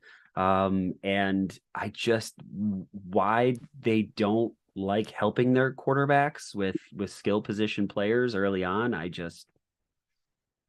don't know. I don't get it. And if I'm totally honest with you guys, your first round, like your collection of first round picks, like I was like, oh my God, this is scary. Like a team that's already on the rise is getting, and then I didn't get it. I didn't get your first round. The safety out of Alabama, Branch, right? Holy cow, you guys knocked it out of the park. Like, that is the best safety in all of college football. The guy's an absolute stud, but I didn't get the linebacker, and I definitely didn't understand taking a running back in the first round. I don't think that those guys are bad players by any means, but I just think you maybe could have gotten them later on. But again, you never know at the draft. We've already had that argument. There were tears, again, mainly for me on Thursday night, because if you take our first 5 draft picks and just put them on a sheet of paper, but in any order, you think, oh, really good picks. When you put the order on them, you're like, what the fuck are they doing? So it's just all about the order and the value. But someone described our first 5 draft picks, as 5 guys that we could have all taken at pick 18. And that probably sums it up. Again, I think if you got the right players, and Dan Campbell doesn't seem like he likes doing anything like anybody else does, and it seemed like it worked out pretty well for you guys last year. You almost broke the Hard Knocks curse too, like almost made it into the playoffs after being on Hard Knocks. I mean it, guys. That we'll talk a lot of shit back and forth. Just that's what we do is bear. But I just think it would be really, really cool if this division flipped around a little bit and Green Bay was a bottom feeder, and the Lions and the Bears went back and forth for first in the NFC North. That would be fun. It's been a while since that's been the case. Probably 90s when you guys had Barry Sanders. I would definitely take that deal. I really would take that deal. Yeah. I think no one wants to see. I don't even think, even outside the NFC North, no one in the NFL wants to see Green Bay or the Vikings, who are just such a fraudulent team. Like, I think that would be a popular, if with the rest of the NFL, if that happened. Honestly, hand on heart, Ryan, the Vikings and the Packers, can you see the Bears surpassing one of them this year? Because the Packers are in flow. You reckon the Packers? The Packers, yeah. I don't know. I think the Vikings still have enough on that team. I think KOC is a good coach. I wouldn't say that he's a great coach, but I think, he got his players to overperform. The Kirk Cousins thing, I just don't know. Are you guys ever going to get over that hump? You know what I mean? Like, he'll light it up in regular season, but then when it comes to like crunch time, he's not going to get it done. And they're just paying him so much money that I just don't get it. But I think maybe it's more my meathead brain that wants to see the Packers be a bad football team for a while, because frankly, they deserve it. They just, they've been on top for such a long time, and now Aaron Rodgers is gone, and I think it's time. You can't have 2 Hall of Fame quarterbacks back to back and then have a good team after. It's just not fair. It's not fair. Is there any possibility that Jordan Love is going to be like amazing? I don't see it. I do think he could maybe be good. He could be serviceable. LaFleur seems like he knows what he's doing, coaching wise, putting together offense. I think they've got an offense that is ready to run the football. But yeah, I don't see it. I didn't see it at Utah when he was coming out. In his preseason games, like, he'll make a couple good throws, and then he probably makes 4 or 5 that you just go, that's not an NFL quarterback that's making that throw. But I'm sure people probably said the same thing about Justin Fields, and you know what I mean? So it's just, I guess we're going to have to wait and see this season. We'll see what happens. So amongst you guys at the Bear Down podcast, where do you see, like, you, Jack, Brendan, where do you see the floor and ceiling for the Bears? Like, what are you kind of predicting as, are you going to be like, get to 8 and 9 or 6 and where do you think you're going to finish between you? I would say I'm probably going to say 7 wins. I'm going to say right around 7 wins is probably what I'm expecting from this team. I do think that they are going to be improved, especially on offense. I think they've brought in the players that Matt Eberflus wants to see. Maybe if things break just the right way, that possibly they could win 9 games, maybe, but I really think that's a stretch. At least I'm hoping, I don't see a repeat of 4 to 5 wins. I think they're better than that with the new roster that they've got. be really honest with all of you, and this is not going to go well with other Bears fans. I'm not convinced Matty Eberflus is the guy. There were some things that he did exceptionally well as the season went on. They were getting DBs off the street, literally just like sitting on their couch, and then they would come in and they would play fairly well. Josh Blackwell is a name that comes to mind, who was signed very late on the season and had a couple games where you said, wow, that kid can actually play. But there were just a couple things too. And they made really good halftime adjustments, which Matt Nagy couldn't do to save his life. But some of the scheme stuff, I'm not sold yet. I hope things change, and I hope that I'm proven wrong, but I don't know. We're coming to the end of our time, Brian, which has all gone too quickly, as it always does. But just tell us how Bear Down Chicago's gone, because you celebrated an anniversary recently. Bear Down Chicago podcast is 1 year old, and it's crazy. We started with the Bear Down Report, and Bear Down Report has kind of taken some time off, and we said, hey, we want to keep going with this thing. So we created a podcast. We've hopped on YouTube. Matt, thank you for all your help with that, navigating through all that stuff. That was really, really, really helpful. It's been fun, guys. I know, it's like when you're sitting talking with fans from all over the world about your team that you love, it's fun regardless if your team is almost in the playoffs or vying for the number 1 pick. So, yeah. Brian, thank you so much for coming on again. It's just such a pleasure and an honor to talk with you always. So I wish we could do it more. Maybe we should do it more. Absolutely. But we will. We obviously, guys, we're going to have you on as we get closer to the start of the season, where we're looking forward to it. Sounds guys, great. Be well. Take care. Cheers, Ryan. Take care, Ryan. Thanks. Hey, Ryan. Cheers. So at this point, I would like to invite Matthew Turner to make a public apology to Travius Hodges-Tomlinson by saying he wasn't ever going to get drafted. He's just been taken by the LA Rams. So, Matt, the floor is yours to apologize to THT. I wholeheartedly apologize to Travius Hodges-Tomlinson, and I tell you what, the Rams are sneakily pulling out an incredibly good draft. They took... we don't want to talk about it. We don't want to talk about 174 up to 182. So they've had 4 of the last 9 picks, and they've taken Warren McClellan, the tackle from Georgia, Davis Allen, the tight end from Clemson, Puka Nacua, the wide receiver from BYU. And Travius Hodges-Tomlinson, the cornerback from TCU. 4 picks in round 6. And I think they've got 3 starters, maybe 4, in the 6th round. That's unbelievable drafting by the Rams. You're not sorry at all, are you? No. It's Paul. I mean, it's partly good. Well, go on, you go first, and then I'm going to make my roast. Sorry, I was about to say, even Pace is sat there now. I am very, very, very strongly considering trading up with some future picks to go and get him. Yeah, I know he's a linebacker and we don't want another, but the man is falling because he's small. That is it. Nothing else. Absolutely zero reason why else he's falling. He is the best blitzing linebacker out of this entire group, and he is he will be a weapon for your defense.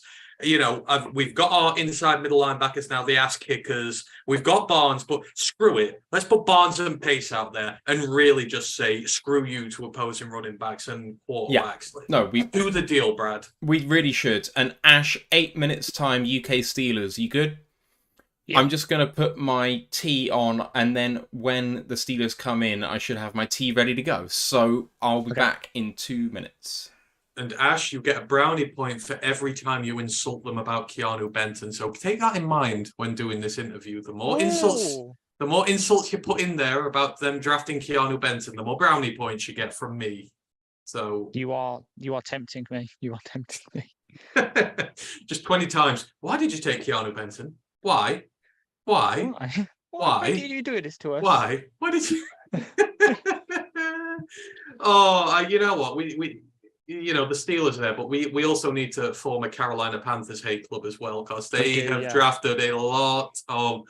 Isn't it funny? We were talking about Zavala and Jamie, and they both get drafted by the same team. The fucking Panthers. You had to wear your hat because those in the war room decided that Zavala was a higher priority pick than Jamie. It's just like, could have been the other way around, but no. To be fair, you look at their drafting history and that they're not the best at scouting. So I can see them making the mistake of scouting a bit wrong and having him higher on the board. Yeah, you had to do that. Maya Marcus says, what pick is on the clock? For us, it's 183 on the clock currently. Is the Denver Broncos. And I mean... for me, it's 184. I've just seen who the Broncos have took. Let's just see who's on the board. So this is where you can tell the attitude problems here. Keishon Butte and Eli Ricks are 100 picks past where they were meant to go now. Not there. Duncan, still there. Meant to be one of those who was going. Weipler, I never knew why Weipler was graded so highly in the center class anyhow. There was obviously Tipperman, although Watimi was better, Scruggs was better. He was one of the worst centers out of this Big Ten lot that have come out this year, and I don't know why he was so high. So maybe he shouldn't have fallen because he shouldn't have been there in the first place. Yeah. Skinner injury, that's just absolutely screwed him over.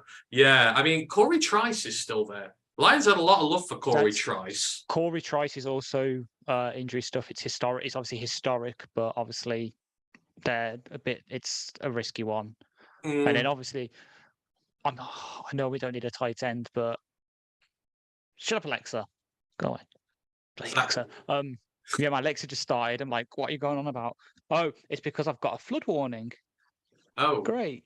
Oh. That could be that might be the tears from Packers fans about how bad their draft is and the Sean Clifford pick. It's raining in Cheeseland right now. Would make sense the amount of people I see wearing bloody Packers stuff around in Nottingham. So I despise them picking Carl Brooks. I do not like that pick. I like Carl Brooks, and I don't want to see him wearing the cheese gold at all. Yeah. So Denver, have you seen that Denver took Skinner? Oh, damn it. Oh, well. Yeah. Jets on the clock now at 184. Jets have sneakily been doing very good, yeah. They've just picked some guys that I really like, and Rodgers is there, and there's gonna be all the bits with him. But I mean, Tipperman's wonderful. Israel, I mean, good Lord, Israel and Breece Hall. Fucking hell. I mean, this is going to be the first time they've picked in about 40 picks as well. But Israel and Breece are probably one of the best 1-2 punchers in the league now. Ooh. If he becomes what he should be, they've got Zaire Barnes, Western Michigan, Judy, another Mac guy. Zaire Barnes. Talk to me about him, because obviously I haven't been able to watch the episode on YouTube yet. I've been waiting for the audio, so it's definitely one you're going to have to talk to me about.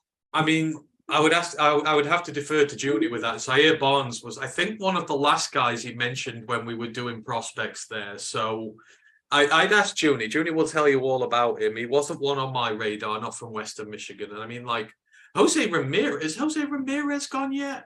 No. Is he? Not yet, no. So, I mean, that's crazy in itself. But Junie's going to be well happy that he's been drafted, because I think he thought that it might not happen. So, there you go. JL Skinner went. Oh man. Yeah, he's gone to the Broncos. The Broncos having a scarily good draft. Oh yeah, Jags Skinner next. Yeah. Oh my God, Matt. You might want to look at Twitch. Oh, we've been raided by Pride of Detroit with a party of 140 people. Welcome in, everybody. Oh my God, what's going on, guys? Zaire Barnes from Western Michigan, an in-state guy, has gone. Oh my God, what's going on? Cheers to you guys from Pride of Detroit. Appreciate you.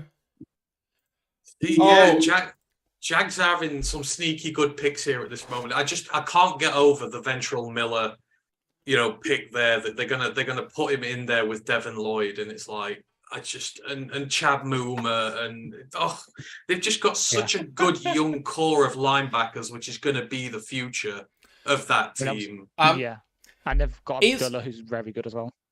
Is now a good time to mention to our new 185 people that Anthony Fitzpatrick's name is Will Shot for subs. Any subs in the Twitch chat, he will respond in kind with a shot of something.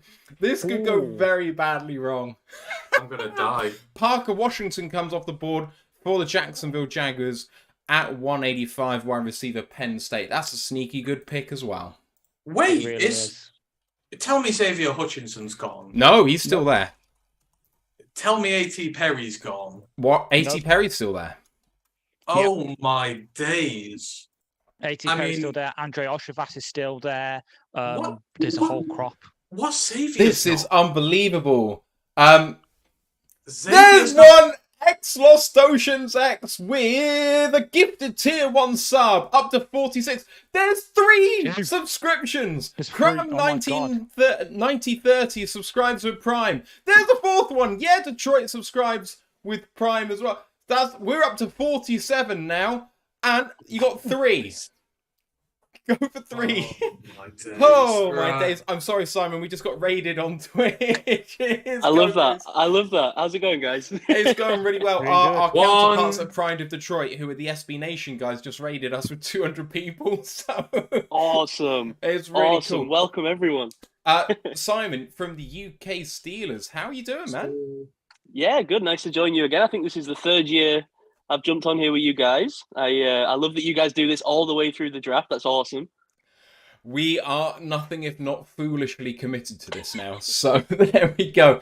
Ash, take it away, my man. So, Steelers. And Mike, for me, Mike Tomlin worked his magic again. That guy, I think he's allergic to losing seasons, the magic he can pull sometimes. It's absolutely amazing. So we're rewinding back 12 months. Obviously, 1st round pick, you took the only quarterback who went in the 1st round, Kenny Pickett from Pittsburgh, staying in state. Looking back at it, like a year later in hindsight, how did that pick go? I think it went probably about as well as you could have hoped for a guy you picked at 20. He was the top quarterback on my board. I preferred him over Malik Willis. But, I don't think anybody was 100% convinced. We needed to see it. But, man, I got to tell you, some of the stuff we saw out of Kenny, I think the league's sleeping on him a little bit. He might not be the kind of the flashy player, the Mahomes-style creator, if you will, that the league's going to sort of latch onto as a star QB in year 1 or 2. But there's some high-level stuff that you saw out of Kenny in the 1st year, if you were really paying attention, especially down the stretch, the last few games, that it's really exciting, man. And if we can build up this line and this run game, and it looks like that's exactly what we're doing in this draft, then we could be into something exciting with Kenny Pickett. And then, of course, in the 2nd round, you go and grab him a weapon with George Pickens, the receiver out of Georgia. Admittedly, I was more of a Deontay Johnson fan personally. He's one of my favorite fancy pickups. But Pickens has a good season again. Obviously, he was seen as like a replacement for Claypool, wasn't he? Because then you sent him to the Bears. Mm-hmm. Again, with hindsight, would you keep Mapletron as you guys nicknamed him when you picked him, or is Pickens just far and away better? He is, man. I loved Chase Claypool. He was one of my Red Star picks that we do on the podcast when we drafted him, and I was really excited about him. And unfortunately, he just didn't develop after that rookie year when he really sort of looked exciting and dynamic, and it just didn't happen. Turned out that Omar Khan got a great deal for him, flipping him for the 32nd pick in this draft with the Bears. And I don't think we're going to need to look back because George Pickens, he is a dog. He has really got that in him. He is, forget the pass catching because he's an elite, go up and get it outside wide receiver. But you just watch him on blocking plays, run plays. That dude he's built different, man. He is built 100%. Different. So he's an exciting player for sure. 100%. And then sort of talking about blocking in this, the final pick we discussed from last year, in the 6th round, you kept it in the family in a way by selecting Connor Haywood, the tight end fullback out of Michigan State, who was an absolute favorite for us Lions fans. We all wanted him. How has he turned out? I didn't see that much of him, so I really want to know how he turned out. Yeah, man, we don't let these family guys get out of the team. I don't know how everyone keeps letting us do it, but they fall to us and we take them every time. Connor Haywood, obviously we didn't expect him to have a big role, coming straight out of training camp. He was going to be a guy that we didn't really know what role he'd fit. Was he a tight end? Was he a fullback? What room was he in? We weren't really sure. But even him, man, we just such a great addition to this class. We saw him really come on late in the season. I encourage you to go and find the touchdown that he scored towards the end of the season. Just really, really looked great, lining up in line in that tight end spot, but sort of running up the seam, and had some great catches across the middle. So again, just another guy that we found in the 6th round, and you know, Cam Hayward's brother. I mean, it's that easy for us sometimes. So exactly. So you guys are sort of returning back to form because you guys are obviously infamously historically good drafters. It's a nice return to form to you. So moving it forward to like now, obviously your biggest free agent loss was one of our biggest gains with Cam Sutton heading over from you guys to us. Obviously, we've heard like all the big media guys give their opinions of them, but obviously we like to hear the personal sides of it. How big of a loss is Cam Sutton to you? Like, tell us about him. Yeah, Cam Sutton was an interesting one because I think if you asked people going into last season, we wouldn't have maybe been as concerned about losing him in free agency, but he really did have a great final season in Pittsburgh. He kind of stepped into that role when we didn't have a lot in the secondary, and he filled a lot of holes for us. You know, he's a very versatile corner. He can play a bit of outside. He can play in the nickel. He can do a lot of the stuff on defense and rotate around. And he does it all to a pretty high level. You know, he's not going to be a household name. He's not going to blow anyone away on a week-to-week basis. But he's a very steady, very solid corner. And I think, you know, for the amount of money you guys paid for him, I think it's a really good deal for you. I just think that ultimately we need to rebuild that room. I think along with the offensive line, the secondary was an area that we really needed to improve. And I think that they're probably heading in a different direction. So, hey, I'm glad he went to you guys, if nothing else. And I hope you look after him because he's a good guy. He comes to them. We will, trust me. We absolutely love him here. Like, we love him so much that we've got him his running mate from Tennessee in Emmanuel Mosley. And then we go in this draft and we get another volunteer to turn ourselves into the Detroit Volunteers in a way. But as you said, you're looking to rebuild that secondary. So obviously you get Patrick Peterson, the sort of high-end corner on a 2-year deal. And then in the 2nd round, in the first pick, you have someone that was being mocked to you in the first fall into your lap. And again, it's another family man with Joey Porter Jr. Yeah. So yeah, we wanted Porter. We want Porter. We're jealous of you. So how is he going to fit in with you guys and to convince us that you deserve to have him over us? He's Joey Porter's son. He literally lived in the building as a kid, man. Convince me you deserved him.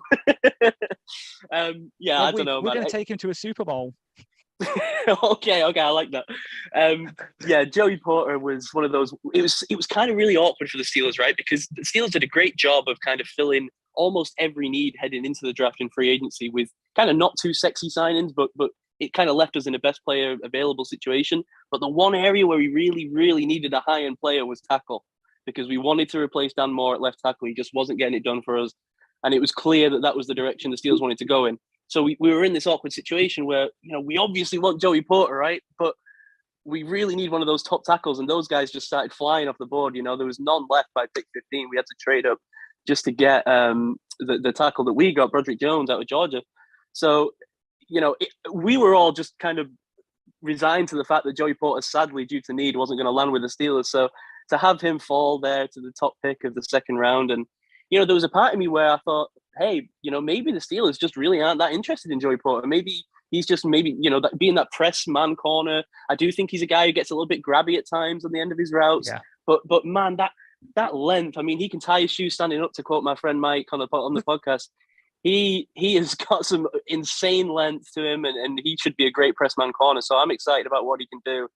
And I'm just glad we've got him there at the start of the 2nd round. Sorry, Ash.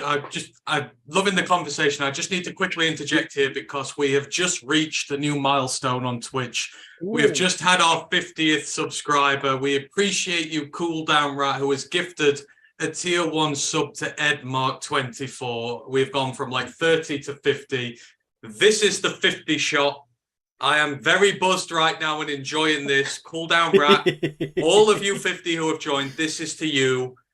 Thank you very much. Ash, sorry, carry on. Is that right? Well done, guys. I hope that's not the 50th shot. He's about 20. So 20, yeah, 22 he's so, done yeah. 22, 23 since like this First time day. 2 days ago. He is. Fair play. I need a new bottle. This is empty. Well, but let's sober Ant up a bit, shall we? Let's discuss your pick at 49th overall and one of Ant's favorite prospects in this draft. Yep. And it's a requested question from him. So why did you do that to him? Why did you take Keanu Benton and break his beautiful little heart? We were going back and forth about this on Twitter this morning, man. Before day 2. Yeah, I mean, we were the same. We absolutely loved Keanu Benton. The Steelers look for a very specific guy to play that kind of D-tackle, D-end role in the 3-4. And to have a guy like Keanu Benton who's built like that is rare in this day and age coming out in the draft. So, I think we targeted him early. But he's a special dude. He's got a little bit of pass rush to his game, but he's a big, beefy guy up the middle. I think, I saw some comps comparing him to Cam Hayward. So how perfect is that? Yeah. I'm sorry, man. I apologize that we took Keanu Benton. I can't believe he fell to us. I really thought he was going to end up going in the first round instead of Mazzy Smith. Oh, yet we can back that. We hate all Michigan bias on this podcast. We have an Amber Alert for it. So yeah, the Amber Alert would have been flashing if Mazzy was there. And then obviously at 93 as well, you got another one of our favourites, a guy who's fell supposedly because he has knee injuries. Darnell Washington, the sort of darling of the combine, who missed it as sort of fun. He says, "That your tight end room now, oh my God, Pat Fryermuth, him. God help anyone trying to stop the run against you because they're not going to be able to do it at all, are they?" I love it, man. I couldn't believe. I mean, I would never have believed in my wildest dreams that Darnell Washington would be there at a pick that we could afford to spend on him. Yeah, I don't know what's going on with the knee injury stuff. I mean, according to him, he's never had a knee injury. So I don't know if that's just kind of, conjecture about his size and his frame, because obviously he does have that kind of large upper body build for a tight end. But yeah, I mean, what he does as the 6th offensive lineman, I'm sure you guys have watched the tape. I mean, just another dog in the run game. And I think he can catch too, man. You saw it at the combine with the one-handed grab and he's leaping over dudes on tape. I mean, very, very special kind of guy. Absolute alien. I mean, I'm over the moon to have a guy like that. I mean, I went to bed yesterday just dreaming of 12 personnel in the red zone with Fryermuth and Washington. Woo, boy. Exciting. You might as well just go like 2-person, go to 2-person, have them 2 on tight end, and then have your running backs in a Hayward and that, and just absolutely just smash mouth it. Just God help anyone trying to stop it, like wishbone everything. Let's do go for it. Especially the division you have. And then obviously today, your first pick, you went back to Wisconsin again, and you got another one of their edge rushers, Nick Herbig. Probably not as flashy as the one you got before, who is a perennial defensive player, but he's a good solid guy. And I like the sort of like edge two you have. So obviously you used to have Alex Highsmith, wasn't it? And then before him, you had the guy who went to the Titans. Do you think he can have that? Do you think he can have that upside? Do you think he can instantly come in and start, or is he a developmental guy for you? So we've got obviously CeeJay Watt, and then we've still got Alex Highsmith on the other side. Hopefully we sign him to a deal. We'll see. That's going to be a conversation the next year. But Nick Herbig was one of, if not my guy in this draft. I mean, as soon as I turned on the tape, the skinny on him, as I'm sure you know, is that a lot of people are saying he has to move inside because of the arm length, because he's a little bit undersized. But I just kind of think that what's got lost in the shuffle with this conversation is that this dude is a pass rushing artiste. I mean, I didn't see, I think, a single outside linebacker who rushed the passer like he did in the entire time I was looking at the tape this year. I mean, I was absolutely banging the table to take Nick Herbig in the 3rd round. So for him to be there in round 4, I assume because of the size, I assume probably not a lot of teams really were targeting a guy of his size. I was absolutely overjoyed with it. I mean, just some of the advanced moves that he's stringing together on the outside at Wisconsin was special, and he's holding his own against Paris Johnson and guys that are going to play tackle in the NFL. I just really think he's going to shock some people. I think people are just assuming that he's going to have to move inside. The Steelers outside linebackers coach have already said that he's going to start outside. He's not going to be moving inside, at least to start. So I think at the very worst in the 4th round, you get a special teams demon. And you work on that and you see what you've got. But I think he's got all the tools to really make it on the outside, even if no one else believes in me. Yeah. And then obviously, so you've got 2 picks left, but unfortunately they're kind of near the back end of the draft. Yep. What do you want to do with them? Are you going to stay put and try and get someone, or do you want to try and package it or move up a bit and try and get a guy? So I know that Athletic has inside linebacker, especially coverage backer, as a need for you. So what is your sort of like dream plan now for the last 2 picks? Yeah, it's tough now, with the 7th round pick. I mean, I got to be honest, the way the draft has played out, they have taken the guy that I would have taken at every single pick, and that has never happened before. So, dude, I'm ecstatic. I'm happy with this draft as is. Sorry, you want to jump in with something there with? No, it's just I was. No, sorry. So. No, sorry, I just with Chris joining. I thought you wanted Chris to jump in. Yeah. So Chris is an absolute legend. Chris is a legend of the Detroit Lord podcast scene, and we are blessed to have him here.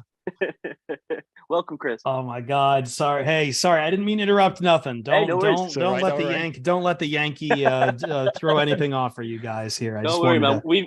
We've got one of our own. We've got one of our own on our podcast, so don't worry.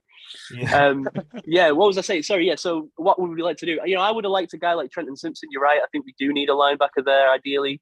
But I think that ship has sailed to get a starting linebacker, and we did bring a couple of guys in free agency and Cole Holcomb. So, I think that's going to be okay for this year. Probably, if we can pick someone up, then so be it. The real glaring hole we have is kind of nickel corner. Ever since that we haven't filled that spot in a couple of years now. So, I would have liked that, but you can't fill every hole in the draft. We didn't have enough picks. So, if we can find some versatile dude that we're interested in, developing late in round 7 here, then awesome. If not, then I'm pretty happy with how this draft has gone. I got to be honest. We'll trade for Keanu Benton. We'll give you some 7th round picks. Will Harris for Keanu Benton. I tell you, the guy I will take in the 7th round is Hunter Luepke. You seen that guy? Oh, the North Dakota fullback. Yes. Now we're talking. Yeah, that would fit your team to a T. I love your draft. I love the draft picks you've made. It was the best first 2 days out of everybody. It's just, it's great. It just came at the expense of my guy. I was heartbroken. Hey man, I feel like I've been having to defend you guys' draft this year because you've taken a lot of guys I really liked. And you know what? Positional value be damned, man. I love that Dan Campbell and co are the type to go out and show conviction in the guys they like. Jahmyr Gibbs was never making it out of the 1st round. I'm not interested in what anyone says. The guy is awesome. Jack Campbell. I mean, okay, maybe I thought he was going to go in the 2nd round, but absolute dog. And Sam Laporta, I preferred over a lot of the tight ends people had in the 1st round. So, love those picks. To hear it. So, looking at more like macro in your division, obviously the big news this week was, of course, the Lamar Jackson extension. Does it scare you, or what do you make of it? I'm not concerned, man. We've never had any trouble with Lamar. My biggest worry about the Lamar thing is other teams don't seem to be able to handle Lamar Jackson, so the Ravens end up with a good record. But we have never had any problems whatsoever with him. I mean, I haven't looked it up, but go look at what his record is against the Steelers. Feels like that guy throws 3 picks every time we play him. I don't know. We seem to have his number. I'm not worried. Fair enough, are you? Hunter's been drafted. Hunter. No. New Bryce England Barringer. Yeah, unbelievable. Did New England take a kicker as well? Yep, they did. They took. Technically, it's the second. It was an Eastern Michigan guy. He transferred to Maryland. Yeah. So that's the second kicker off the board. This has been fascinating for a lot of reasons. Absolutely. I remember seeing. What's that? Oh, Hamza, who is our special teams guru for Pride of Detroit, was beside himself on that one. I will say, this has been fascinating in that regard. It's also been fascinating that we've had a record in the first 5 rounds for quarterbacks, 12. Yeah. The record was originally 11 in 95. It was 12 with the Clifford pick by the Green Bay Packers. What a hilarious pick as well. Older than Jordan Love. Are people just searching for Brock Purdy now? Or are they just throwing the dice and looking for a QB? That or they've lost their mind, so... this feels weird because even during the season I was talking I on the side I do some national sports talk radio stuff as a producer, and one of my guys from Philadelphia, Anthony Gargano, we were talking about this during the college season. I gotta go cut some of that tape for my own stuff, but he didn't want Clifford starting. He wanted them to move on to some of the younger guys they had already seen enough of Clifford. Franklin kept sticking with Clifford in Green Bay, and here we are. Now that's the guy that is going to be on the Green Bay Packers. I don't think he challenges Jordan Love at all. It's hilarious. It really is. Simon, we're coming to the end of our time, but like you said, you've been on the last couple of years, back to back, and you know the Steelers pod has been going from strength to strength. You guys are one of the most successful UK NFL podcasts out there. So tell us how the last 12 months has been for you guys. Yeah, awesome, man. You know, we started this just as a bit of fun, and it continues to be that. We don't take ourselves too seriously. You know, we just find a way to have fun with it. But we launched a Patreon that's going pretty good. You know, we got a few loyal fans over there that help us out with the cost of stuff and whatnot. So that's I was a little bit you know, unsure about doing that for a few years because I was really just doing this for fun. But I really appreciate that people have done that and we've been able to do some fun stuff. So yeah, it just goes from strength to strength. We just have a lot of fun with it. Draft season is our #1 time. You know, we were the first people on Brock Purdy. I got to tell you that, man. My co-host Gavin Marshall. He was talking about Brock Purdy 2 years before he was drafted. It actually became a running joke on our podcast how much he loved Brock Purdy. And then when we watched him, we loved him as well. So that's our claim to fame. So you're saying that being 2 years early in a college quarterback can mean good things for them? Oh, Ash. Like we know who the pick is next year. He's an FSU fan, if you don't know, Simon, so he's all in on his own quarterback. Can we get the Mike McDaniel gif in here, please, Matt? We need Still one of the weirdest. Still one of the weirdest. I'm sorry, as an American, still one of the weirdest pickups to find that Ash picks up of all places Florida State. I don't understand it. I don't understand either, but none of us do. Simon, let us know where to find you once again. Yeah. Follow me on Twitter at UK Steelers Pod. I'm open to all fans, even the Bengals now and again, as long as they're friendly. Now and again. I'm very fascinated to see how you guys turn with Kenny Pickett. I'm curious what the next few years look like with Kenny Pickett. It's going to be great, man. We built the picket fence. It's going to be all good. Ooh, I like that. I like that. All my cousins on my mother's side are Steelers fans. They're all from West Pennsylvania. So yeah. Let's hope we get a Pittsburgh Detroit Super Bowl in the coming years. That'll be fun. I'll buy that. Yes. I'll buy that all day. I don't know if I can really do that. Steelers fans in America tend to be rough to deal with sometimes.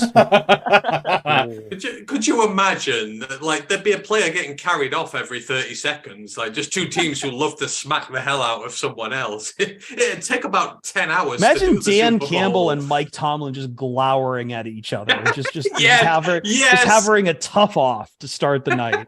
And talking about a tough off, X Lost Oceans X has gifted a tier 1 sub in the channel. We're up to 51, and you, sir, need to take a shot. Simon, you've been absolutely fantastic as always. Thank you so much every single year for coming on and donating your time. I hope that we can get you on a bit more often because you're such great value to talk to. Good luck for the rest of the draft. Good luck for the rest of the season, and we'll see you soon. You too, guys. Hope it's a great season. Great to be on. See you soon, guys. Cheers. Take care, Simon. Thank you. Right, to whoever is number 52, I will chug the rest of the bottle because that's where I'm at. So be 52.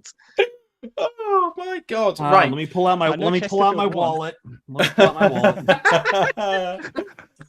Right. What are you drinking? What are you drinking? Because everyone was giving me shit about the piss jar because I was trying to drink apple pie moonshine. Everyone's looks like looks like you're drinking piss. So this is a Havana Club 3-year-old rum. I'm a rum drinker, so this is rum. Lovely.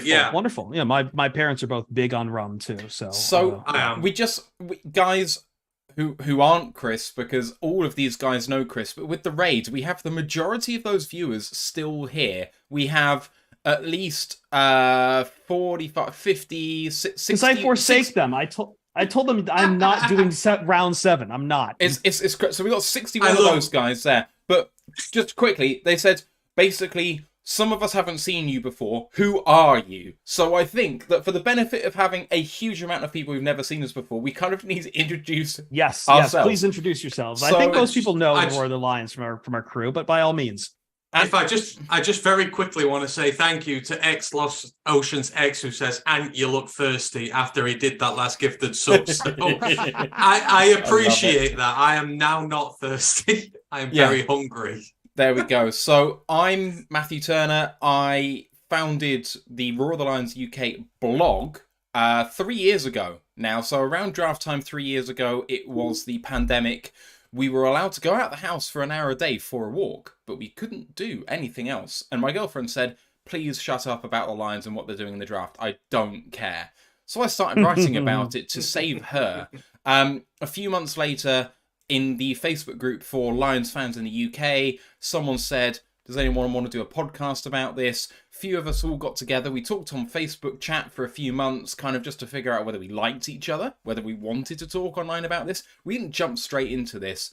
Podcast started up for the season in September, so we've been doing this for 2.5 years now as an audio pod. We launched the YouTube for the following drafts. This is our 3rd draft show. On every draft show, we try and bring on 31 guests for the 31 other teams to try and have as well-rounded a show as we can. I think we're going to go on and hit 28 this year, which is the highest we've ever done. There's always a few flaky ones that we never, ever, unfortunately, are able to get, including Miami, which is one of the most followed teams in the UK. But they do not have a reliable podcast, which is really frustrating. So that's stuff from Miami isn't reliable. Wow, you're telling me. There we go. So that's the story of the show in general. I'm an accountant. I'm from Bristol, England. Came over to Detroit for Thanksgiving 2021. Watched us lose to the Bears. Also went to Michigan, Ohio State in the same trip. I've been a Lions fan since 2009 when we took Stafford. I just feel some sort of like connection to the city, which I can't really describe. I don't know why, but there's something about it that just resonates with me. And we've done long videos actually on our YouTube channel about why we are fans. So if you're interested in more about why, then you can always go and see that. And I know that you're pissed as fuck, but why don't you try and tell the guys why you're a Lions fan and what we do here? Real quick for the Americans, pissed not in the angry sense. Oh yeah, drunk in the drunk sense.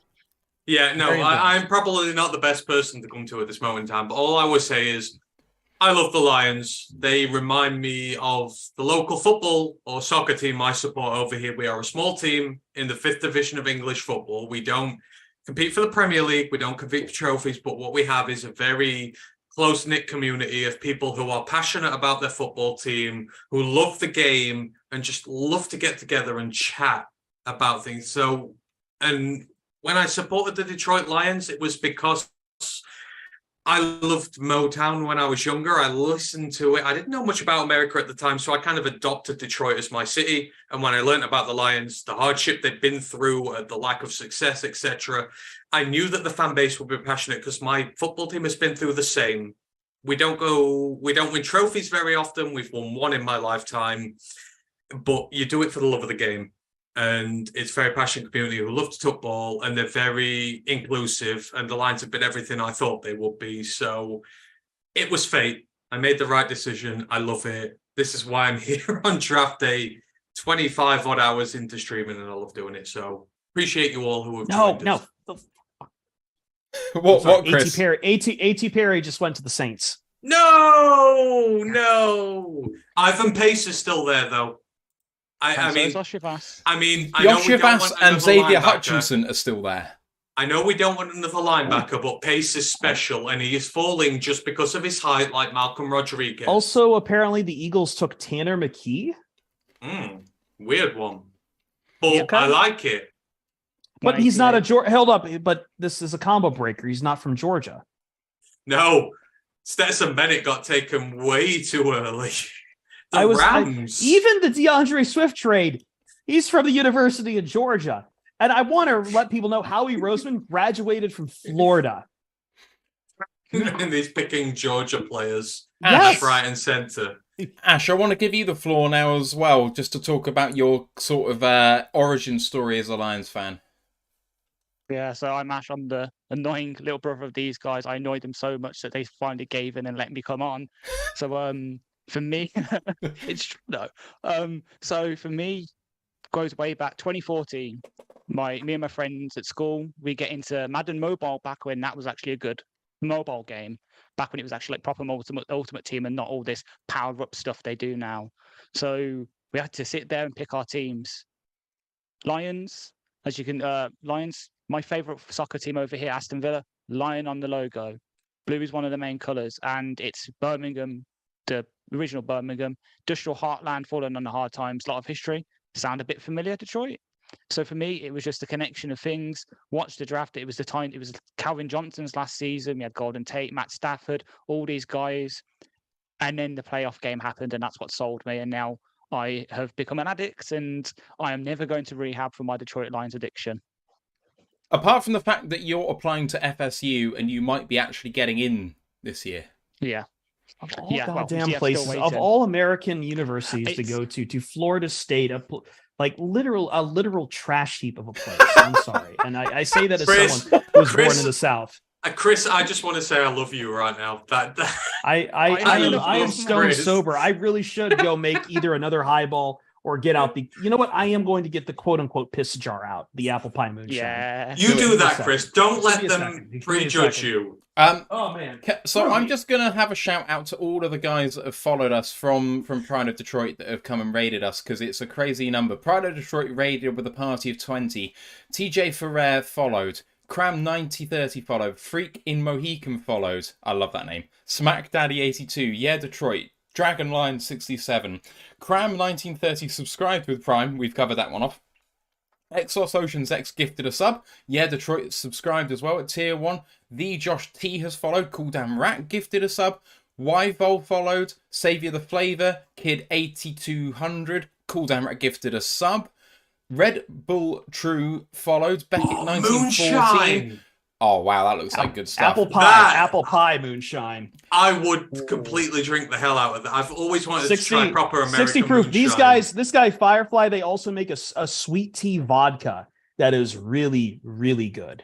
Right, so no one can insult that. I want to try that more than anything. That looks amazing. Well, you come around here sometime, I'll get you some of it. It's hard. It's not as heavy as some of the other moonshines out there. It's only 60 proof, but this one does it right, because like apple pie moonshine, it's not just the apple flavor. You want the cinnamon, you want the cloves, you want all of it. So I'm sorry, Matt. Please. No, it's okay. Ash, we'll have Brit Jang coming on in 10 minutes' time. Are you okay to take that? Yeah. Okay, I just saw you have it on the document, so. I just want to give a shout out to Greg Ferguson on the YouTube chat who says, I hate the Seminoles. Me and you can be friends. We dislike the Seminoles as well. Jose Ramirez has come off the board at 196 to Tampa Bay because they don't have enough edge rushers. You never have too many edge rushers. You can. They've done it. They've managed it. Bastards. Some people questioning the moonshine. I'm not striking myself blind getting homemade stuff. And I live in California. Nobody is sending me the homemade moonshine. No, the homemade White Lightning. I just saw that. Moonshine. We could do proper moonshine. Or I could enjoy myself with delicious spiced flavors.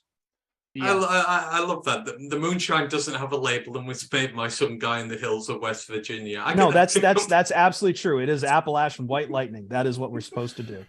What's this about a trade? I should have peeled off the label. Ash, what happened? The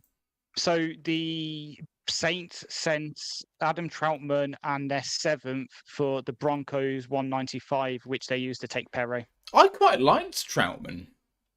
So Jose Ramirez went to the Bucks as well, by the way. Yeah. That's good for them. So Chris, I mean, I watch a lot of college football, but when a William and Mary tackle came up on the Lions draft board, I was stumped. Was there anyone on the podcast who knew about him? We had to scramble a little bit. I will say, William and Mary, I've lived in that city, Williamsburg, Virginia. I lived there when I was a kid for a couple of years. Mostly known for A, having a Busch Gardens, and B, for colonial Williamsburg, which is kind of where they keep a lot of stuff from the 1700s, and very fun 4th of July's growing up. Replete with cannons and everything. I'm sorry, that's probably a sore spot for you Brits here. But William and Mary itself is actually a decent FCS program. You might know Mike Tomlin came from William and Mary. I didn't know too much about Sorsdale. I did know that he played in the East-West Shrine game along with Broderick Martin, which now makes 2 players from the East-West Shrine game. And for those who don't know the history of the East-West Shrine game, that used to be the big, like, college all-pro, all-star game until it kind of really lost a lot of relevance. A lot of guys stopped taking invites. The combine got bigger. Then the Senior Bowl came along and started to really bury it. But the Shrine game is still really good for those lower divisions, for FCS, for group of 5 FBS play. And I knew he had played there, but I really didn't know too much about him. I think some people are getting the perception that he's just going to automatically convert to guard. I understand that given his short arms, but I would not say that it is a complete automatic or a given yet. I know there's some people who are speculating about it, but we have to see what the Lions are going to do with him. But no, this was, I had to scramble a little bit. I think he was on Dane Brugler's like best of the rest as like the 53rd. But no, I think a lot of people had to scramble because it's FCS football at the end of the day. As good as William and Mary is, they're not North Dakota State. It doesn't attract a ton of high-end NFL scouts, but Sorsdale is a very intriguing prospect, probably make for a decent career backup on the offensive line. Really missing Ryder with that pick because he's the big FCS guy for us. He literally watches all the playoffs, does a report for us. So we could have really used him, but I think he was celebrating Bradford's win today. So we can let him off. Yeah, and as Cool Down Rat points out, Sean McDermott coached at William and Mary as well. William and Mary, a very good school, by the way, academically. That's kind of considered a public Ivy. Boast quite a few interesting alumni, and just a very good school academically. But their football program hangs around for a while. They have been very good at that Division I AA. Again, they're not like Georgia Southern was, or App State, or North Dakota State, but they hang respectable every year. So I'm interested to ask this, Chris, in regards to the picks they've made. It may seem some of them have been made too high, but do you reckon that Holmes and Campbell have like a very small draft board, and if their guys are there, if they've got to go a little higher for them, because more than anything, it's not about talent, it's about the sort of personality, the desire to succeed in a place like Detroit. Do you reckon that's the case this year? And from everyone, maybe gone a little bit high. From everyone I've chatted to, it feels like as soon as Devin Witherspoon went off the board, that was their last blue chip off the board, and that kind of sent them to reconfigure into this second tier of their players. I think there were some going high, but honestly, with how this draft shaked out, you take the top 5 guys here, you file off the serial numbers, you file off the numbers in front of them, and you tell me where they went. And you tell me there was a trade down from 6. I'm like, all right, then that makes sense. Brian Branch is probably going at 12 or 18, and Jahmyr Gibbs is a bit of a reach, maybe at 18, or maybe he was the start of the round, or maybe Sam Laporta went at 18 or whatever. But all these guys kind of make sense in that, but we just kind of got to a very roundabout way for it. I don't know if I fully buy when Brad Holmes starts talking about how Gibbs wouldn't be there past 12, but this was a really weird first round in a lot of different ways. This was an insanely weird first round. So I really don't know. Like, I guess I'll trust him on it. It feels weird to talk about it. The Jack Campbell one is a bit of a head scratcher. I had second round written all over him. Very hard.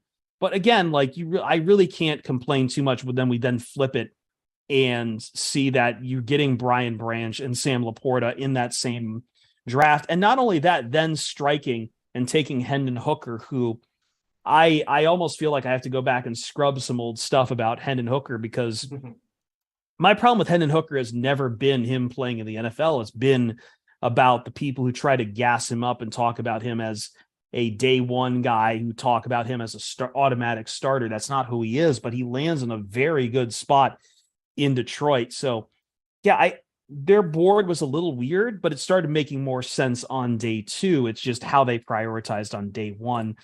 And he's going to keep getting those questions about positional value. But I mean, shit, like the Falcons took Bijan Robinson at 8. Yeah, like the first round running back is not dead by any matter of the occasion.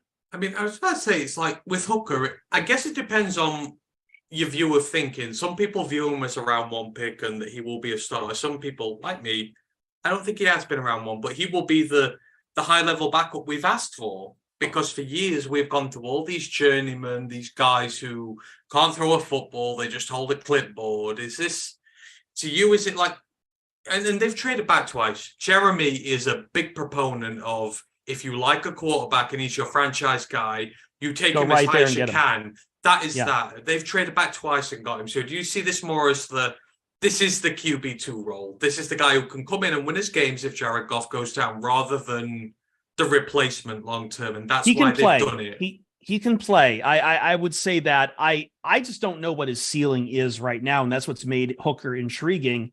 And it makes it hard to deal with kind of the rabid fans that are coming from Rocky Top here in regards to him, and that he played in a very heavy college system. He's going to need time to adjust the NFL. He tore his ACL. That's going to need time to heal. The age is a bit of a concern, but it's only about how long you're going to really have him as a franchise. I think everyone's gotten into this idea that quarterbacks can keep playing until they're 40. No, I'm sorry. Like every other player in the NFL, the best ones have a drop-off in their mid-30s. We just saw it with Russell Wilson. I still think Wilson's a good quarterback, but that was an age drop-off that he just had. And that's always the worry about this. And but at the same time for the Lions, competent backup is the floor. Ceiling is, I don't want to go crazy on it. What I will say is a realistic option. Realistic best case scenario is, look at this. We don't know what Jared Goff is going to do in 2 years. I don't know if he's going to get an extension with Detroit. If he is, that's a lot of money. And the Lions have been really judicious about their cap here. They moved on from TJ Hawkinson, draft Laporta. Those 4 tight ends together are worth about half what they would be paying TJ Hawkinson, less than half what they were paying Hawkinson. So I don't know. Is Jared Goff going to be worth a massive new contract? I don't know. But in case he does want to test the market, or in case you do want to cut bait with him, you now have a guy who could serve as a bridge. And then maybe you have to test him out like a Jalen Hurts or a Jordan Love and see what you have in him and see maybe he's the guy you roll with. And if he ends up not being great, so what? He moves back to QB2 and draft his successor. But that's what makes him flexible. That's what makes him interesting, and what helps with some of the scouting stuff. Yeah, I think Matt wants to introduce our new guest, so I will shut the hell up. Ant can have a last word. But no. Sorry, go for it, Matt. Go for it. So we do need to introduce our next guest. If Lee is ready. Lee, are you there? I am, yes. Fantastic. Otherwise known as Brit Jag. Thank you so much for donating your time. We really appreciate you coming on. No worries at all. Thank you very much for having me. Ash, you're taking this one. Yep. So, hello, my friend. So, I'm going to start by taking you back in a time machine to 12 months ago. And of course, there's only one place that we can start: the infamous taking of Trayvon Walker over Aiden Hutchinson. You have a MacGuffin. You can go back, and if you want to, you can change that pick. Do you want to? Oh, that's a good question. It's a tough question because he has shown some real glimpses. He's got some real unique physical attributes that I think are really going to come good. He did struggle his rookie season. He didn't kind of achieve the stats that we would have liked to seen, and obviously, like yourselves with Hutchinson, see him getting the sacks, and obviously you're going to get the comparison. But no, I still think there is. He showed enough to still for me to have faith in him, I think.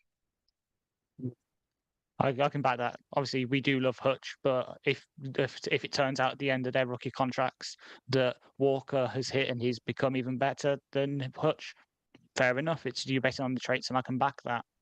Then obviously, in the first you traded back up into the first round to take someone who was a bit of a pod favorite for us with linebacker Devin Lloyd out of Utah.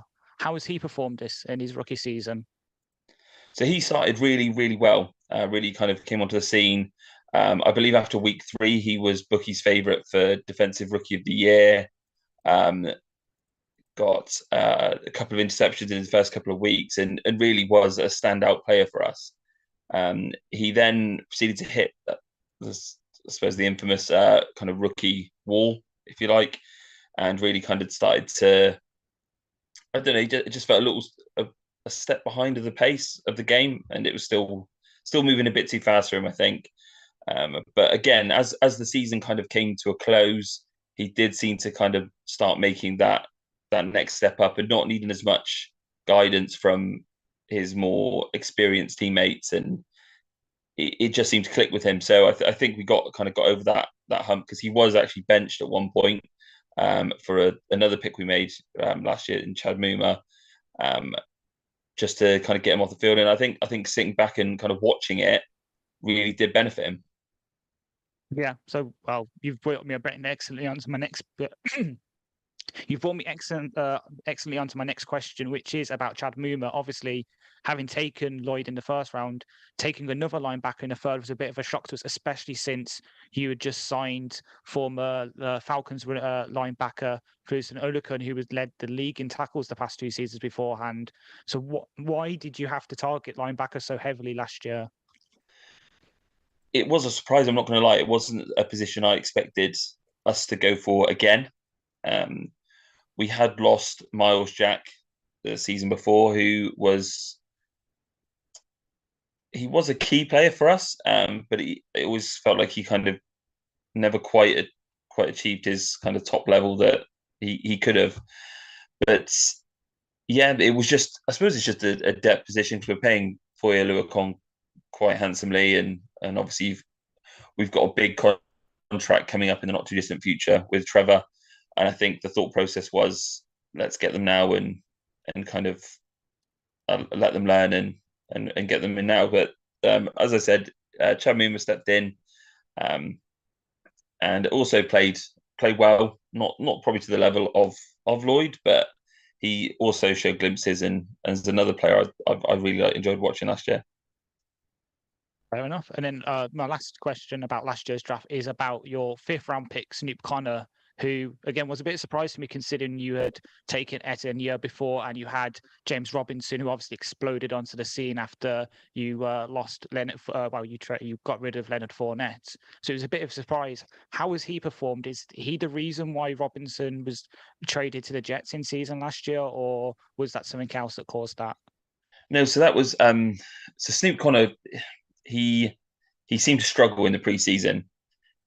Didn't really kind of make much of an impact, but our front office must have been quite keen on him because we actually traded up to get him in the draft in the 5th round. The whole James Robinson situation was a bit of a weird one. I purely believe it came down to the fact that he was due a contract in this off season, and we were already, salary cap isn't in a great situation for us. So rather than just kind of let him go, I think it was just take an offer when we could. It was Jermichael Hasty for us that was really kind of Etienne's backup. And Snoop did start getting some reps towards the end of the season. We saw him kind of pop up a little bit. He only scored 1 touchdown against the Texans. I think it was I'm not sure whether it was 2 or 3 weeks before the end of the season, but he had limited reps. But he did kind of start to work his way back into the team. Fair enough. I can completely understand that. So, and then see what you're saying about free agency, looking at your activity this offseason. Obviously, you made 2 notable re-signings with Josh Wells, 2 signings in Josh Wells and Dearness Johnson on cheap 1-year contracts. And then you brought back Andrew Wingard, which upset our resident sort of Wingard fan in Ryan McCluskey, who absolutely loved him and wanted him here. And then you also re-signed Gotsis and Trey Herndon to reasonably cheap contracts as well. So is the impending Trevor Lawrence contract the reason for that, or is the cap situation hit by something else that we don't know about as outsiders? No, I think it is it's a mixture. We've got that on the horizon, but we've spent big in free agency the last 2 years. The first off season under Urban Meyer, we went big, brought in the likes of Shaq Griffin, Rayshon Jenkins, Jamal Agnew, among a few others. And then last year, obviously, we had the big deal for Christian Kirk, Zay Jones, Evan Ingram. And yeah, because of where we've been and we had the cap space, we have gone very heavy in free agency. And it has just got us to the point this year where we haven't had as much room to work with. So it's been quite alien, really, for us, because the last couple of years, free agency has been a very exciting kind of time. But yeah, for Jags fans, it was somewhat of a strange, quiet period that nothing really happened. Yeah. And then obviously your big free agent loss was unfortunately Jawan Taylor, the right tackle, who went to KC. Is he the main reason why you drafted Anton Harrison at 27 overall, or are the rumors about Cam Robinson potentially being suspended for PEDs the reason, or is it a combination of hearing of both? Like, what was the reason for that pick? I would imagine it is a combination of both. John Taylor going, it's because he had his best season for us last year. It's a bit frustrating because few previous seasons he'd been very mediocre, kind of nothing special, and then last year it kind of blew up. And I imagine there could have been a way of finding the money for him to say. I mean, there was an offer made. I don't know the details of the offer. All I know that an offer was made, and the Chiefs kind of blew it out of the water, is what is my understanding. And obviously now with Cam, we as fans only found out a few days ago that was the situation. He's facing a potential suspension for PDs, but he's in the last year of quite a big contract as well. So I imagine an accumulation of all of those things have probably paid into the decision for our first round pick. Yeah, we can, trust me, as Lions fans, we can understand how sudden impending suspensions for things can hurt your outlook on the team completely. We completely can understand. Don't know, I can't exactly put my finger why on. I bet you can bet why we might feel like that, but for me, I just can't work it out. Yeah. So moving on to the rest of your draft class. At 56, you took Brenton Strange, the tight end out of Penn State, which, and I hate to use the pun because it's going to get some groans from the rest of the panel, but was a bit of a strange pick to me considering some of the tight ends are on the board then, especially, for example, Darnell Washington, who is a absolute darling of us Lions fans. So talk to us about that pick. What is the need there and how does he fit into your team? Yeah, so if I'm honest, it was I'll agree. It was a strange pick for me as well. It's not something I saw coming. But to be honest, with Doug Peterson as the head coach and the way he has a reputation for using his tight ends and the way he works with his tight ends, it's kind of just a situation where I'm happy to put my faith in him. And he's obviously seen something from what I've read, because he wasn't a player that was on my radar at all. I hadn't done any kind of digging into him. But it sounds like he's a very aggressive run blocker, which he'll be replacing Chris Manhertz, who we lost this season as well, who played a big part last season in our run game, really. So I would imagine that's the key thing. He that's what he wanted, and obviously he's gone for that. So yeah, it came a bit out of nowhere. I did think that tight end was an option, but he wasn't the one I was expecting. So I can understand that, needing to get to something else different in your room. And then obviously in the third round, Trent Baalke continued his streak of drafting a running back in the draft by taking Tank Bigsby out of Auburn. Considering obviously what we've said about the Snoop Conner last year, and you've already got Jermichael Hasty and Trevier Etienne, was the need for running back there, or would you prefer to have taken another position? And if so, what and who? If I'm honest, it wouldn't have been running back. That was really one of the bottom towards the bottom of my list, right down there with the likes of QB and wide receiver, really. If I'm honest, I can't remember who was on the board at the time now, but it would have been a defensive back, I imagine. I think there were still a few decent players. Obviously, Keely Ringo went today. I was quite keen on him. So yeah, I'd even been happy with that pick. But yeah, I think I'd have preferred a defensive back in that situation. Yeah, it's kind of pertinent you said defensive backs. Obviously, around the time you joined, you obviously picked Christian Brownwell, the defensive back out of Rutgers. So that's probably explains that pick then for us, especially since the Athletic does list nickelback as one of your top needs. So is that a marriage of need and whoever fell to your board, or as you say, would you prefer to taking it a bit higher up? Yeah, I'd have much rather have tried to get someone sooner, or even traded up, because going into the draft, my number one pick was Brian Branch. I really wanted him. Like I say, our top need, I think, was nickelback, and obviously he's got a lot of experience playing there. And it felt like in the early rounds of the draft, because we kept trading back and getting these extra picks, I really thought at some point we were going to use those to kind of come charging forward and kind of nick someone at the beginning of a round, but it hasn't happened, and we're now still picking it feels like a ton of players. Yeah.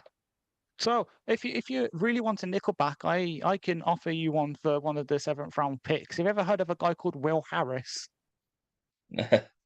I'm still hoping that we're gonna we've got something planned, because it is such a need, and I'm not sure what we've got planned, but I'm hoping there's something lined up somewhere, because it was our biggest need, and like I said, I don't really feel like it's been addressed. To be fair, I say that, and I'm obviously looking for your picks. Antonio Johnson at 160, he could fill that role for you. I know he was getting some buzz in like draft circles as potentially being one of those like slot nickel safety hybrids. So maybe he's the answer, and Brownwell's a backup, and then you can still have Will Harris if you want, because we're flush with talent, and I know some members of the board absolutely hate him. While I'm actually quite relatively high on Will Harris, but. And as I think I can see from that Matt Turner has seen the Bengals pick. Seen the Bengals and the Texans pick back to back. Xavier Hutchinson and Andre Yoshivas back to back is killer. Yeah, I love what they're doing for Bryce Young. They are just loading up for him, and that's great. He needs to be in a position to succeed. For Stroud, for Stroud. Stroud, you mean? Yeah. Oh, Young was Panthers. Yeah. It's okay. You're drunk. It's fine. Yeah, that's the built-in excuse. It's wonderful. It is. Yeah, for the brand. For the brand. Well, talking from the brand, obviously, with our last interview, we talked about one of Ant's picks. At 136, you picked one of Matt's favourite players in this year's draft with Yasir Abdullah, the outside linebacker from Louisville. Is this a potential Chase on replacement to the LSU edge you took? Sorry, real quick correction. Louisville. Oh no. Oh no! This is what you get. This is what you get for having American on the stream. I've just learned Maryland. I'm trying to learn like Kansas and Arkansas. Listen, next chapter is Missouri. What? Missouri? What is it? Missouri? Is Missouri? Oh Missouri. Who says that? Missouri people. Oh God. Have you guys seen who Green Bay's just taken? Yes, they've taken their replacement kicker. Sorry, we have to shut the Schadenfreude right now. But yeah, going back to Abdullah, the edge rusher out of the Cardinals team that Lamar Jackson used to play for in college, is he a Chase on replacement?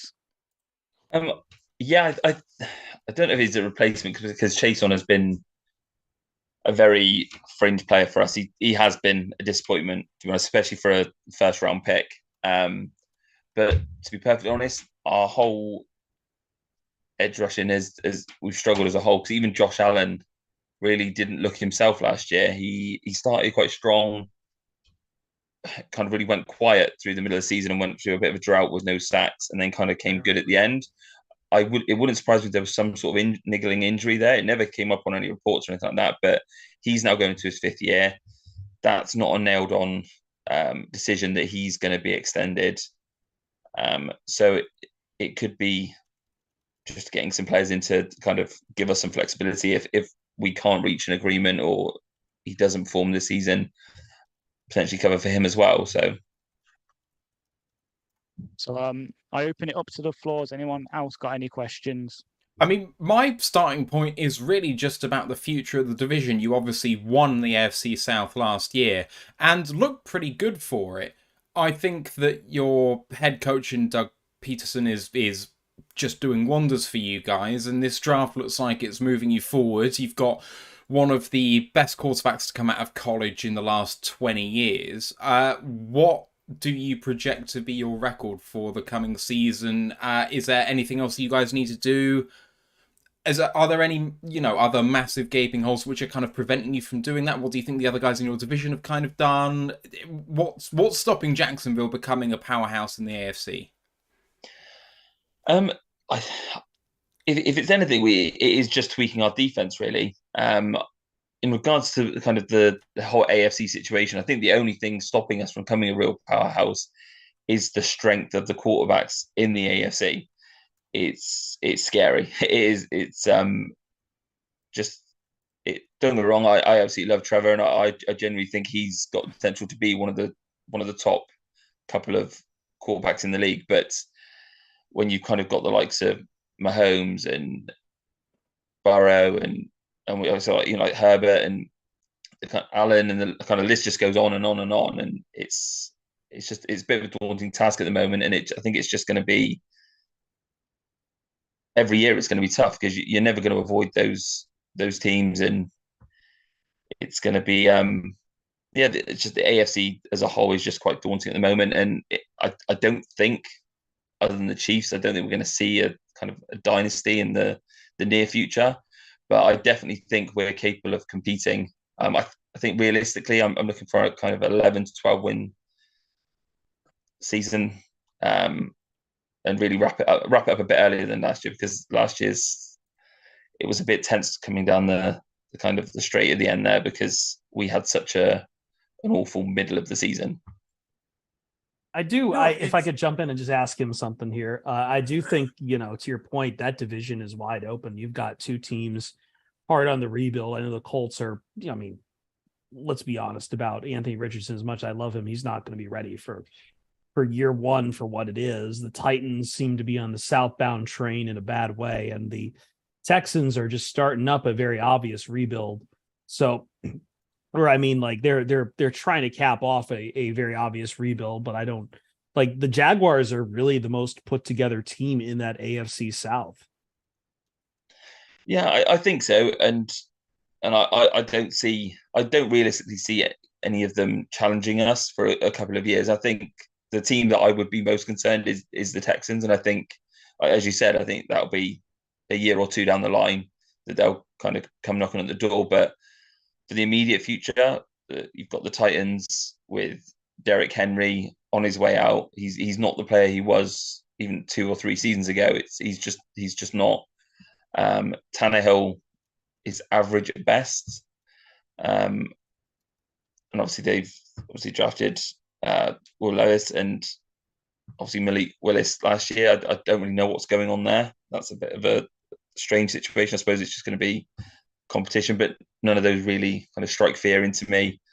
And as you said, the Colts, they've got someone we're familiar with in Minshew at the moment, and I imagine he'll start potentially if Richardson isn't ready, but obviously that we'll see closer to the time. But no, I think the AFC should be ours. The AFC South should be ours for a good couple of years, I think. I do like the honesty of all the teams we've had in this division, because the Jags are quite clearly, they are very good at the minute and said they're going to win it. We had Ryan from the Colts on earlier who said they might win 5 games. They acknowledged they're in a rebuild at the minute, and I wasn't on with Ewan, but Ewan is a very sensible guy. I would assume he's not saying they're going to win the division, so it is rare to get all 4 teams really sort of know where they're at in that division at the minute. It's really refreshing. Yeah, I completely agree with you, Ant. It's weird to just have 4 guys come on who've just got their head on their shoulders straight. It's really great. Yeah. I think we're coming roughly to the end of our time with you. So why don't you tell us about about Jags in the UK? Obviously, they're the kind of adopted UK team with their relationship with Wembley. How's everything going over here with the Jags? Yeah, so it's actually come out the last couple of days. It looks like the Florida Times Union have published that the Jaguars have been asked about playing back-to-back games this year for the International Series. So one being at the home game at Wembley, and one of the road games. We're due to play the Bills and the Titans, obviously a divisional game, who are also playing at White Hart Lane, which could be very interesting. And if I'm honest, I think would give us quite an advantage if we could stay over and play back-to-back games.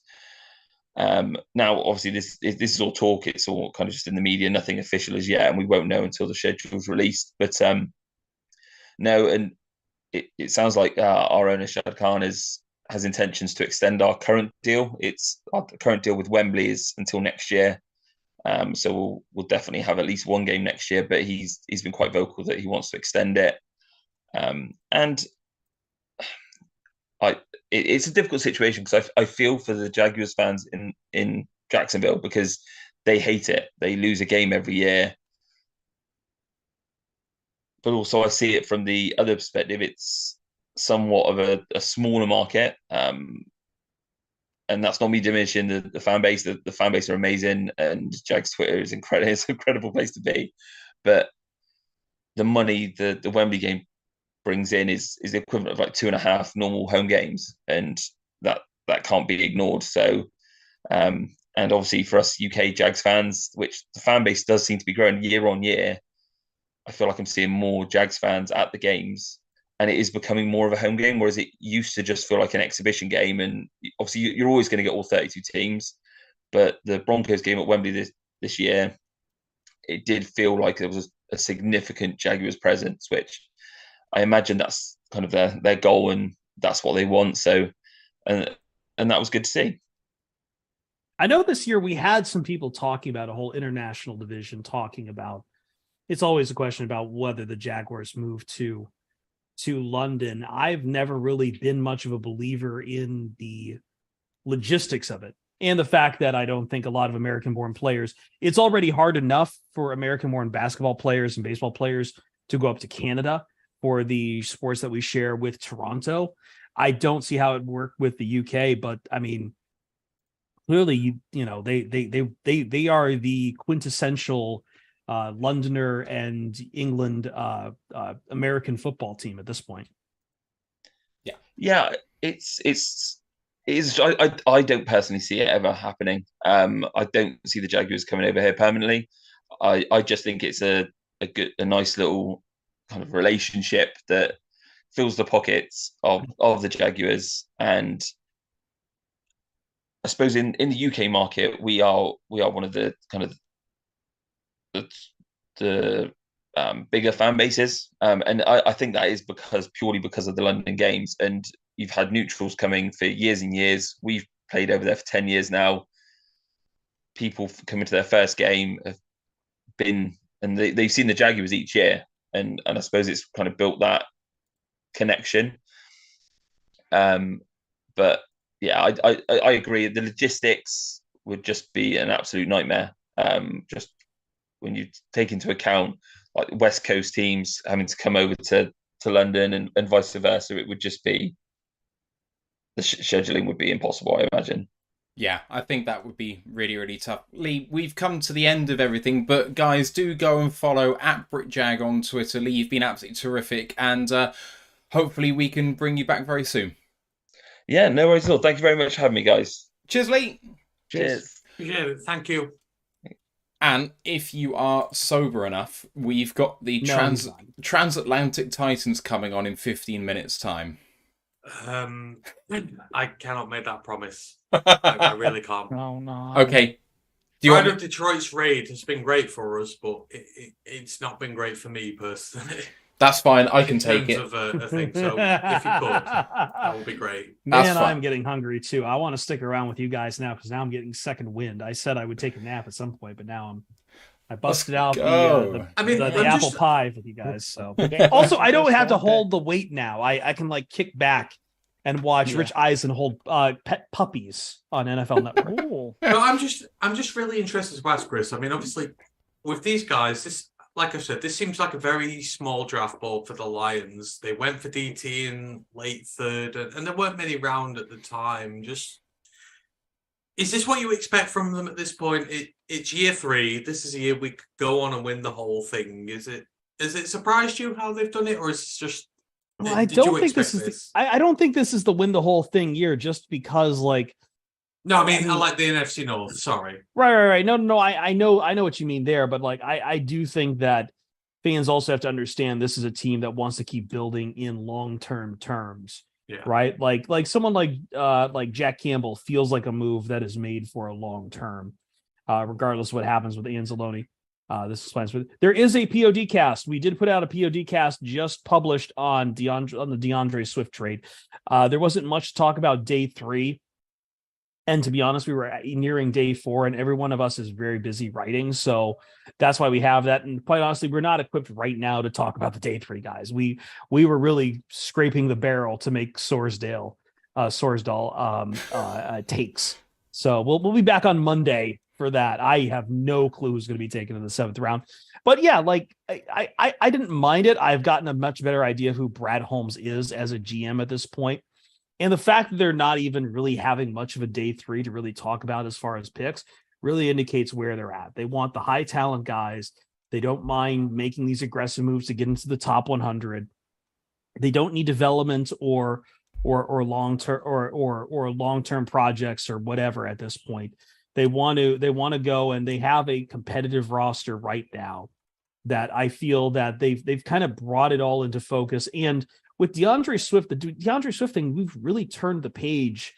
The only unit that really remains intact from the days of the Boston boys is the offensive line, which was really the one that had the most value. But like the running backs room is cleared out.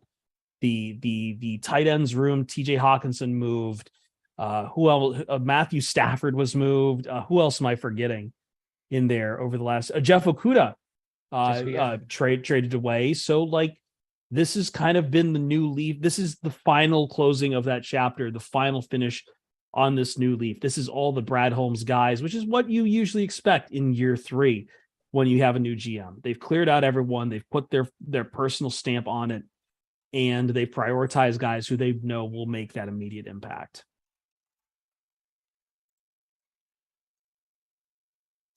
Short King as a Cowboy. Deuce Vaughn goes to Dallas. All 5 Every time they show that Cowboys war room, it looks like Spectre. It looks like so Spectre does. from the Bond movies. It's Yes. just that big glowing star, the dark room. All he needs is a nice long haired white cat in his lap. Like that's all he needs. It's very sinister. I mean, what have you made of the other NFC North teams, Chris? I mean, the Packers seem to have gone all out, like tight ends, wide receivers, everybody for Jordan Love to try and give him Very the best funny chance to that succeed. Gutekunst has gotten rid of Aaron Rodgers, is it not? No, I think I said a few weeks ago there is no excuse for Jordan Love at this point. There's no excuse for the Packers at this point. They will sink or swim with how good. I'm sorry, there are kids screaming near the pool, like right outside my window.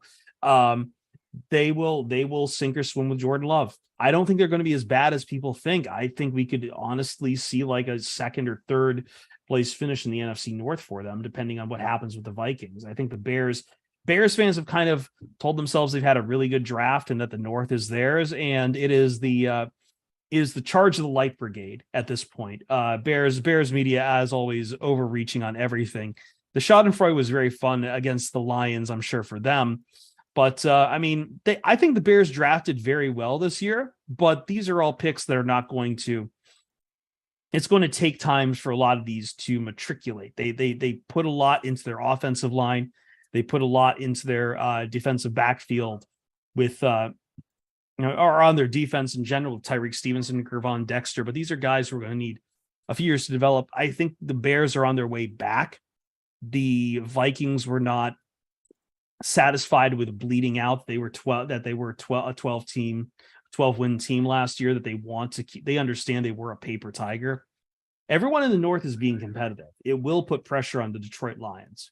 It will put absolute pressure on the Detroit Lions. I don't know if this unchallenged window ends up as long as people think, but I personally, as an NFL fan, love it. I love the idea that the NFC North could be competitive, because it was really rough to watch a extremely flawed Vikings team run away with this division. It was very bad watching that. I would much rather have a competitive division. As a Lions fan, I want to go to the playoffs. Don't get me wrong, but a competitive NFC North is good for a lot of people. It's good for the NFL, and it's good for football fans. And I think that's where we're headed. It's just right now the Lions are going to have a year or two gap where they're just ahead of the pack right now. Apologies for my cat making an inadvertent guest appearance earlier, by the way. That was funny in equal parts, but also kind of frustrating with me trying to eat and do everything I'm doing here. So, yeah. Right, it's no hang, but we'll allow it. You fucking take that back, you bastard. I mean, it was hard. Like, Ryan was very honest earlier, and he's a devout Bears fan who watches everything that goes on there, that said Eberflus is in trouble if they have a bad year. That really surprised me, because I think, you know, they are in a bad position. They are rebuilding their entire roster, but I don't know. He's very smart, and there's no smoke without fire with him. I thought that was very interesting. I was shocked. I was really, really shocked when he said that Eberflus could be in trouble. But I guess the thing is, when you're doing a rebuild, some people would say, you know, you've got free reign to do what you want for 3 years to try and build it back up. But if it doesn't seem to be working out, the ownership doesn't believe in what you're doing, there's no better time to actually get rid of someone than when you're already in a rebuild. Like, why wait until you're trying to build yourself back up again to get rid of someone if you don't believe in what they're doing? So I can kind of buy it. It's just, are an ownership team strong enough to make that decision? Because you know what? The Fords were not. The Lions were in that place with the Patricia regime, and I even said, well, let's keep him on and just see if we can finish the project off. And we did, and it was never going to work, and everyone knew that. For Ryan Dengel, Bear Down Chicago podcast, to come on and say, if the Bears don't do better next year, the coach is in trouble, for a team that was picking number 1 overall until they traded out, it's a shocking indictment of their coaching staff. Yeah, like Chicago is impatient. It is an impatient place sometimes. I like to say for myself, working in the national media here in the United States, it's fifth. Like, you would be shocked how many guys are either Bears guys or Jets guys. You won't be shocked about the Jets guys because New York, uber alles, but for whatever reason, New York is a weird sports town where they decided to root for effing losers like the Mets and Jets rather than the Giants and Yankees. But yes, the Chicago ownership is not great. They're now preoccupied on this newfangled thing moving up to Arlington Heights. That is a rough media town as well.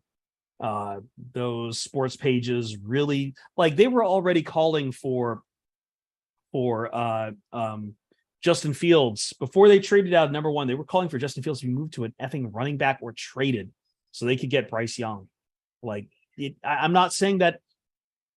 There's this idea that somehow that teams are inoculated from media.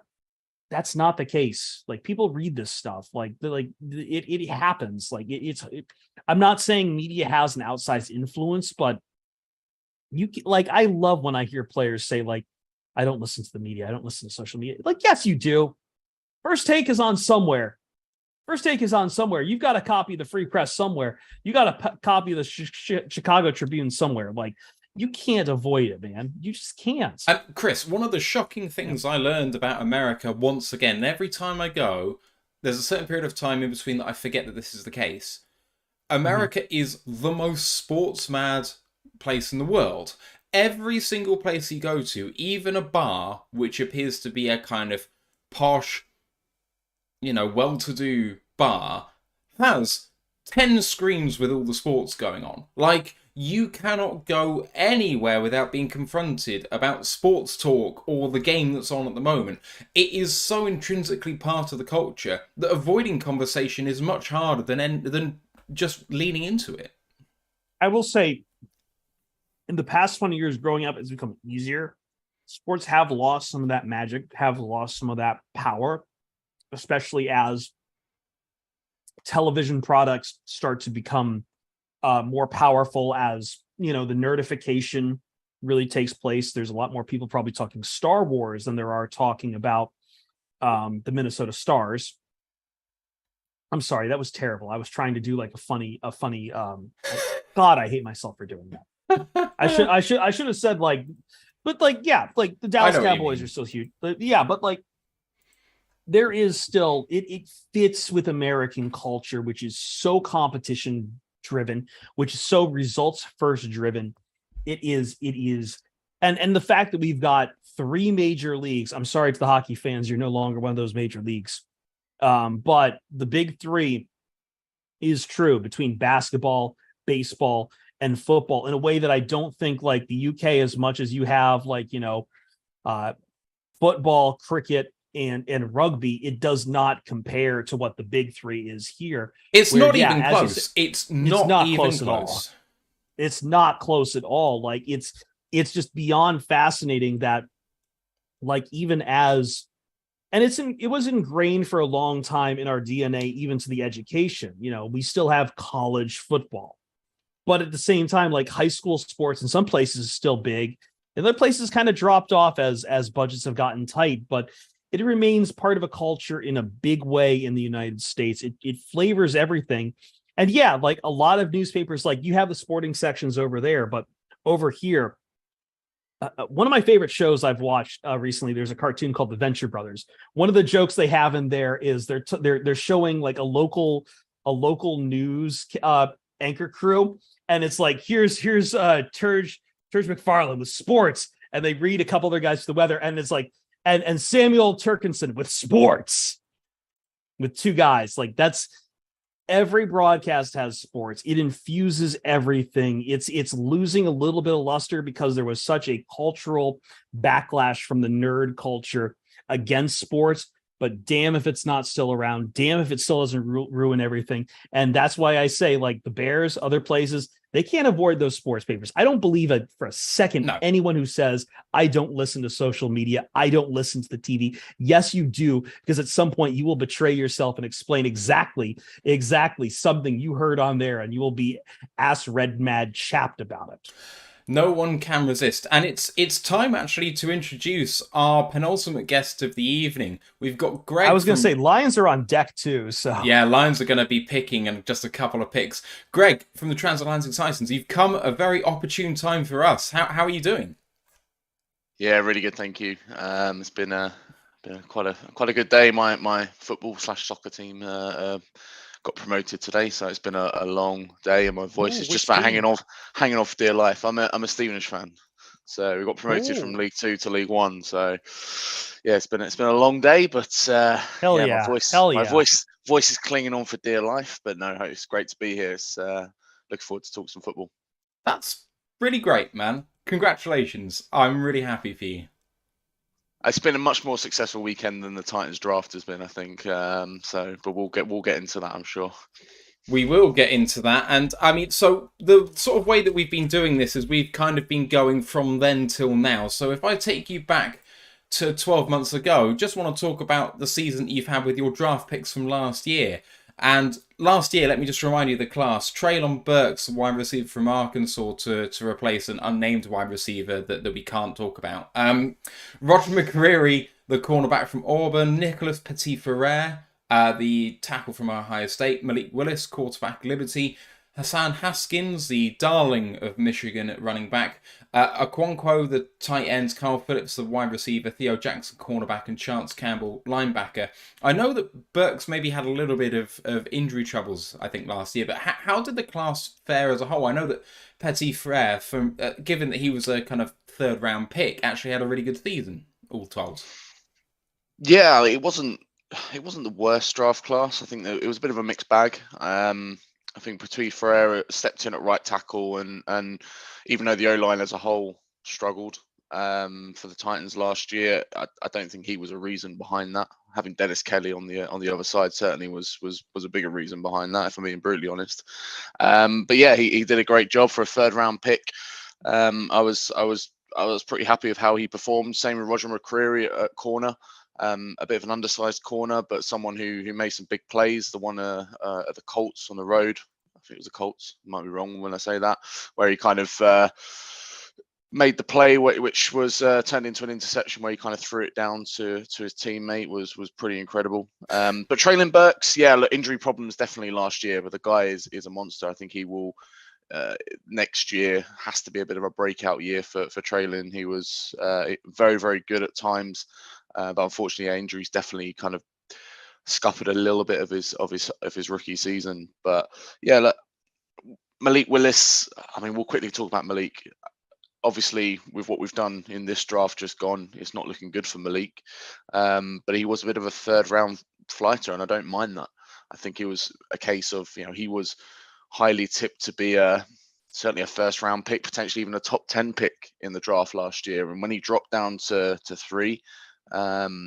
I at the time thought, yeah, you know what, it's worth a punt. It didn't work out. It hasn't worked out. It very much seems like, obviously, with what the Titans have done in this draft, that they're moving away from Malik.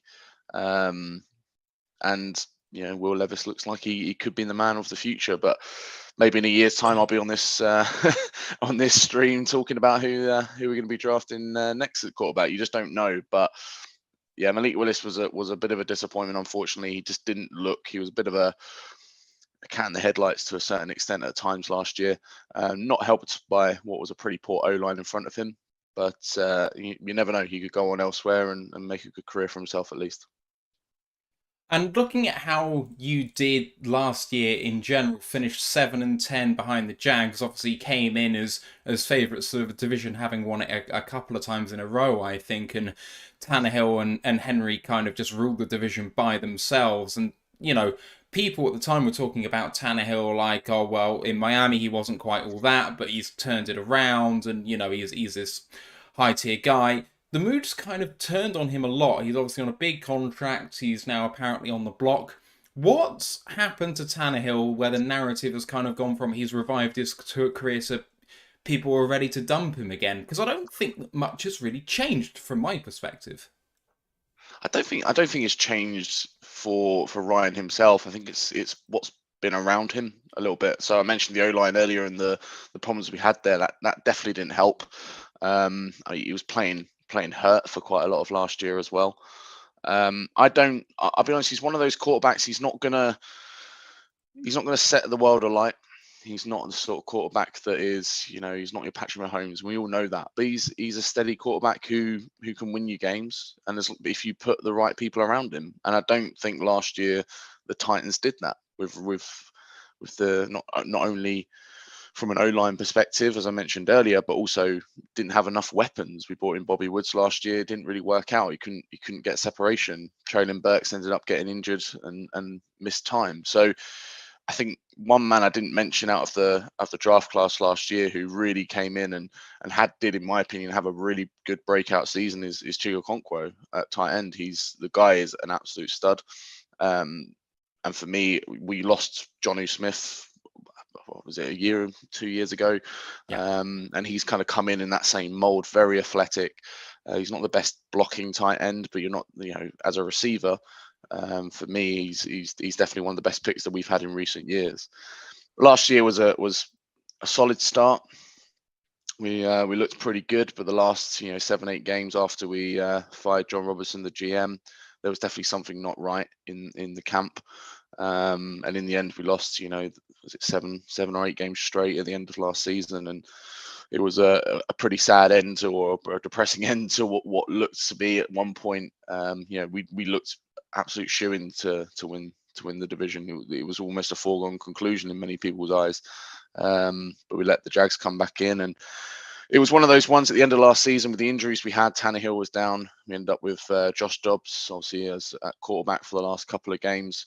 If we'd gone into the playoffs, even if we had won the division, I don't think it would have done anyone any favors realistically. So it was a weird situation of you didn't want to lose against the Jags in that last game, but at the same time there was a bit of relief that it was over, because at the end of the day we just didn't have the team to really go on any kind of run in the playoffs. Just to acknowledge that the Lions have made their last pick of the draft as it stands, 219, Antoine Green, the wide receiver from North Carolina. We'll dig into that in just a moment. Also, and Flint Town and Down subscribes at Tier 1 for their 5th month, says, bye-bye 2023 NFL Draft. See you back home next year. If you don't want to take the shot for it, I won't blame you, because you've done an entire bottle now, I think. So, very quickly, I will do the last shot on tomorrow morning's show. I am through midday. Yeah, I know. I am flagging, and I'll take a chug for you. I'll take a chug for you right now. How about that? I appreciate that, Chris. I'll shoulder this burden for Flint Town and Down, who's one of our own. Sorry, Greg. I appreciate that, Chris. Sorry, I will quickly say thank you to everyone who's subscribed to us on Twitch. I really love it. I've enjoyed doing this weekend, but that pod raid has finished me off, and I'm at the point where I feel I can no longer be a use to the pods. So I will take it because I am responsible for that raid. Yeah, that is fine, Chris. We love this tribute. We love the support that you give us, and we really appreciate it. And it's been really good fun. And that is the Detroit Lions' last pick of this draft. I love it. Outside X wide receiver. We will talk about him tomorrow. I will go to bed for the day because I can no longer contribute to it to a degree which I would want to. So thank you to everybody who has been with us through this. I will see you all in the morning. We will have some more great conversations, and we will discuss all these Lions picks. So good night to you all. Hope you have done very well. Hope you have enjoyed it. Thank you very much. Take care, guys. Sorry, Greg. He decided to whore himself out for subs, and it's been wildly successful. He's been used a lot, so he's that's gonna. Oh, I was gonna say an early night for that guy. Yeah. Fair play to him. Fair play to him. That's what maybe we should do something similar to maybe. That, I think it is fraught with danger. Coming on then to Mike Vrabel, because following the 7 and 10 year and the difficulties that maybe the Titans are facing with Derrick Henry on the block, Tannehill on the block, there were murmurings that maybe Vrabel could be fired or that he may want a new start, maybe not somewhere else, but just to kind of take a year out to catch his breath.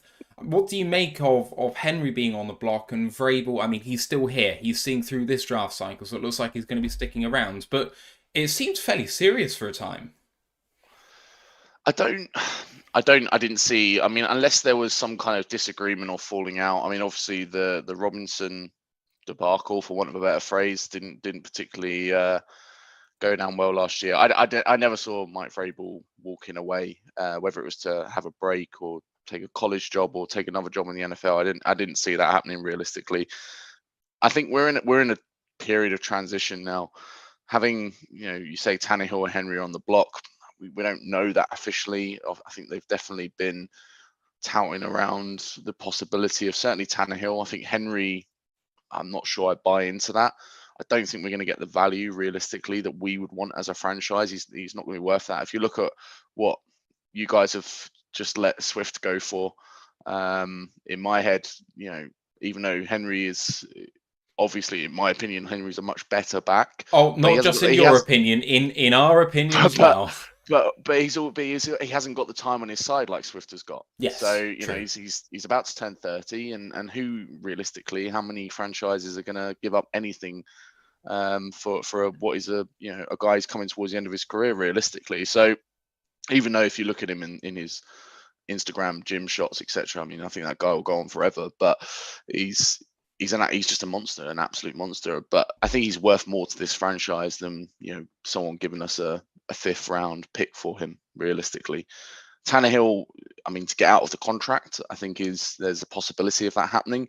The only way it would happen is if someone like Atlanta maybe didn't want to go with Ridder, and Atlanta do love taking ex-Titans players. If you look at their roster, half of them is pretty much ex-Titans players, thanks to Arthur Smith mostly. But I don't see either of those guys being out the door necessarily. But one thing that Rand Carthon has done since he's come in as GM is certainly not be predictable. And I think we'll talk about the draft in a minute, I think. But if you look at his picks, they certainly haven't been predictable in any way, shape or form. So who knows how it's going to pan out. But I don't see Mike Vrabel leaving anytime soon. Realistically, I think we are in a mini rebuild, but I don't think it's break the doors down and start all over again. I think it's a retooling more than a complete rebuild.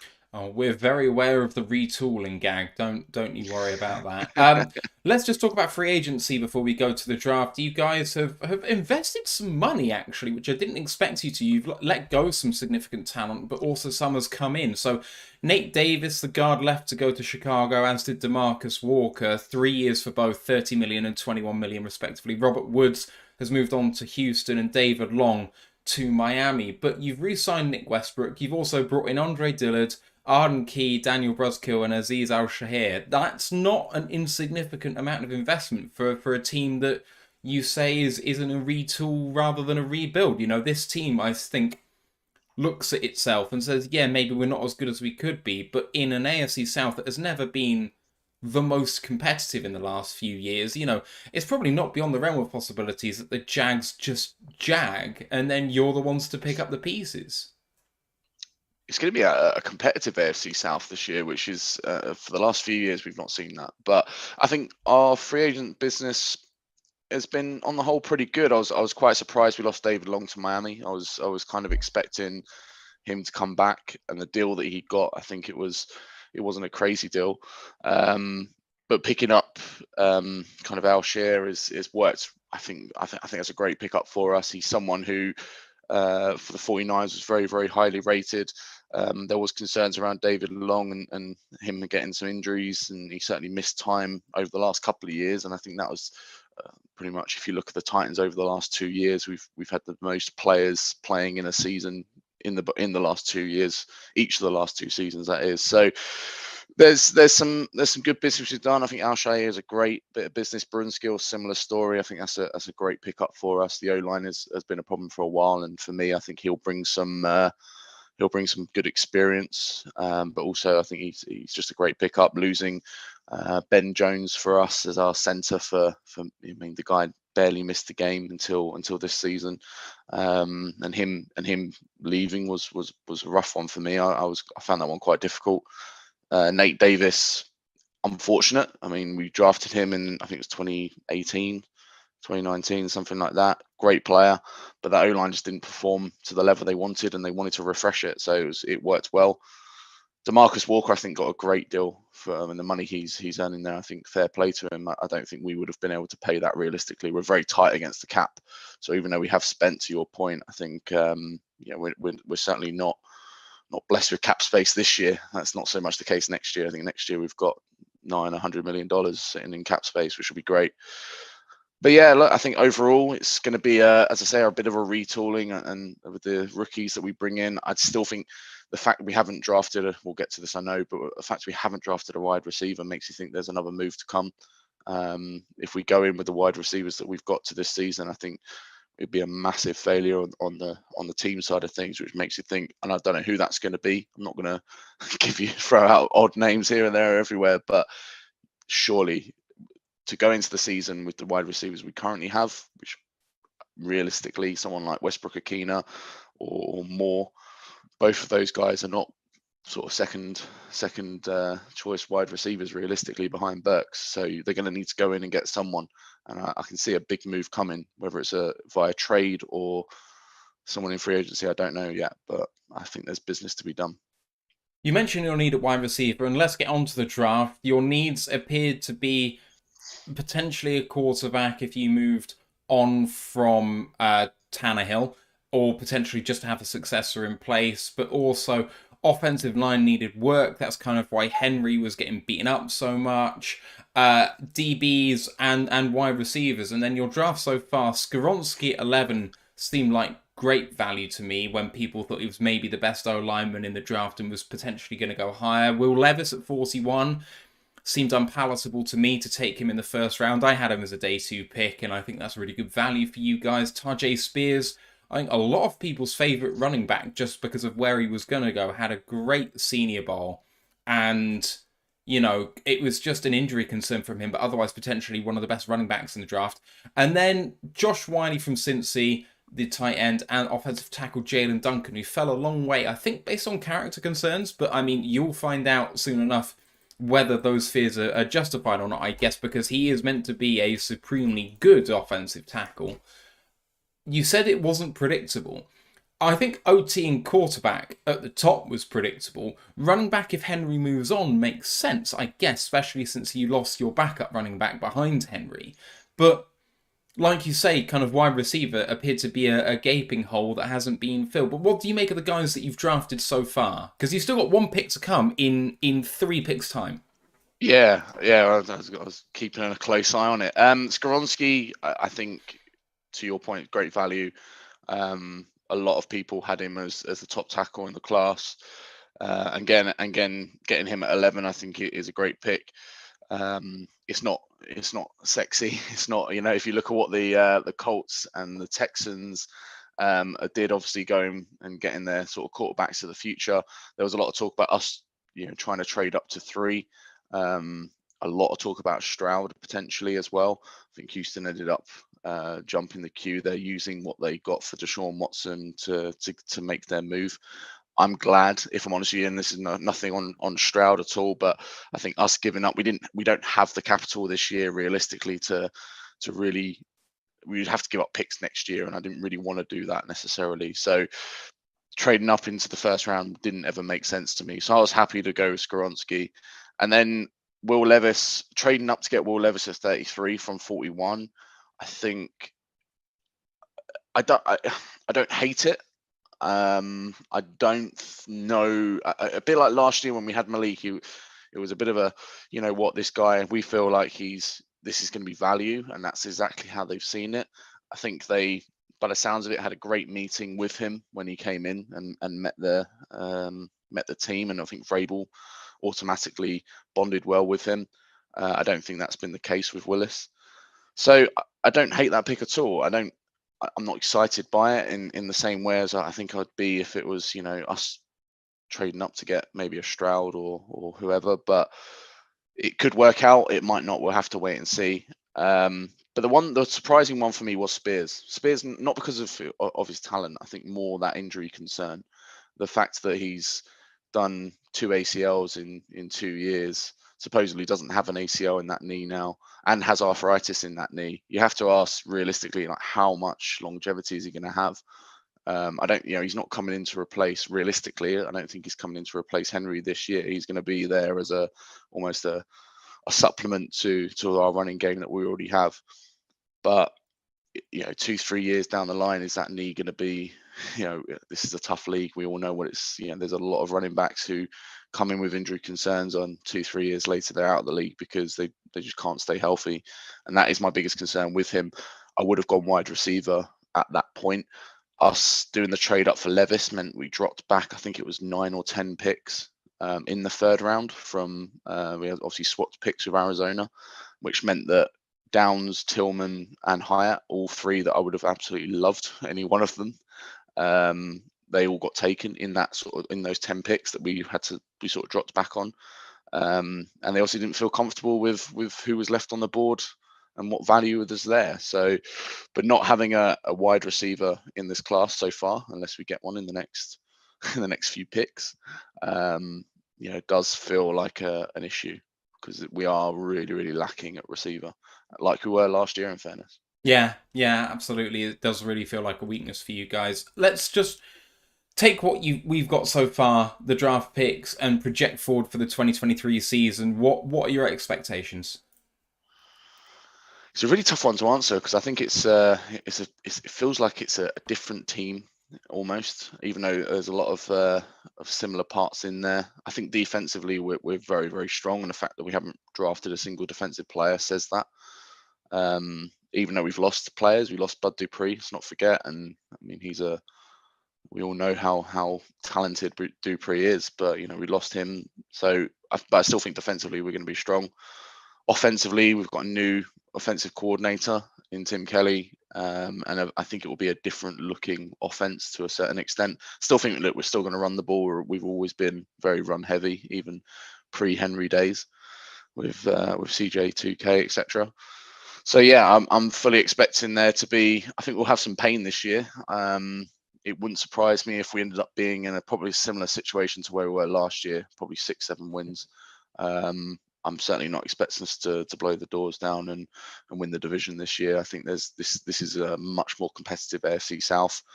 Would not surprise me if we end up getting 6-7 wins and missing out on the playoffs. But I think we are in that mini, as I say, retool/rebuild mode. And I don't think this year is certainly not going to be the year that we go and make a run at it. Unless I'm surprised and Will Levis comes in and starts absolutely balling out, which but you never know. You never know. I think he's got it in him. I'm not going to be going for that eventuality personally, but it might happen. Chris or Steve, I know Steve, you probably haven't heard much of what's going on there, but we're just coming to the end of our interview with our Tennessee Titans rep. Have you got any questions potentially for Greg? Just maybe about how you think the division is going to pan out, and I haven't caught the last few minutes, but are you worried about facing Anthony Richardson twice a year? It's going to be a tough one. I mean, Richardson I'm a Tennessee Volunteers fan, and I've watched a lot of Richardson in college. I think his ceiling is incredibly high, but the next year, certainly, I'm not particularly worried about him. But 2-3 years down the line, yeah, I mean, he could be as good as Lamar. He could be as good as anyone in the league. Similar story of Houston with Stroud, another one who, we all know what he can do. We've seen his talent. This is actually becoming even though we've been a joke division for a hell of a long time, it could become something pretty special with the quarterbacks that are there. And the fact that we've gone with Levis, like if that works out as well, you've got 4 very, very young quarterbacks that between them, 3 rookies and Lawrence, who's coming into his 3rd year, I think it is. So it's going to be for the first time in a long time, potentially the AFC South people might actually want to talk about it. But realistically, you said you're a Volunteers fan. What's your view on Hendon Hooker? I love Hendon Hooker as in terms of how you run the offense for the Vols. I absolutely loved. If I'm honest, I'm going to be interested to see how he adapts to an NFL offense, and specifically how he adapts to your offense, because he's been very, very used to playing up tempo. The way that the Vols offense plays is like nothing you see in the NFL. So he's going to take some adjustment, but he is someone who, ACL aside, could walk in and be an immediate starter. He's a true leader, great talent, hell of an arm, loves a deep shot. So if you've got guys who can get down and run vertical quickly, then he'll get some success for sure. I was a little bit surprised you guys picked him up in regards to his age, because I don't see Goff. I still see Goff being there for at least this year, I suspect, but maybe even a year after that. And was he now 20, 25, 26?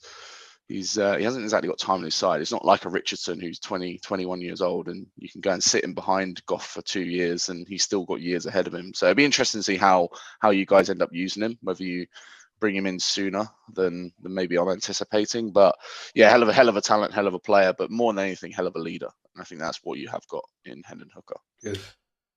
The Tennessee pick is in. I don't know why don't you talk about what the transatlantic Titans have done in the last 12 months, and then maybe you can enjoy whoever it is you've taken afterwards. It's got to be a wide receiver. Surely. It is a wide receiver. It is a wide receiver. Colton Dowell from Tennessee Martin. Interesting. Local man. Okay, interesting. Yeah, look, so the Transatlantic Titans, we have during the season a weekly podcast. There's kind of 6 of us who rotate and do that, just talk about what's going on. Very lighthearted, but obviously very Tennessee Titans. We chuck a few bits of non-Titans in there as well, just to keep things fresh. In terms of look, we've got obviously Titans coming to London this season as well. So I think we've got some plans to hopefully run some events and get we've got quite a few UK fans. We're not the biggest franchise, as you guys know, but realistically, we've got a good core base of fans. If any of them are on here and not on Discord, we've also got a Discord channel, which you're obviously more than welcome to join. But yeah, we're at Transatlantic TN on Twitter. So yeah, come and let's say we're very much a group of guys from all over the UK, and yeah, we just try and run with it and enjoy what we have in front of us. But which is easier said than done as a Titans fan, because there's a lot of pain that comes in supporting the Titans. But I don't need to tell you guys about pain, I guess. No, we're very used to the pain. Greg, it's been fantastic. You are an amazing guest, and we really appreciate your time. Good luck for the season, and hopefully we'll see you soon. Nice one. Thanks, fellas. Thanks for having me on. Cheers, Greg. Take care. Okay, we've got one guest to go, 12 minutes time. Deferred guest from Thursday night. We've got the Red, White and Buffalo Blues to finish us off for the evening. But guys, the Detroit Lions have made the last pick. Antoine Green, the wide receiver from North Carolina. Ash, have you Sar Heels! Sar Heels! This is the first time the Lions have drafted a wide receiver from University of North Carolina. Yep. First time in history. Yes. Wow. And the first time we've drafted a receiver in the 7th since 2010. There we go. Chris, are you aware of him? I was just watching, actually. I was muted because I was watching his press conference. He apparently likes to shoot photography. He likes to bowl. He has 2 dogs, 2 cats. I need pictures of them stat. If you guys have any of them, I need them right now. I need them worse than I need pictures of Spider-Man. But yeah, no, he is a standout kind of from what I had read going into this. He is a kind of a standout. He's played basketball, he's played football, he's a track athlete from high school. He recorded about 413 receiving yards and 2 touchdowns as a senior at North Carolina. He was a 4-star recruit. He's that big X receiver that people talk about. He has real good acceleration. Dane Brugler says this. He has overall, Green has the acceleration and tracking skills to adjust well vertically, but will need to expand his route tree to bolster his chances of sticking on an NFL resume. UNC under Mac Brown, obviously a very, I don't want to say simple offense, but definitely in the college mold where guys are just running kind of just quick preset. There's not a lot of trees to them there. It was a lot of outside vertical patterns he ran. But no, this is exciting. He's very excited to come here and start competing. He mentioned Jared Goff. It is a tough room he is walking into, but I think that size that he has, I'm trying to find his measurables right now. He is 6'2", 199 pounds for ESPN. I think will give him an interesting shot to try to make the roster. I've just seen the Ravens have traded up to get Andrew Voorhees, which is such a Ravens thing to do. Oh man, wow! Yeah. I have been pinning him for 2 effing days, saying that he might be a 3rd round pick, but I guess the Lions kind of shut the door on that when they take Sorsdal, from William and Mary. They kind of closed the door on some O-lineman prospects there, but that felt like a Brad Holmes pick to me. Was Voorhees, like that really did out of USC, like a guy who was a day 2 grade. Who's falling all the way to the 7th because of a torn ACL at the combine. A guy that will win the bench press at the combine with a torn ACL. That's a Campbell guy, isn't it? Absolutely. Yeah. Play through it. But yeah, Antoine Green. I'm curious in your guys' thoughts. I like it. I don't know. Like out of the people left on the panel, I'm probably the best one. I've obviously watched a couple of games of UNC considering my affiliations. I quite like the pick. Obviously, everyone focused on Josh Downs. He's sort of like the big name receiver kind of guy. But Green's actually been very productive. I think he led like the NCAA in like air yards per reception, I think at least, or he's up there for it. Like a third of his targets came 20 plus yards down the field. This is a guy that can, as he says in his press conference, because I also did the same as you, Chris. That's what I've been doing throughout. Is if I'm available, I've been doing that, sort of hiding myself and coming back, feeding back. The first thing he lists is his strength, stretching the field, something that we obviously kind of tiny bit need with the JMO news. But even outside of that, this is a guy that's got X build, can probably produce on all 3 levels of the field, but just wasn't featured enough to show it in college. So hopefully we can put him in the best position to succeed. He ran a 4.47 with a 1.55 10-yard split, which, again, he is 6'1", 199 pounds. So, yeah. So, slightly shorter, slightly smaller than a prototypical X, but probably fits an X better than a Z. And that's probably fast enough to hang. Right? That's fast enough to hang on the outside. Yeah. He's going to be wide receiver 5, maybe. Yeah, you've got to think so. But when it comes to the X, he might be 2. 2, yeah. It'd be what's his name? Josh Reynolds. Yeah. So it'd be Josh Reynolds as start him behind him, and then you'll probably have Khalif as like the starter on the other side with Amon Ra in the slot. Yeah, I can back that. Yeah. Like Khalif has been producing. So anything to get him more targets for me. Just need to fill in the next pick. Nick Broker to the Bills, I think that was. Yeah. I hope it was, because that's what I'm putting in. It is, yeah. Yeah. That's it. Well, he's someone that obviously we were looking at as a guard tackle kind of guy. Damn it, Brad's at the podium, but it's not available to us until 11, by which time the media have seen it, so we'll have to wait. That's fine. It is what it is, isn't it? Oh, is that a pizza? It looks like that Christopher Fett has given into temptation and he's got a pizza. Not the chicken. Yeah. No. The egg rolls. Okay. Bunch of egg rolls from Aldi. Oh, is he up now? Yeah, he's up now. Sorry. I'm doing the thing I did to Jeremy on Monday where I was like running around for chicken tenders. I didn't mean to do that to you guys. I apologize. That's okay. He's not a chicken tender guy, is he? No, but I was making like snack wraps. It was late. He had gotten some other bad news for the day, and it looked like he was pissed off at me. But I really like this pick. This is a tough room to make it in the NFL. But for what he produced at UNC, I'm a big fan of this. We have some more from ESPN. Ran well at the combine and appears even faster on tape. He separates late, tracks the ball well, and doesn't blink with safeties closing in on him. He flashes, but is not much of a threat after the catch and is not a polished route runner at this point. All things you can kind of develop in the NFL. I think the big question for him is whether he will make the roster at this point or if he is destined for a practice squad location. Al Judderman asks, what's an egg roll? Look like a spring roll. It is a spring roll. It's a lot heavier of the roll dough. It's not exactly is Judderman's British, I'm assuming.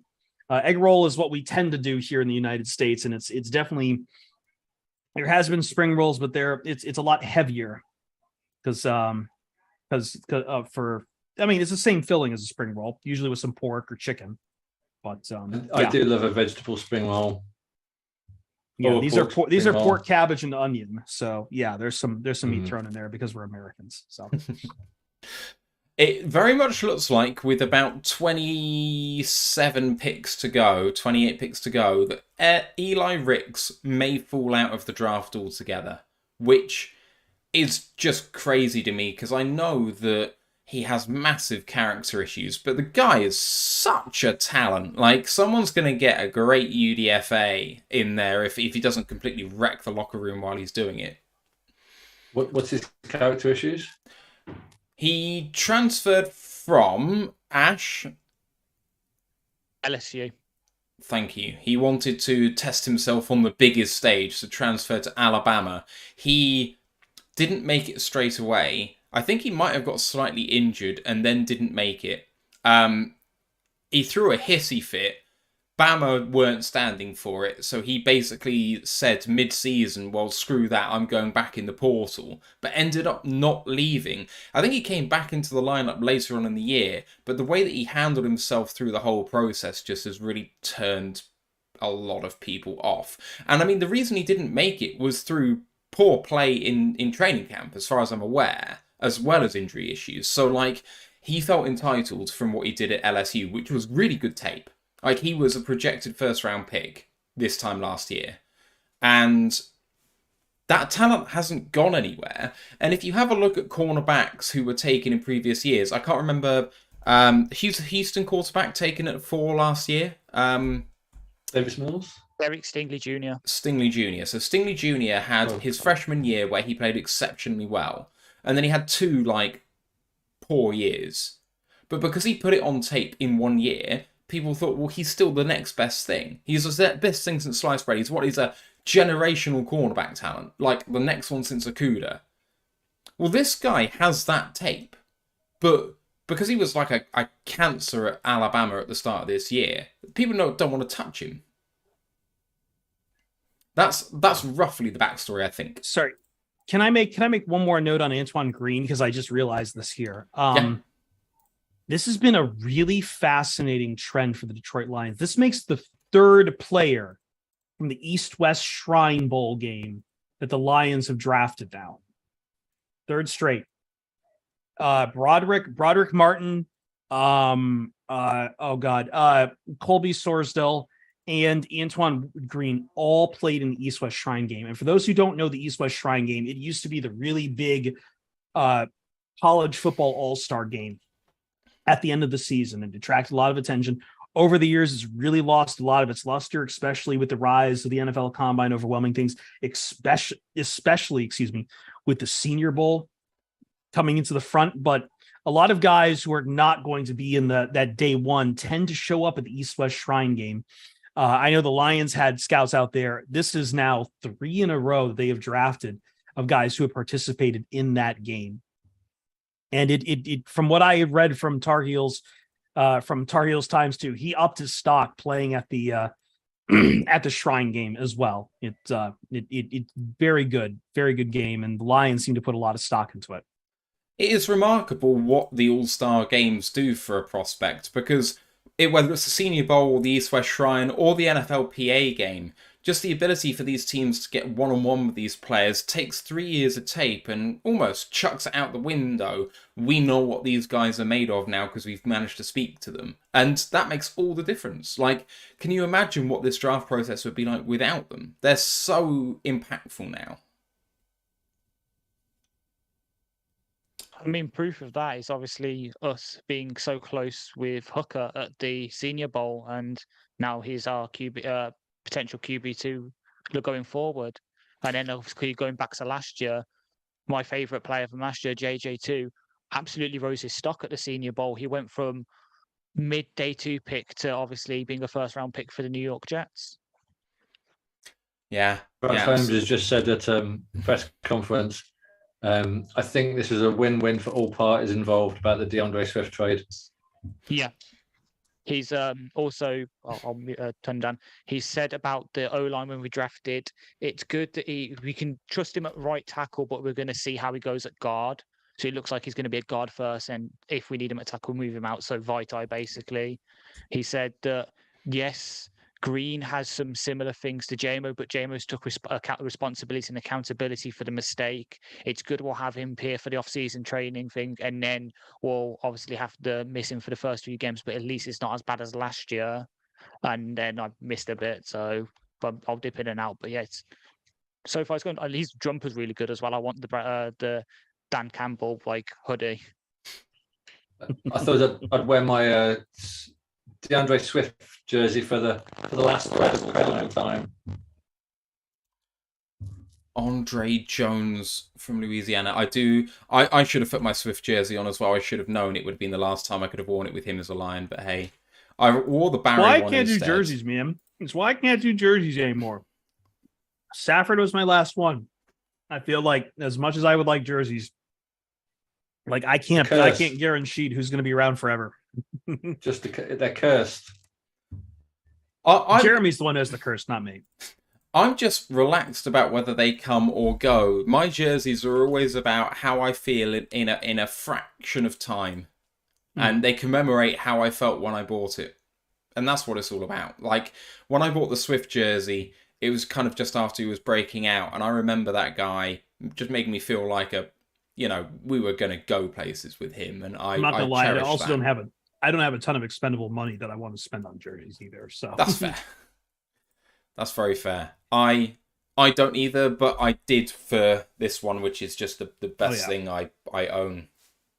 People are very contentious about the black jerseys, man. But those are coming back. I can tell you that. Well, I mean, but this is like a Legends jersey as opposed to one of the black ones. This is it's black. If we keep mentioning the black jerseys, we will summon Ant back to come join the party because me and him are I think two big opponents for them in the beginner group. He's knocked the F out. As we would say down south, he is knocked the fuck out. So yeah, especially when do we change when can we change our uniforms? When's the date when we can change our uniforms? Next season, isn't it? I thought that we could do it now, but we deferred it. Yeah, something like that. We definitely do next season. No, we've got the new helmet coming in this season, which is supposed to going to go with the pajamas, but can't win them all. So I'm not going to buy a new jersey now with the old uniform. I'm going to wait and see what the new uniform is and if it sucks or not. Well, it sucks you get the old one on a discount.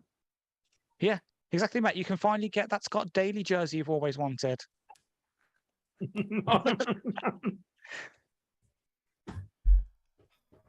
I don't even hate him. Or go for my favorite name, Corey Schlesinger. It's a good name. It's a good name. Yeah, really good name. I actually would really, really, really love a DeAndre Levy jersey. That's what started the whole Jeremy Reisman jersey curse. Oh, really? Ah, okay. Interesting. Or at least that's the first I heard of it, was the DeAndre, because he was a big wearer of DeAndre Levy's jersey. And that's when I started hearing about the curse because of what happened with Levy. Great dude, though. He's still in Detroit.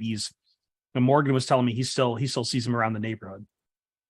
Oh, wow. How many players' careers has Jeremy ruined with his jersey choices? I do not have that info. You will have to ask him directly and piss him off by doing for his next appearance. Our Buffalo guys having trouble getting on the Zoom, but I don't know why.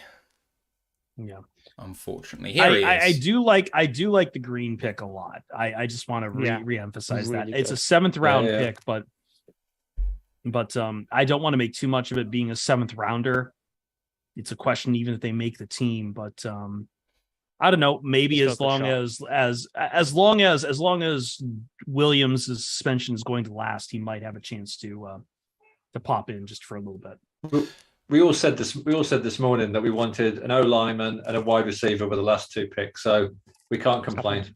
Can't complain too much. Time to bring in our final guest of the evening from the Red, White, and Buffalo Blues. Matt Swain is here. Matt, thank you for joining us, especially considering you I know have a very demanding job, so had to run off on Thursday for something far more important than this. How are you doing? Yeah, not too bad. Still trying to recover from it. I mean, I was out from about 9 o'clock till about 5:30 in the morning. Oh, jeez, yeah. And then up all last night watching the day 2, and then obviously don't know what time I'll go to bed tonight. So if I start falling asleep halfway through, that's the reason why. Fair enough. We won't hold it against you. We're going to do this as we've done all of our other previous interviews and kind of take you back 12 months, have a look at your draft class, have a look at how you did last year in terms of the record, look at free agency, your draft class, and then maybe the future prospects just as a whole. So last year, your draft actually was quite well liked, I think, by a lot of people. Kyer Elam, James Cook, Terrell Bernard, Khalil Shakir, a punter who I guess now goes nameless, Christian Benford, Luke Tanuta, and Balin Spector. How do you feel like the draft class performed last year? I think that Elam kind of, for me, lived up to expectation. I thought he played quite well, and James Cook seemed, I guess, slightly unutilized, but did play well when he was called upon.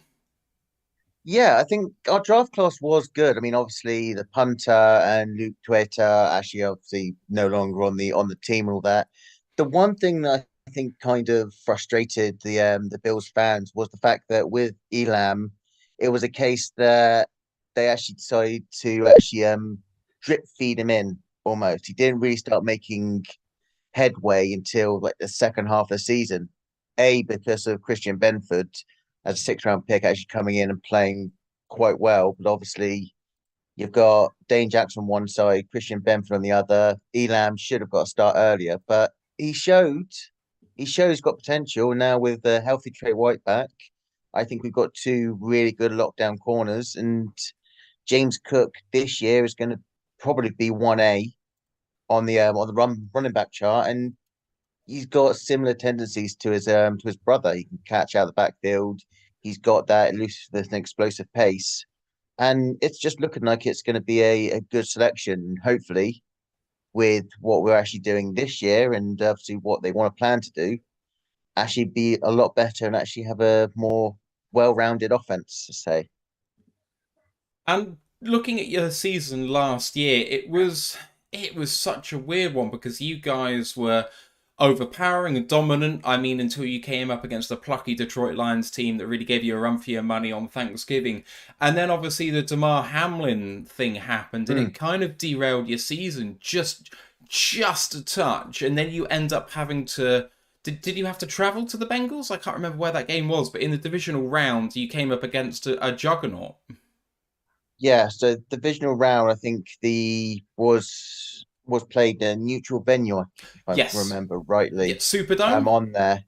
I mean, our season, the first 6 weeks was actually good for us, and then I'm still trying to figure out what actually happened after our bye week. That we've gone from scoring 30 points plus a game being really dominant to start struggling and actually barely winning games by the odd one score game. Yeah, right, because Josh Allen kind of regressed a little bit, right? He looked like he was throwing picks that he never would have thrown a couple of years ago.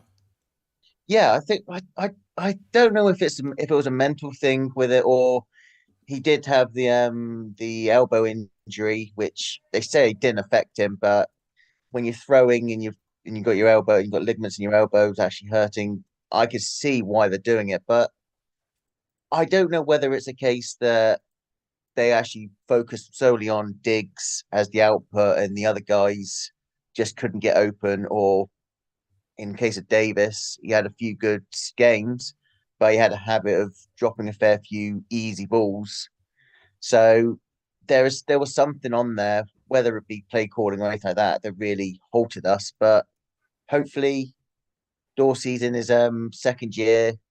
Hopefully, have new weapons this year and actually be a bit more well-rounded. And hopefully, we can actually we can go one step further. Fingers crossed.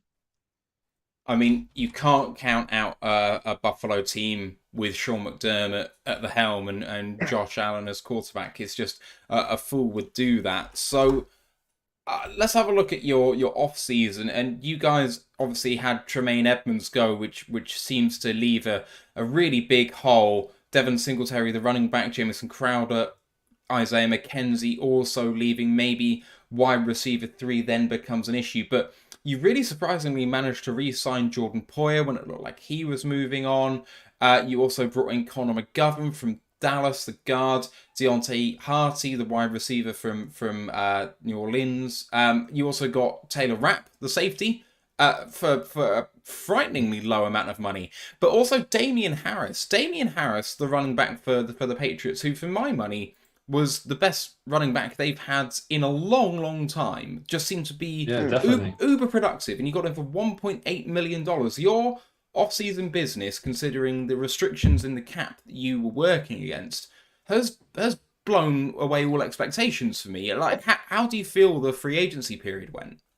I mean, obviously the Taylor Rapp signing, the Damian Harris signing, all the signings come late March and all that, obviously all under the magical 1.7 million 1-year deal, so we could preserve the third round compensatory pick that we'll most likely end up getting for Tremaine Edmonds. I think it was a very difficult with that one because most of the fan base were torn between whether keeping Edmonds or keeping Poyer.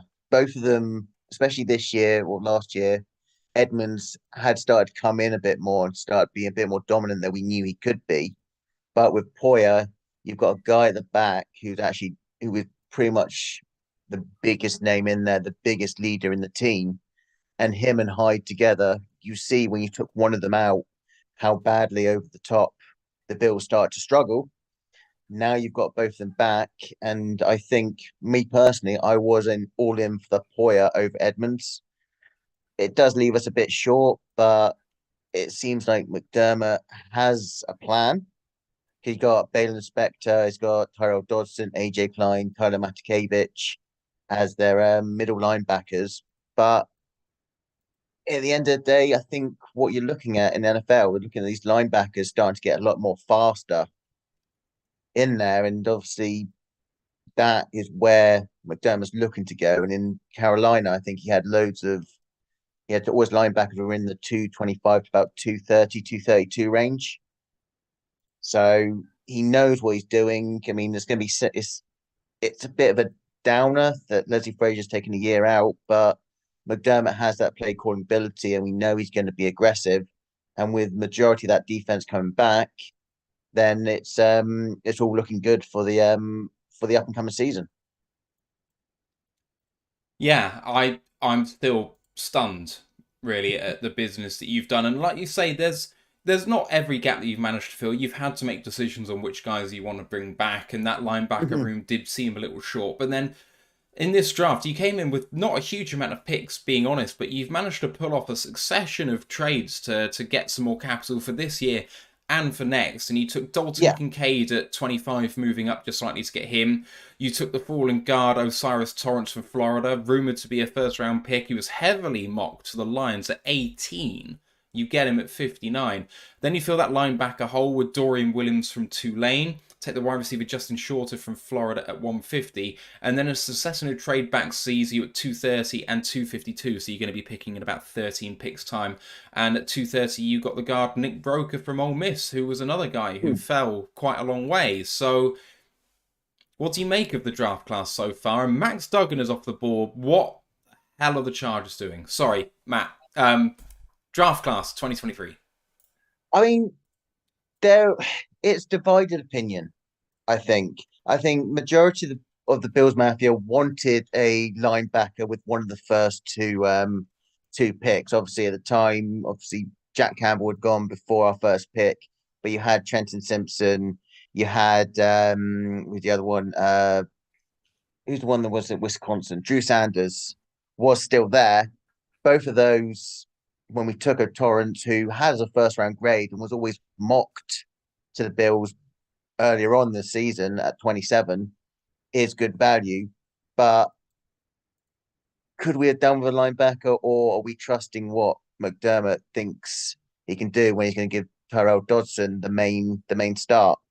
But I mean, Dalton Kincaid in 27, I think he's going to be a mismatch because everyone just loves what he actually can bring. He's pretty much a wide receiver in a tight end body. He can give you that. He can give you that safety net over the middle. He can split out wide, and working with Knox together, you've got a good tandem. And goes back to what Dable ran with the Patriots when they had obviously Gronkowski and Hernandez, and obviously tried to do with Henry and Jonas Smith, having two tight end sets. And we could probably see us going more to 12 personnel a little bit more, which I think we were ranked dead last year in those personnels. Third round, Dorian Williams. People didn't like it because they wanted a middle linebacker, but Dorian Williams, he's got that coverage ability, he's got that hard hem tackle, and he is actually very rangy. And as I said earlier, it might be a case that McDermott doesn't want that out and out big Tremaine Edmonds type guy, but we've also got obviously free agents out there, veterans that can come take in. Justin Shorter, he is going to be a weapon. I think I tweeted out, I've seen a tweet of him just shirtless, and he's a DK Metcalf clone. The fact he is shredded like hell. But for 6'4", 232 pounds, he's got 4.5 speed, but can play faster, great hands, and actually is a very savvy route runner. And for the 5th round, we know Bean has been hitting on those picks. Gabe Davis was one. Shakir looks like he's going to be another one this year. And then obviously the last 2 picks, they're more or less going to be, well, the one pick we've had at the moment, the guard is going to be more of a training camp practice body more than anything. And then we just wait to see what the last pick is. The only thing I kind of regret is that they haven't gone defensive tackle, because our front four, our 4 defensive tackles, Oliver, Jones, Settle, and Jordan Phillips, are all on 1-year contracts. So come the end of the season, unless they pick up on Oliver and his extension, we'll have pretty much no defensive tackles and have to pretty much restock from the start. So getting a defensive tackle in here would have been great, but who knows? There's still 1 pick left. We might get one. I'm hoping it's Gerald Clark of Coastal Carolina, but fingers crossed. We'll see on that one. And looking at the draft for the rest of your rivals, and this kind of ties into the projection for next year, it kind of feels like your rise coincided with the fall of the Patriots, and you kind of had a bit of a run of the division for a couple of years, but suddenly Miami started to become competitive. Injuries to the quarterback kind of hurt their season, but presuming that Tua can stay healthy, they've taken Cam Smith, Devon A-Chain, Elijah Higgins, Ryan Hayes, and then the Jets have obviously traded for Aaron Rodgers, down year last year, but I mean, 2-time MVP in the last 3 years. I would say a fool would bet against him making a comeback. It would be a very Rodgers thing to do, to kind of Phoenix from the Flames it. And they then drafted Will McDonald, Joe Tippmann to protect him, Carter Warren, the tackle. Israel Abanikanda was one of our favourite draft picks of the entire cycle. It was my favourite as well. Oh, I was actually pissed when Jets took him. I bet. Zaire Barnes, Jarek Bernard-Converse, and Zach Kuntz, the tight end from Old Dominion, who's spectacularly athletic as well. It feels like your division has gone from fairly uncompetitive to a competitive 3-horse race. I would still say that you're the favourites, but Miami have kind of been there or thereabouts, even though they maybe didn't deserve to, and now they maybe do. So what do you make of what's going to happen next year? I mean, we can probably, and I'm going to probably get a lot of stick from this, and it'll probably be screenshotted and all that, tape stamped, that the Patriots are finishing bottom no matter what in the division. I think it's going to be a good 3-way battle. I mean, the Jets, don't get me wrong, Joe Douglas has done a good job for them. They've actually drafted and signed well. They've got a mean defense, and it's just getting better. Dolphins, they are aggressive. They actually made some right picks. They know exactly what they want to do on their on the offense with all that speed. So it's going to be fun. It's going to be interesting. I think we still have the upper hand on them because we've had the system for all of McDermott's tenure at the Bills. So when we've got players that are familiar with the system, have been in there for like 3-4 years and all that. So we're kind of settled, but there's always a little bit of strike of fear when it comes to the Miami, when it comes to Jets and what they've actually done. And yeah, Jets have got obviously Sauce Gardner, who has more holds and penalties not called on him than I actually have hot dinners right this week. And obviously they've got Garrett Wilson, Barnard, they've got Breece Hall, they've got some good talents on there to really, really challenge us. So I think my prediction is you could see 3 AFC East teams in the playoffs this coming season. I'm really looking forward to seeing Stephon Diggs against Jalen Ramsey. That's going to be an awesome matchup. Yeah, I think Diggs already owned him when he was at the Rams, when he played against the Rams, so should be all right. But no, the Miami secondary is actually getting a lot stronger now, and hopefully the additions that we're actually making with Kincaid, with Shorter, obviously Davis actually getting more of a look in. Hopefully we can counterbalance that and actually go and actually attack him a lot more. And then we just got to hope that, I don't wish any ill will on Tagovailoa, that he actually is not still 100% after last season, that they have to go with the Skylar Thomas, because Tua, give him credit, he is a decent quarterback, but he just needs to stay healthy. And that would be our downfall if he was healthy with that offense around him. I understand why you don't want to wish any ill will on Tua, but I feel no compunction in wishing maximum ill will on Aaron Rodgers this season. So I hope the Bills defense absolutely gets after him and terrorizes him thoroughly. That will be highly amusing for me, and I'm sure most Lions fans. Guys, any questions for Matt as we're drawing to the end of our interview here?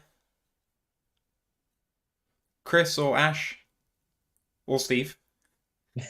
I just appreciate that we're acknowledging that Sauce Gardner was probably not the defensive rookie of the year. That should have gone to Aiden Hutchinson. I appreciate that from our brothers across the lower Ontario bridge.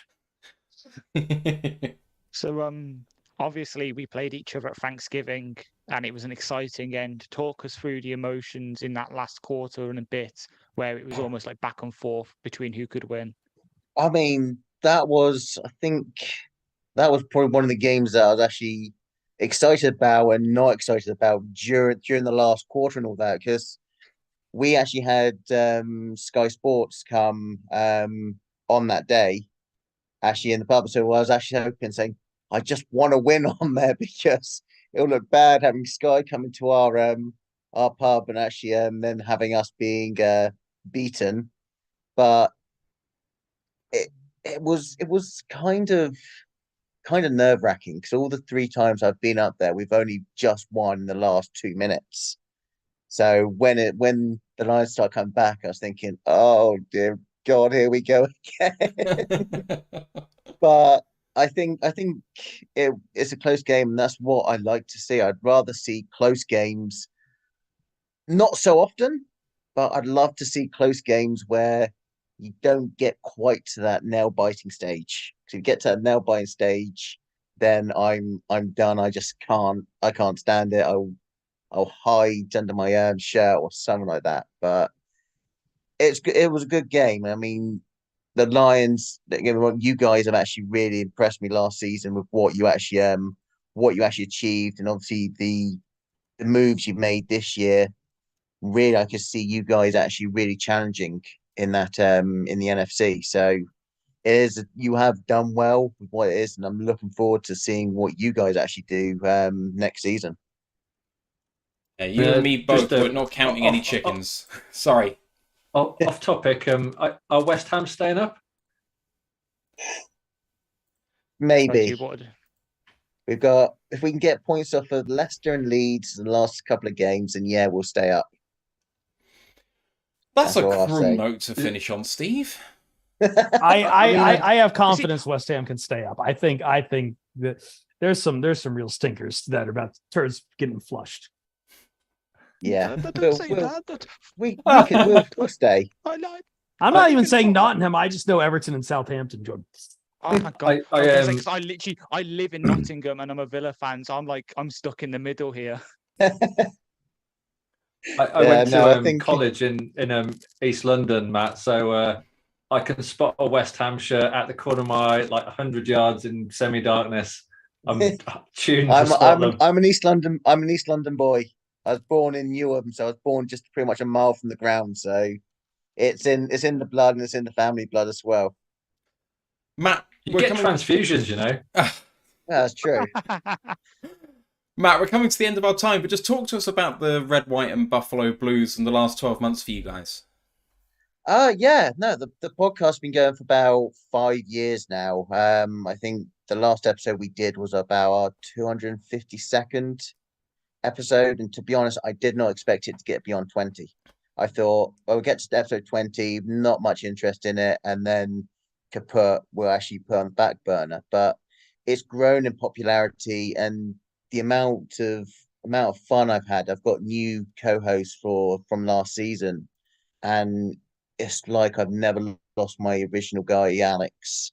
The guests we've obviously had beat reporters, we've had Christian Wade on the show, we've had ex-Bills players, we've had Hannah Wilkes, we've had Jeff Reinbold, Neil Reynolds, Mike Carlson. We have loads of guests on there, and it's just really good, and it's really enlightened and brought together fan bases, regardless of whether they're Bills fans or they're guys looking to pick a team, or even opposition fans actually just wanting to get the lowdown before they face us. It's something that I found really enjoying, and hopefully it can go a lot more. And we've got a lot more coming up, obviously, with the London game, with us being in London. Hopefully, once we know the details, we may have a very, very, very special guest come onto the show. I'm not going to reveal anything because I don't want to jinx anything, but the whole London game's opened it up even more to us, and it's something that we're looking forward to building, not just the podcast, but the UK Bills as well. There's 3 or 4 teams that you might play in London. If you worked out who it could be? I have a feeling it's either going to be the Raiders or the Cowboys. We've worked out from the schedule on who we played at home. Most of the teams that we play either are playing in Germany this year, or they've played within the last year or so. So Cowboys and Raiders are the only 2 that we haven't that we think is going to be. My preference is Cowboys, so we see Diggs versus Diggs. Oh, that'd be a good one. That would be very good. Whatever's coming up sounds really exciting. Good luck for the season, and for that in particular. Do shout it out. I'm sure you will. Shout it out big time if it gets confirmed. But I'd love to go to that game and see what you guys are going to do. But anyway, good luck, and hopefully we'll see you at some point in the next 12 months. Maybe if we do well, a little bit later on into January and February. We'll see. Yeah. Anyway, cheers for coming on, Matt. Thank you very much for having me, guys. Cheers. Yeah. Cheers. Bye. Thank you.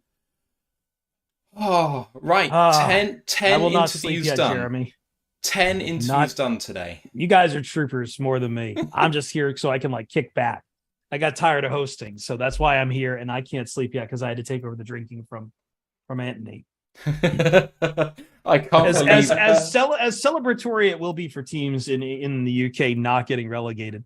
I don't think it's going to beat the fact that Napoli fans are being told, please don't celebrate on Mount Vesuvius tomorrow. I've been up to the top of Mount Vesuvius. That's a difficult climb. They want to go up there and light off smoke bombs in the tricolor. I don't think that is wise at all. The U.S. consulate has told people beware because heavy traffic and heavy drinking. Well, and just I think last time they won in wasn't it when they had Diego Maradona? In Maradona, the 80s, 1990. It's been 23 years, since they won the Scudetto. And I think it was the whole city was literally in ruins for 3 days. Yeah, and it's look, you got bounced out of champions. That's okay. Even though I still contend Serie A is the second best league in the world right now with how good some of these teams have been. Milan, and Inter still dancing. But I'm not skagged out at all because Roma drew today. I'm not. I am. Please don't write in the papers that I am mad. I want to talk about Antoine Green again. So I think I just saw the OAS scores you posted, Chris. Yes. Yeah. Fantastic. 8.6. Very good speed grades. I think he ran a 4.47. I think I mentioned that earlier. He ran a 4.47 in the dash and 9.57 in his split. Actually pretty good height and weight on his composite grade and explosion and agility grades here. 4.27 on the shuttle, 6.99 on the 3-cone. So I do think he makes the roster, just given the state right now where the Lions have lost questions in camp of Cephas, Moore, and Jameson. And Jameson Williams out for 6 games. And so there's a good chance for what he brings. I think the question is how much special teams he's really going to play. But I know we slammed the door on the idea of Lions playing a lot of guys day 3, but I feel like this one kind of fits a mold they don't really have right now for receiver. So in his press conference, Green did say that he has experience as kick return, punt return, and as the blocker on those teams. And in his press conference, Holmes did reference the fact that, obviously we've got all those players. He said it was specifically when he was asking about Green, the way that most of these players are going to have to fight their way onto the roster, Nice initially, is through special teams. So I do expect Green to at least play some special teams initially. I could see him. Competing with someone like Tom Kennedy or maybe not Tom Josh Kennedy. Reynolds, but he'll be competing with Tom Kennedy for that last wide receiver spot, I believe. Yeah, definitely. You have to remember Stanley Berryhill got suspended as well. So yeah. Barry Stanley Hill, I don't think makes it, unfortunately, but I don't think he was going to make it anyway. No, I think he was probably practice squad, and I think the only reason they haven't released him is maybe kind of seeing if they can get him back on practice squad. Yeah. You were asking earlier, Chris, do you think this is the end of Melifonwu with Branch coming in? I have no clue. I have no clue what to make of Fut Melifonwu. I guess I would lean yes, but this is definitely... We haven't seen camp yet, so I have no clue how many safeties they could really roll with. I really don't. But I imagine between Savion Smith, Kirby Joseph, Brian Branch, Melifonwu does kind of feel like the odd man out at this point and feels like he's had more than a few chances at that. Yeah. So what's what you guys at Pride and Detroit, what's your kind of schedule now between now and the start of the season? How are you going to roll over the summer? Well, I know Jeremy, if he's still in chat, hi Jeremy, usually takes the reign and gets us a lot of good beat writers on First Bite to bring us some from every player who's drafted. Going to be a little easier this year because we can double up on Alabama and Iowa picks just because of how many there were. but we have to add UN. So let's see, that adds Iowa, Alabama, North Carolina, Western Kentucky, William and Mary, and who am I missing? Tennessee. Apparently, we've already had Tennessee people reaching out to us too. Oh, so, cool. But yeah, that's kind of what we did it last year. It was a big success. We really want to do it again this year with getting people to just hearing from all these individual teams and getting some nice stuff. I know Monday is our big podcast. We'll let Ryan on to cope, mauled, and seethe about Teddy Bridgewater. I'm going to have to tell him the dream is dead. He still believes right now. But I saw his tweet about that, basically saying, I don't really understand why we're taking a quarterback 3. And I'm like, dude, I'm here to tell you something. Like, he ain't no quarterback 3. Like, that's not how this is going down. Like, I know that it's the kind of job of the doctor to try and get him signed off so his draft position goes up. But he's signed off medically. He's going to be fit for week 1, according to that doctor. Now, he might not He doesn't need to be fit for week 1 is the only thing either. No. He really doesn't. No, I mean, I do want to see him get a full off-season, but, you know, we shall see. He needs as much learning time as possible. Oh, one of my guys has just gone. Last 12 picks, Brandon Hill, the safety from Pittsburgh, is a draftee. This is still going on. I saw the Ravens took Voorhees. I really hate the Ravens. They feel like they take... Like every guy I've fallen in love with, it feels the Ravens draft like I would be drafting in this draft.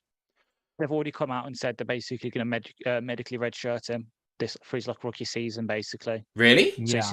It's what they did with the Ajabo last season, wasn't it? Yeah. Yes, they got him really cheap. Yeah, we're almost on to all the compensatory picks at this point. Yeah. In the 7th round, so this thing's almost over. It's a shame Ant isn't here because obviously the first HBCU player went off the board a couple of picks ago with Isaiah Bolden, the cornerback/return specialist from Jacksonville State. Is that the first one? The first HBCU?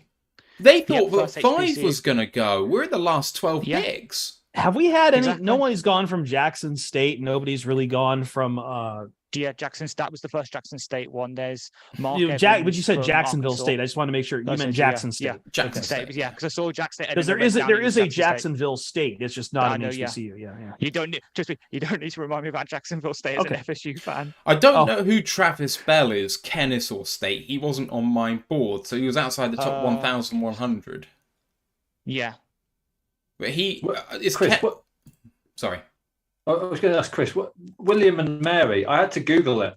Like, what's William and Mary? It is a school in Williamsburg, Virginia. I actually lived 2 years when I was very little in Williamsburg. It is basically in Virginia. There is what we call Colonial Williamsburg. It's a big old slice of 1700s that is kind of a tourist attraction. Also Busch Gardens there. Busch Gardens is very wonderful. And I think the one in Williamsburg is kind of like Europe themed as well. Very weird. But anyway, William and Mary is actually a very good school in the United States. It's kind of almost considered a public Ivy League. It's a public university, but it has very good academic standards. But its football team has been fairly relevant at the Division I AA/FCS level. Maybe not the level of like a North Dakota State or App State or Georgia Southern of years past, but I'm going to tell you that Mike Tomlin graduated from William and Mary. Oh, so there's been some NFL talent that has come out of William and Mary in the past. They are no slouches whatsoever when it comes to it. I mean, it's few and far between like all FCS talent, but no, I knew as soon as I heard William and Mary, I'm like, all right, this is your prototypical FCS prospect. Say Kennesaw State, Matt, is one of the people that are moving up next year from the FCS to FBS. Okay, there we go. So Moro Ajomo comes off the board here, defensive tackle to the Eagles. I know a lot of Lions fans were kind of hoping he would slip into UDFA territory because he's a super athletic defensive tackle. There's quite a few guys on the board that I think are going to interest the Lions in undrafted free agency. Chris, I don't know if you remember from previous years how long it takes for picks to kind of be announced in UDFAs, because is it like an hour or so before things really start to pop off? We usually, I think we've asked this before. What's that? The first UDFA's already been announced. What? Somehow. Really? Illinois nose tackle Calvin Avery is signing with the Vikings per league sources a UDFA. How? So We haven't even gotten to Mr. Irrelevant yet. I know exactly, but somehow they know he's signing with. It's already being announced. Well, I think what's happening is like they can, because these are all compensatory picks right now. We're into the compensatories. Ojomo was the what's his first name here? Mike Moro Ojomo, defensive end out of Texas, was the last regular pick at 249. We are fully into compensatories now, so I think it does open the floodgates on UDFAs, which is kind of funny considering you might want to hear if you get picked in the UDFAs, but hey, you know, sky's the limit. We usually take Sunday off just because we want to see kind of the UDFAs roll in, and we usually pick up on Monday. So yeah, I think why players are starting to do this now is obviously if they sign somewhere as a UDFA, they're getting to choose. While if they get drafted now, they don't. They're forced to go to a team. So maybe some players will choose to basically bugger off a team if they try and draft them and sign as UDFA because they get to choose. They get to pick their spot more. Ash, I have some news for you. The Draft Network have released their first, and I say this with tongue-in-cheek, way too early, 2024 mock draft. Someone already hit me with the PFN mock draft Someone already hit me in the PFN mock draft simulator. The Arizona Cardinals are picking 1 and 2 because of the Houston Texans trade where they own the Houston pick. So they're projecting the Cardinals to be the worst team in the league and Houston to be the second worst team in the league. With the first overall pick, they take Marvin Harrison Jr. from the Ohio State University, which I totally buy. What? The second overall pick from Florida State is Jared Verse, edge. What? I think that's really cool. that doesn't make sense at all. I'm sorry. Like one of those picks would be traded out because someone is going to be that starved for Caleb Williams. I don't think they do any trades at this point just because it's a joke mock draft. No, I know, but like that makes it impossible to say. And to be honest, if you're that bad, if you're the Arizona Cardinals that you've stunk to high hell, I think you're also moving on from Kyler Murray and taking Caleb Williams anyway. Maybe you are. When does the first tiresome conversation about Drake May is going to be drafted before Caleb Williams start? I want to hear it. It's UNC guys. I'm sorry. Like I love UNC receivers, but don't talk to me about UNC quarterbacks. Especially I represent Tar Heels because where I'm from, but baby, fight the fuck on. No. Chiefs have just taken Nick Jones, the cornerback out of Ball State, who is one of the guys I know Junie was highlighting as a potential guy for us. Nick Jones, CV Ball State. There we go. I will note that the linebacker that was being mocked to us quite a lot that Ant doesn't want, Cam Jones, is still on the board. Oh, it was me that I kind of. You don't want him, I know. But so I do now. Yeah. Because I profiled him and then Eric obviously spoke about him as a replacement for Josh Woods. I went back and watched a bit more tape and I was like, you know what, actually I can see where it's coming from. So I would have him in this range. It was just where he was getting mocked at like round 4 or 5. I was like, no. Dragon Lion 67 said, where did they project the Lions picking? We were picking in that mock draft at 25, which means that we went out in the divisional round. Yeah. Which means we won the division and hosted again. We hosted and won a wildcard game. Yeah. So they're projecting a first Lions playoff victory, which is kind of nice. As the last 9 picks are coming out here, I just want to kind of talk about some of the guys I expect the Lions to have some interest in free agency now that these guys are all going to be released. And I'm looking at guard in particular. We took 1, but I think given the weakness in 2024, we can perhaps take a UDFA here. Ekior is still on the board. Joey Fisher, McClendon Curtis, guys that kind of I thought might get a little bit more buzz. The fullback, Hunter Lupecki, who you were talking about from North Dakota State, is still there as well, which I think is quite interesting. Safeties, Brandon Joseph is there from Notre Dame. I can't believe he's still there. Andre Carter as a prospect is interesting, I guess. Eli Ricks is there. We spoke about him before, former first-round talent from last year. Sean Tucker is still on the board, the running back. How? How is Sean Tucker still here? Gimme. Ivan Pace, the inside linebacker, and said, I don't mind taking this guy in round 2. A month ago. Bryce Ford-Wheaton, we said, was a prototypical X-type receiver that we could look at. He's still available. Thomas Incoom, the defensive end from Central Michigan, I think that Junie in our Discord is very high on what Incoom can do at the next level. Sorry, what school that he went to again? Incoom, Central Michigan. Central Michigan. Oh, that makes sense that Junie's high on him then. Okay. Yeah. Yes, he is that guy. So, but he's a Mac guy. For it, but yeah, he's a Mac guy. He's a Mac guy. I just He's a Mac guy. Gerard Clark Ronnie is still Bell's there. Yeah. Ronnie Bell as well. Ronnie Bell, yeah. Mahamoud Diabate, the outside linebacker from Utah. Oh, that'd be a good one. Reg John Wright, this cornerback from Oregon State, should get some interest. Alex Austin's just come off the board, Oregon State. I missed the Pittsburgh I'm pick sorry. as well. This is the time of the draft where I just completely check out and just wait for the names at this point because I have no clue what's happening after this point. I'm surprised I still had guys on my board here entering the 7th, like Antoine Green and Andrew Voorhees. Like I consider myself insanely lucky this year. Any other guys that you can see on the board? Yep. Yeah, there's 2, Matt, and I'm surprised you haven't mentioned them. You've Why? got Alex Ward out of UCF, and you've got Robert Soderholm II out of VMI. The 2 long snappers. We know you like talking about long snappers.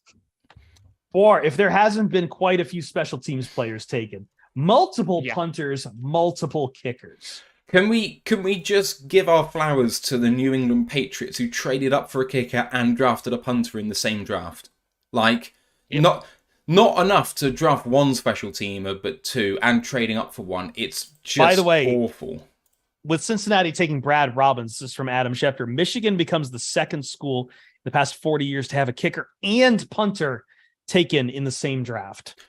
Ronnie Bell comes off the board. Ronnie Bell is a draftee. The wide receiver from Michigan goes to San Francisco. Do I do it?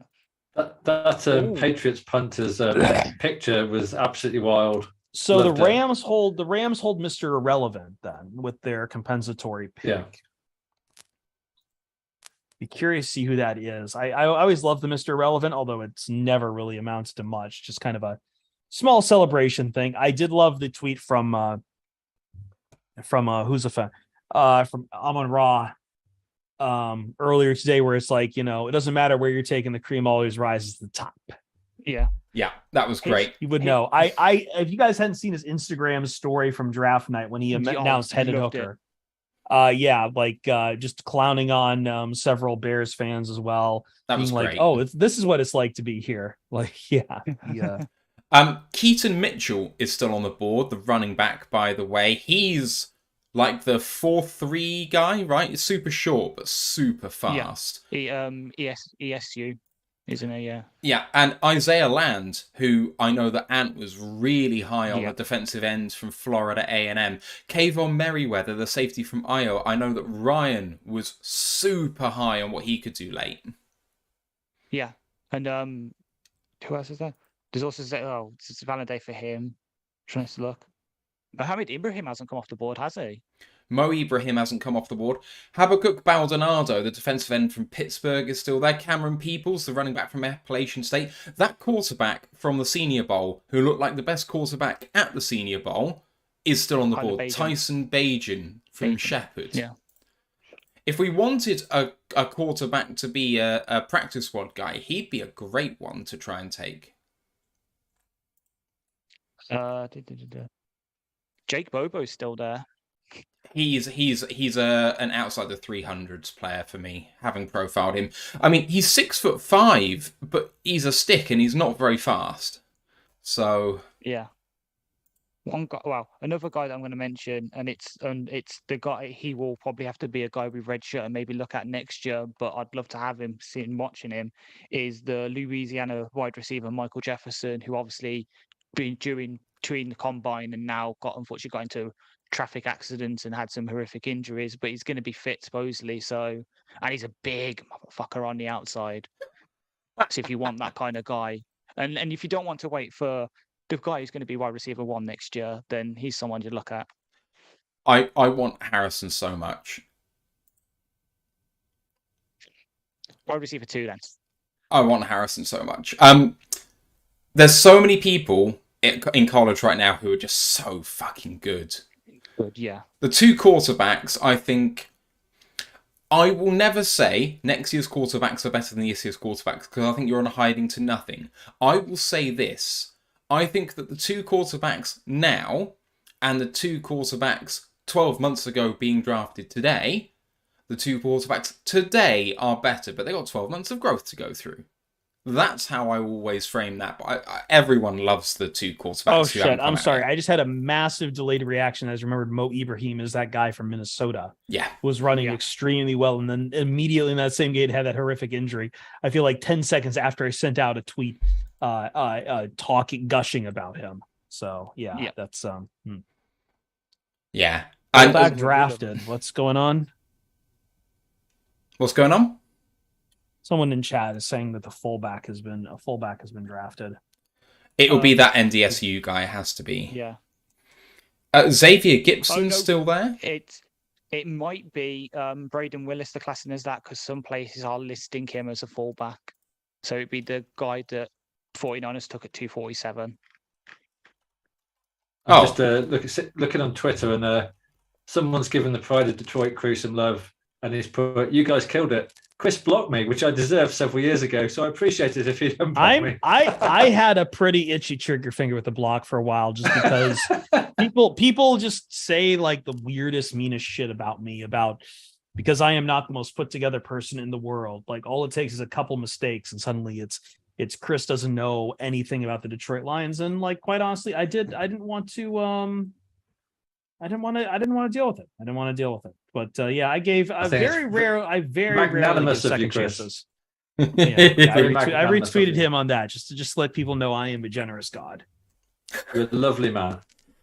I think it's such a funny thing, isn't it, that like the adequate host is such a lovely self-deprecating thing. And I've been told being self-deprecating is bad now. I have no clue where things go at this point. Ash. But, we have our first UDFA signing.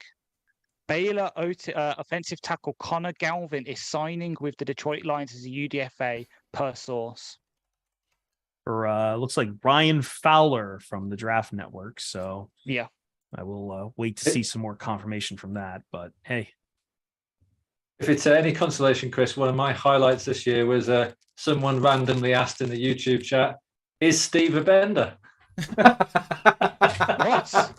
I very confidently just earlier was talking about Broderick Martin. I have to be really careful because I keep wanting to say Broderick James or Broderick Jones or whatever. But I very carefully was like, all right, I'm going to get around this. Broderick Martin, Western Michigan. And then it's like, no, Chris, that's wrong. Western Kentucky. Close enough. Green Bay take I was going to say Western Kentucky is in Bowling Green, which is in my neck of the. There is a Bowling Green just south of Toledo as well, so it throws me completely off that there are multiple Bowling Greens. That's very weird. Which tackle was it that we signed? Baylor, out of Baylor. I'm totally not doing a PFF 2024 mock draft or anything. Oh, for goodness sake. They have totally not already launched that. So I'm you are a sick human being, but you are doing 22 hours so far of streaming with us over the last 3 days, so we already know that. True. We've got 2.5 hours to go tomorrow as well, so what fun. Jesus Christ. Justin Rogers has quote tweeted it saying first one, so I think we can confirm it now that Connor Galvin is our first UDFA sign-in.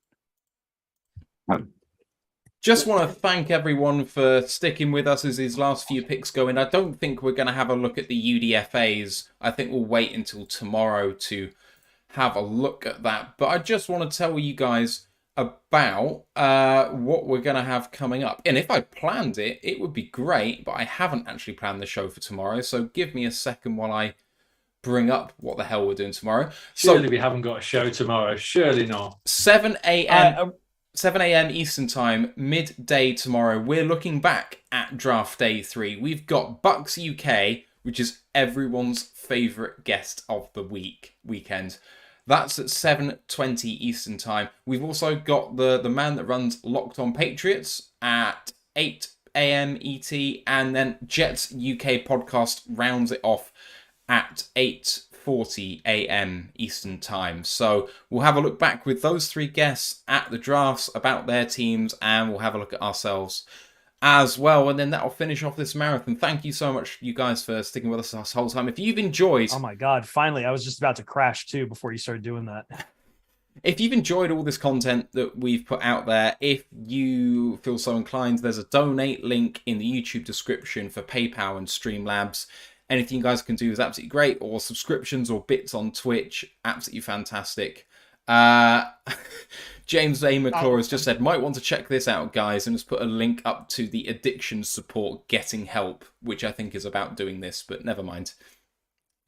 Can I just say I hate the Packers for taking Grant Dubois, the wide receiver at Charlotte. I loved him.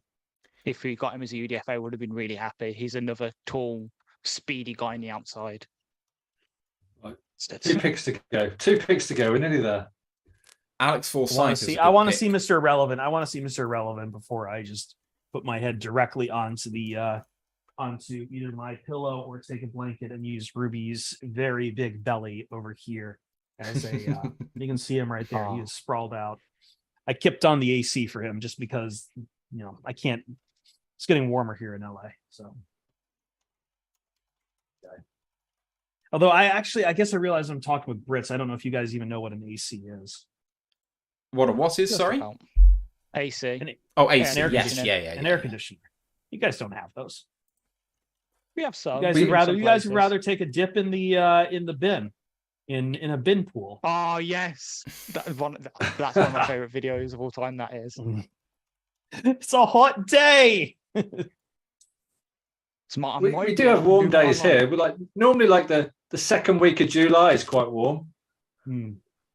Well, I think I've got my Celsius down enough because I know it didn't happen last year, but about 2-3 years ago, we did have 50 centigrade around here. Gee. They're having a look back at the Draft Network's way too early 2023 mock draft from 12 months ago. The 8th overall pick to the Carolina Panthers was quarterback from Miami, Tyler Van Dyke. And the number 9 overall pick to the Seattle Seahawks was linebacker Noah Sewell from Oregon. I think that's quite fun. Tells you how things can change, doesn't it? Poor Tyler Van Dyke. You go from the number 8th pick to ending up at the Chicago Bears. Poor Noah Sewell. Oh fuck me! I just realized the Tigers are playing too. Yep. It's bottom of the 6th, they're losing. Well. You know what? I'm not gonna bother. Mr. Irrelevant is on the clock for the LA Rams. But for Tyler Van Dyke, they really, really, really need to adopt the Virgil Van Dyke song for him, because that would be really good value. Just want to say that. That is something that only happens with your small cross section here. I'm just going to let you know.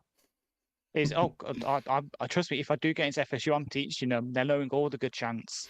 Dragonline67 just said the Tigers just scored 4 runs. I'm presuming you mean a grand slam, but you may not. You may have meant two, lots of 2 or something. But oh no, I see it. I see them in the bottom of the 6th. They scored 4 runs to make it 6-4. 6-4 to the Tigers. To the Orioles. Oh, the Orioles, who they played earlier today and beat 7-4. Oh, it's double header. Is this your Rounders game that you play? I think I've said before, the NFL's dominance in this country is very new, all things said and done. Baseball was unquestioned king for a very long time. In fact, in the game of American football, college up until about the 80s, was considered the superior game to the NFL. It was considered pure. Wow. It was considered better. It was considered better to be following your colleges. The NFL was a vaudeville act intended for the blue collars and considered crass and violent and for dum-dums. Like this dominance of the National Football League is new. A lot of it came because of it. A lot of this came because of baseball tripping over its own dick multiple times. How much do you like the College of Toledo, Chris? I enjoy the Rockets. I've been to the Glass Bowl at least 10 times, not always for Rockets games. They're a fascinating team. That's where Nick Saban got his start coaching. He was the head coach for the Toledo Rockets, and then after a single year moved to Michigan State, and then from there to LSU, and then to was it LSU and then to the Dolphins, or was it to Michigan State to the Dolphins, then to LSU? I can't remember. Have a look. Nick Saban. I was going to say because the Rams are making their selection for Mr. Irrelevant. Just want to say. Let's have a look. Nick Saban. Let's see. Oh my God, it's all coming. Yes, Illinois linebacker Isaac Doc Angelo is signing with the Lions. Who's that? Bracket winner already. He's one of the guys that got highlighted a couple of weeks ago in one of the articles. I do really like him. Plus, he's got a name bracket guy. Come on, Dark Angelo, what a name! Here's the pick. Hold on. They got a jersey and everything. Jesus.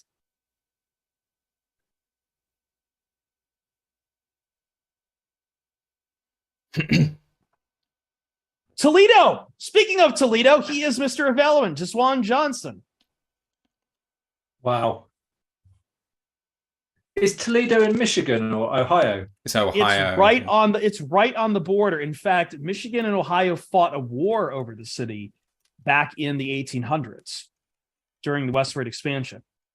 Because of some poorly drawn maps, Michigan and Ohio both claim Toledo. I say it's a war, but really, as with all things in the redneck parts of the United States, two militias marched the border, got drunk, and started shooting their guns into the air. There was one casualty as a man was shot after trying to stab a sheriff, a man by the name of Two Stickney, who was brother to One Stickney. Excellent. So Ohio got Toledo in the Great Compromise, and the Michigan got the Upper Peninsula, which is a good trade. Well, at the time it wasn't, because Toledo was a major port on Lake Erie to receive shipping from New York and Pennsylvania and such. But then a ton of natural resources were discovered in the Upper Peninsula, and we kind of stopped doing shipping across Lake Erie. Emil, so looking at the map, and where the river comes in for Toledo, you would think normally that would be where the border would be, but they've like drawn a little square around it, and you're just in Ohio. Sorry, what was that? Where the river comes in Toledo, you would think that would be the natural border, but they've just like moved the border. Maumee, right? Yeah, I actually rode on Toledo.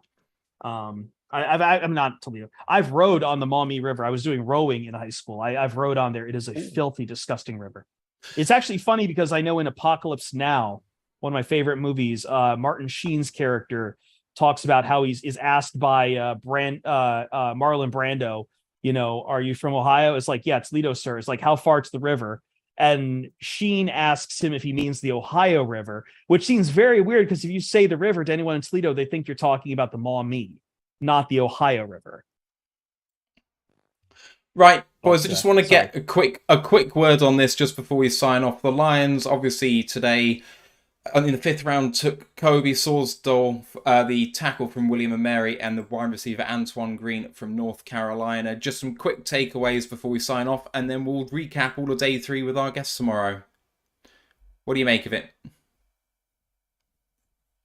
I liked it, and Martinez is a Lion. We're signing Kansas State quarterback Major Martinez.